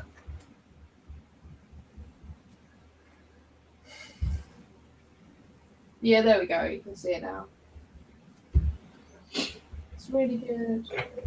It's always really good. I really like the background, actually. Now that you're holding it closer, I can see like the way the background was done. That's really cool. Mm-hmm. I can't believe you had time to do the background. Son of a bitch. Yeah, but It raises the bar. Now I have to like deal with that. Now I have to have that knowledge that like, oh my god, I didn't draw the background. That's why I love it. I really like yours too. God damn it! All right, Mikey, step up your game, man. Everybody's delivering. Let's do this. It's you and me. I spend too much time writing my paranormal romance. I need to spend more time making art. I don't know if I'm stoked about this one. You're not feeling it? Not really. I think it's nice, man. Listen, you're writing it under pressure. You're hosting a Lassen game, which is really intense. You know. That's like You don't freaking see Drew Carey out there making a painting while he's hosting The Price is Right, or Bob Barker if we kind of keep it old school. Meta Baron says, "Can Roger hold his piece up too?" Because they can't see it very well. Let me They finish. can't see it well. Let me get this last. You gotta do a last thing. All right. Okay. Oh, you've got your like mega marker in.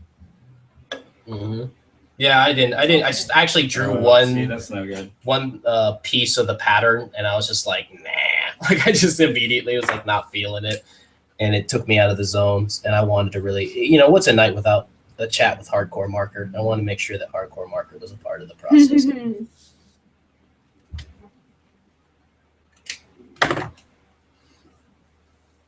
Might have been too much. That's all right. Okay, I'm gonna say I'm done.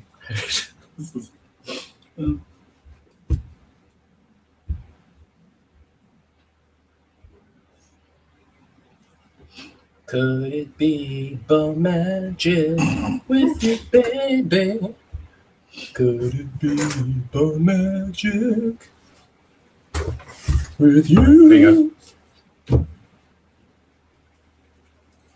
You know what it's going to be? She's going to be like the one listener that's like outside of our community that's listening to the show. And she's going to be like, oh my God, all that talk about bone magic. Don't they understand that was my second novel? And my first novel was To Kill a Mockingbird?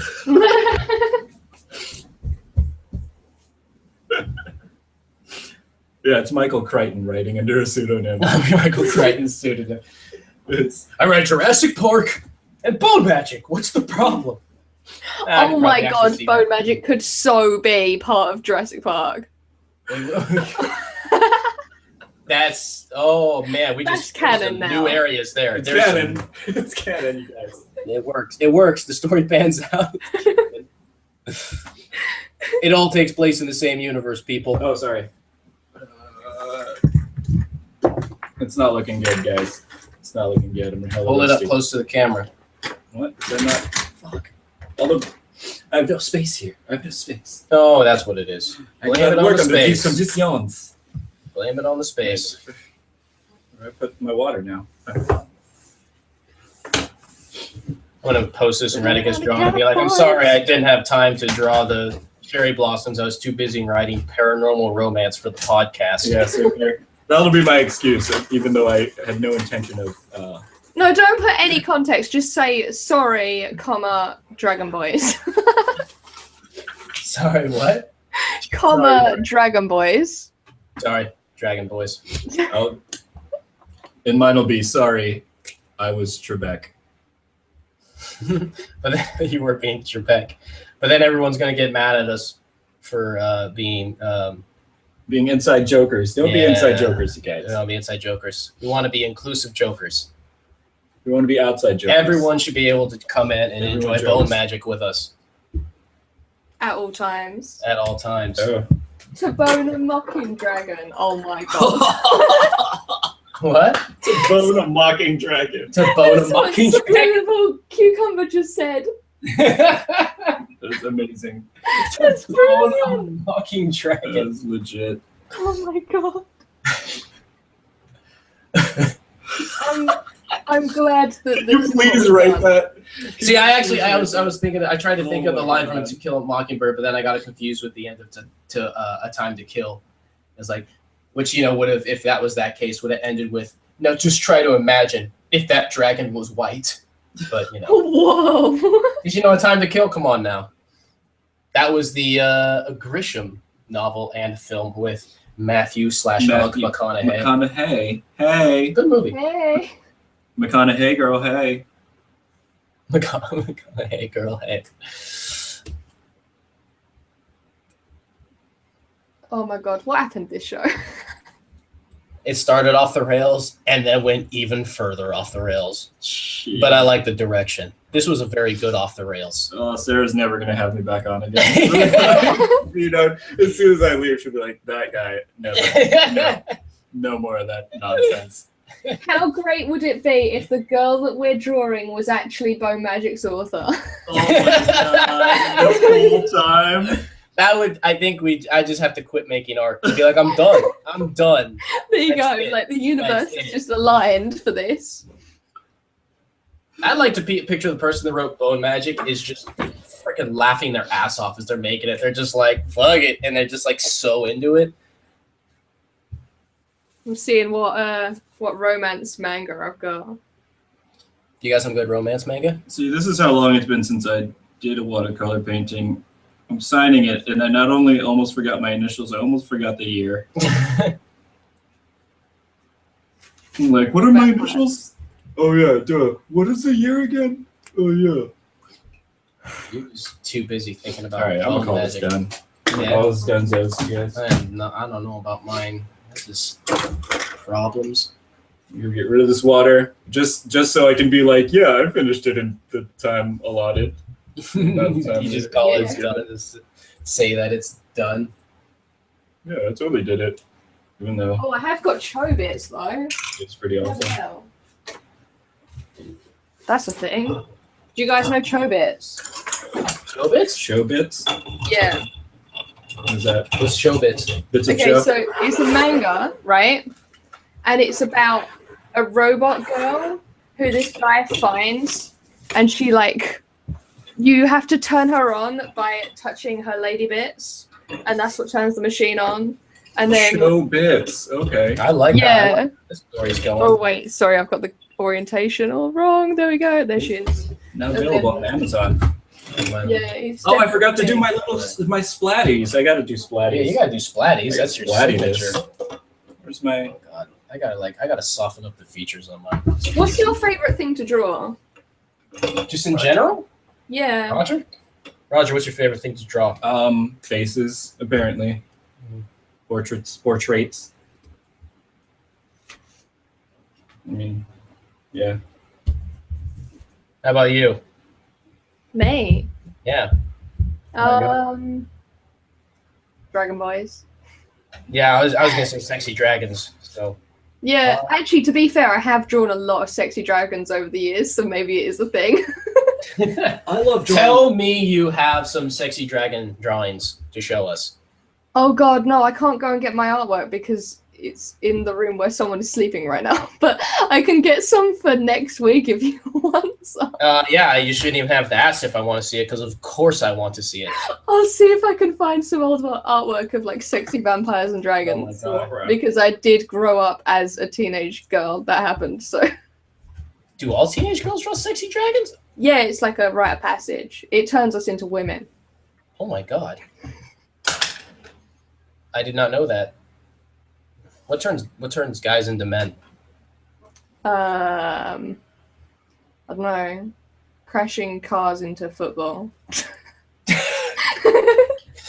Wait, what? Crashing cars into football, ladies. Legit. You know, Have you seen car football though? That is actually a thing. car football? Oh my god, you don't know car football. So you get like little sporty cars, and then you get a giant inflatable football, and then you drive the cars as the players to hit the football to get it into a giant goal. That kind of sounds awesome. And there's like 6 on each Um, side or something, or seven each side, yeah. 7-a-side football in cars. Done. Okay. Yeah. Where can I get tickets to? Yeah. How do we see car football? Is this at It least was- on YouTube? It was a Top Gear thing. Yeah, you can probably find it on Oh, YouTube. Top Gear. That's Yeah. So it's like soccer. You mean? Yeah. Like our You mean football. football, your not football, not football Americano. Yeah. Yeah, indeed. Like real football. Real football where the foot actually touches the ball. Yeah. Exactly. Proper So the football. name makes sense. Yeah. Unlike Unlike our football. our what? I don't even know. I was eating pizza today, and I was seeing football on the TV, like American football, and I was kind of mad. I was like, wait, why? What is this from? What's happening? Where's this happening right now? Why is there football on TV? And I didn't understand because I thought it wasn't seasoned. Isn't it always? No, not at all. Like football, like the season's pretty short. There's like 4 games. I mean, there's more than that, but it's really short. It's not like baseball where there's like 900 games. I feel like there's football on here constantly. Yeah, I think it's because there's so many different leagues and everything out there. You know, usually the place Oh, I yeah. actually is playing football/soccer games, which are more fun to watch. Starting to get some baseball games though. I like baseball. I'm down with baseball. How did we go from romance novels to sports? It went from Oh, like, that's a seamless transition. You know, we changed like wait, what's on your wrist? me. It's a bracelet. A friendship bracelet.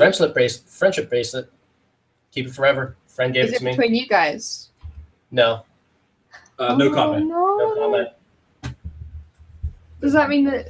It actually isn't between us. Yeah, No. Oh no, sorry. no.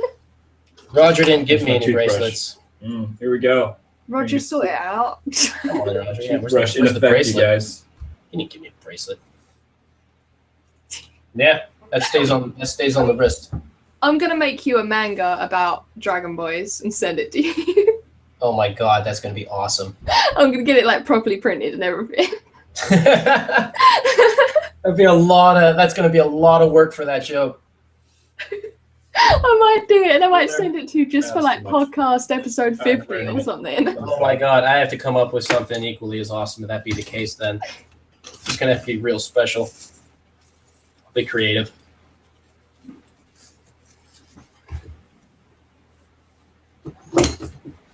I like the drips.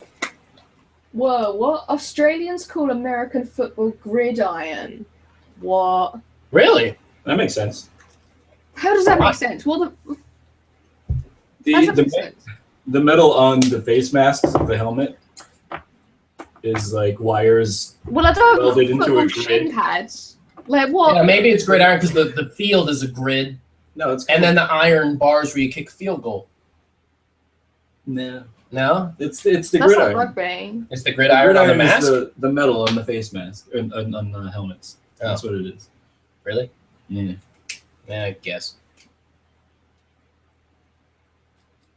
Yours both look really different. That's kind of cool. I gotta put an Oh. ink cartridge in this thing. Wait, what does yours look like? Oh, you can't see it now because I've gone back to my face. Because I was just sitting there like it's Oh, been hey, what's done. up? Hey. There you go. We just pulled you up. Yo, sitting there are we with supposed to Mango. go back to our face now? We can go back to our face. It's up to you. Have you finished? Yeah, here we go. Last shot. I don't know if I'm finished. I don't know. I did some I'll have to splatters on play it. around with mine a little Now bit. that's got to dry, and then I had to replace the ink in my thing. And That's I'll why scan it was it. getting sloppy. Mine's all like kind of rough. I don't know if I Wait, like it. what? Apparently there's r/dragons fucking cars. You've never seen our Wait, Dragons fucking cars? You guys haven't seen that sub? no. Dude, Wait, people have made what? like elaborate animations of it and shit. It's hilarious. It's so funny. I'm going Should there I right click now. on it right now? It is exactly what it sounds like. Absolutely. No, is it? It is exactly how it sounds. Who? What? Why would people And you know, make let's that? see. Let's see here. Yeah, it turned out alright. I'm gonna have to clean that up a little bit. Clean up that lines. Wait, are you googling it? Are you searching? No, he's No, I going just to went the straight to the subreddit right now. I typed it into just Reddit, just like by hand. and There's also Cars Fucking Dragons. actually is a thing. Oh It my actually is God. exactly how it sounds. It's drawings of dragons fucking cars. Oh, somebody had It's one very commissioned. real.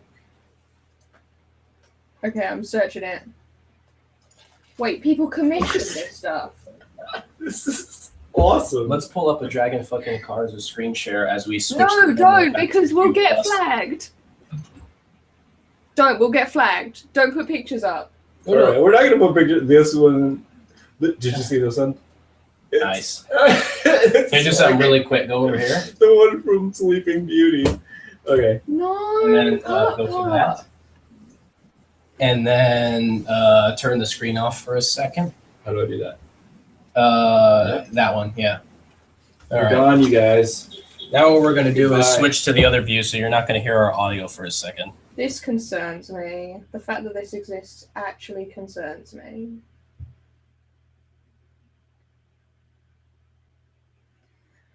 Oh, internet. Why are you a thing? Every single time this show ends, I'm left with this face, which questions humanity. Whatever. Oh dear. Chat, have you got any arty questions before we finish up? Because it's very late. I feel like we go on longer every single week. I don't know. I think we do. There we are. Hello. Getting back in frame here. Hello. I can see your faces. Oh. Yeah. Oh no. Yeah, there we are. Oh, hello there. We didn't notice you. What are you smoking? It's a e-cigarette. It's like a vaporizer. He's Oh, got okay. a vaporizer.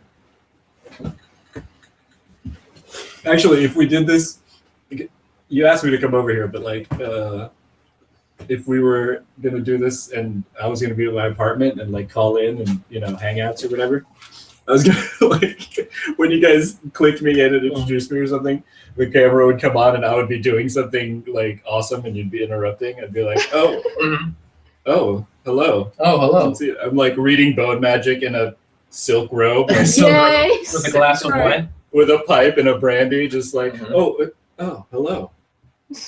I didn't see you there.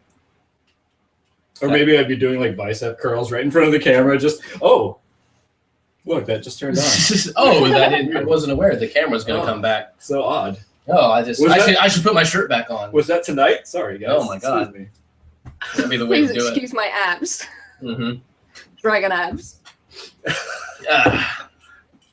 Definitely. Nanki wants a Dragon Boy manga. I think I have to Should. make this thing. I got my dragon manga. I got my Power of the Dragon. I get it from the bracelet that my friend made. It was that friend. Real quick, can I show off my charcoal right there. tools that my Yeah, homemade show off the charcoal tools. tools? Yeah, I see the charcoal tools. I was gonna do this. Too bad it wasn't a charcoal drawing. I brought them, but in case I did a charcoal drawing, I brought all my stuff.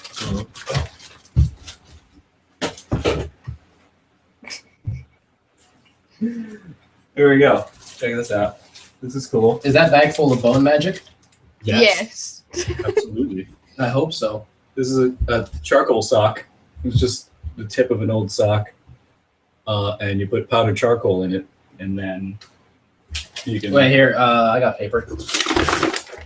That. and you can just sort of like pop it on there, and you get like little cloudy, That's really cool cloudy effects with charcoal. And this is what I'm really proud of. This is pretty cool. I saw somebody make this on YouTube. I was like, oh, I gotta have it. I gotta have one of those. This is this thing. That tiny thing is a piece of eraser that I cut with an X-Acto knife and cut it in the shape of a wedge there. And then this is a chopstick that I split at the end. And then there's a rubber band holding it together. See that? Okay. But So this what do is you use it for? this is for highlights of hair. When you do, Ah, You can that's really erase- cool. you can erase away the hair for the highlights. There you go. And that's it. The That's sock, cool. the sock and the chopstick. Every charcoal artist's Sock and chopstick secret combo. weapon. So if you're getting into charcoal, get yourself these tools. Yeah. I hadn't seen the sock thing before. It's pretty dope. Yeah, it's pretty sweet. I'm for it. Yeah, the closest I'd seen to the sock thing was in school. We used to like get the charcoal and then put it on like a tissue or something, and then rub the tissue all over. That looks way better. Yeah, Yeah, you can do that too. This is just more very subtle, like really, really super subtle. Like it's like puffs of charcoal. I use charcoal. I just use like powdered graphite a lot. I should use charcoal. You do that. I like powdered graphite. It doesn't get as dark as charcoal, but it's silvery and weird. So what's the end? With the end portion? We sing a song.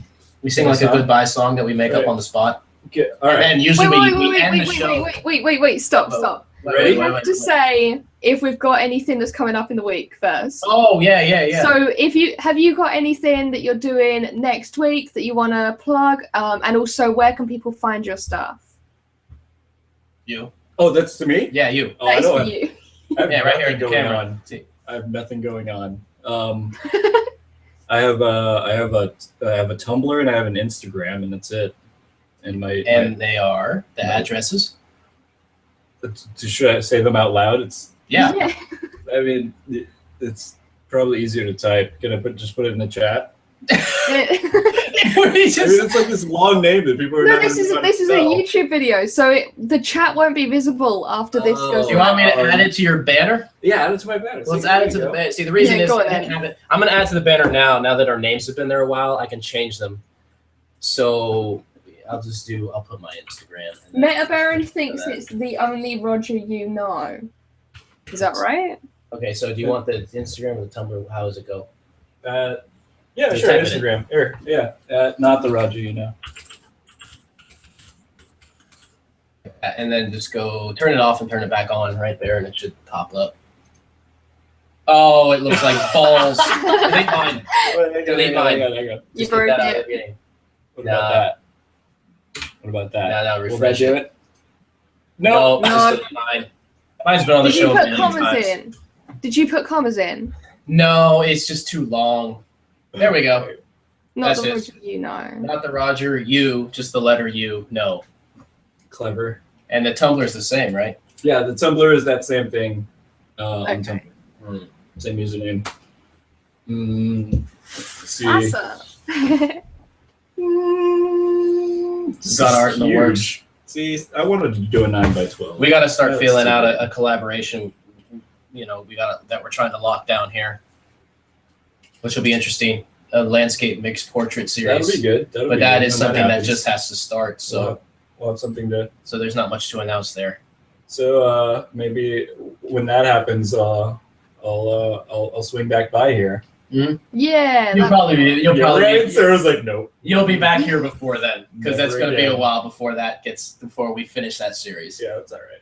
It's going to be a big. You'll probably be back before then. Be a minute. How about you, Sarah? I don't have anything happening this week as far as I'm aware. If I do, then I've forgotten it. Oh well, life moves on. And then my stuff is all the usual stuff. So down here, there. That's my website. So geyser.com. And then my Instagram and Twitter are @Geyser.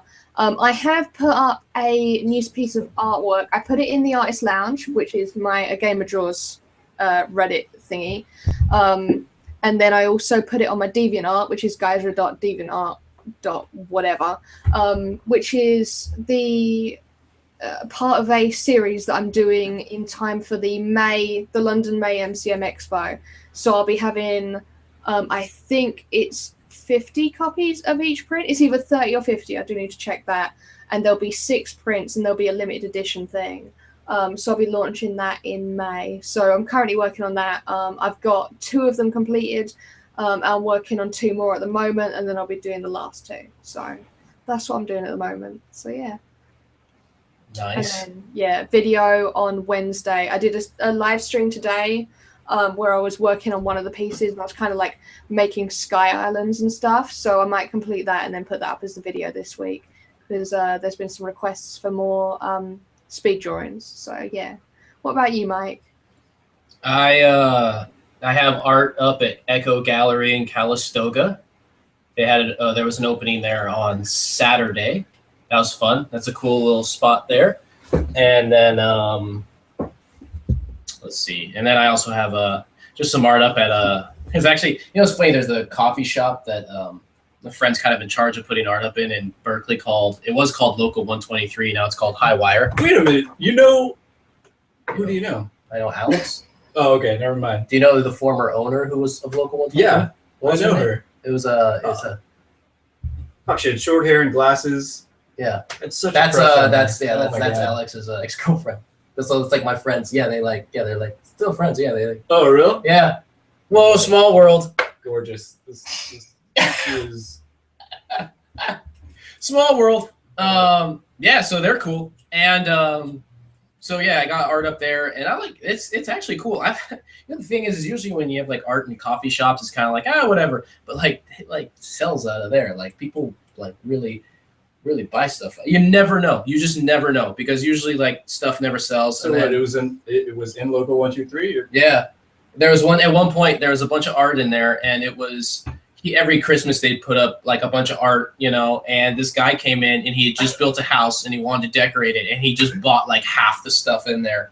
Oh and my it's just God. like that never happens. So he just bought so many artist things. That's so hilarious. it just goes to show like if you have the art to put up in places, just put it up, And so that's a cool spot and that's cool that they did that. And then I actually was talking to her about who to talk to about getting if they were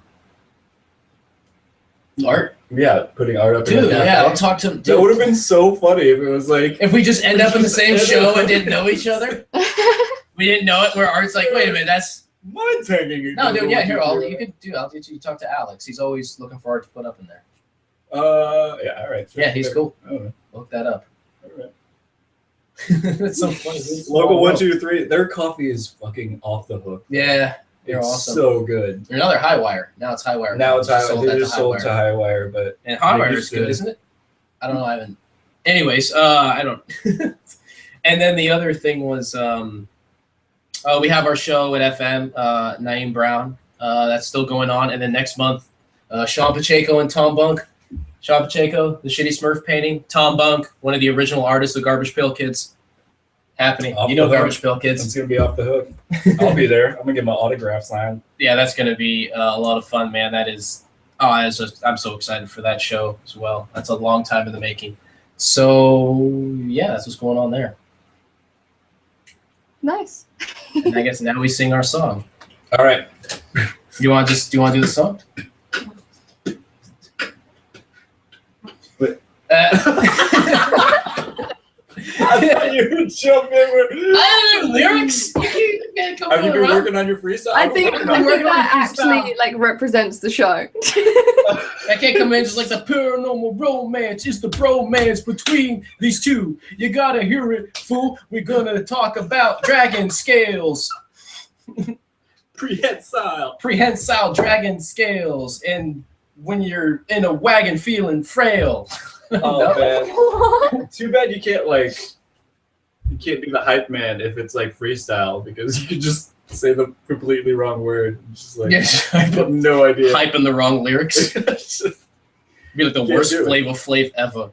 You can't do it. No. Oh, The we'll get the rap ready for our next time. We do The this. hype man, for those not versed in hip hop, is the guy who says the last word or two in the sentence. Yeah. In other words, like the Okay. Beastie With the Boys guy. was pretty much like three hype men. So he's just sitting there like this. So yeah. Ham. Yeah, exactly. He's up there and Like the whole. so it's just like, gonna run because we're on the lam. And then you gotta grab food because you need your ham. And then you'd all both would say lamb and ham together. Yeah, Because everyone Right. has lamb and that's ham. the hype man. That's that guy. It's Dr. Seuss rhymes. But I guess we're gonna have to pre-write. We're gonna have the to rap pre-write so the that I rap can song. legit When my be a hype keyboard man comes. because I don't want to say like the totally wrong word. I Practice. Because there was You're that like and then party, and I'm like leukemia. yeah. Like, Why would you what say song ends up with leukemia? those two? Why as would the you say? possible Why would one? I ever write about leukemia? I don't know. I'm just saying. Wait, I'm just saying, it would just not work. You see the shiny logistical, head. you see the logistical issues we have here. So It's gonna have to be pre-written. Is what I'm Shiny saying. head, feeling sick like bulimia. No hair, cause it's like a no. That doesn't work. No, You can't can find we that. stop before this ends up in like flagged territory? Yeah. Okay, we won't have leukemia rhymes. Can we appreciate the fact that I have a blue light on my face because it's now officially daytime? Look at that. Oh my god! How long was the show? How long did it go? Oh shit! Is it 10 o'clock? I started this show at 1:30 a.m. I gotta get home, you guys. Yeah, it's okay. We gotta wrap this up. Sorry Okay, about so that.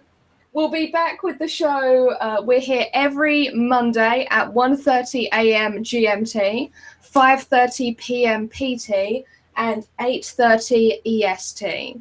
So get those little timings written down. We do post up a little on this channel. If you watch it, you'll see a little upcoming event appear on the page, and it will be like upcoming live events on the front page. So you can just like set a reminder for that if you have Google Plus or a YouTube channel, and it will give you a little reminder, and it will also tell you like a countdown of when it's going to be. What are you doing? He's cleaning the table. My splattering's got a little bit. I splattered on the table. He splattered during bone magic, and he's That's, cleaning it off the table. But it's watercolor. It just wipes right off with water. You know, it's watercolor. It's all good. You know, that's why he's not crying. He knows what's up. It's all He's good. used to it. All right. So that's everything. Well, so thanks, guys, for having me. Thanks. it was fun. great to have you here. Great job on what 5 out of 12. It's pretty good 5 out of 12 what? on the lesson game. The Oh, yeah, lesson one. Nailed it. Yeah. That's you know. That was a love. Yeah, that was good times. We'll catch all you guys later. Yeah. Good night. See you later. Bye. Goodbye. Let's stop broadcasting.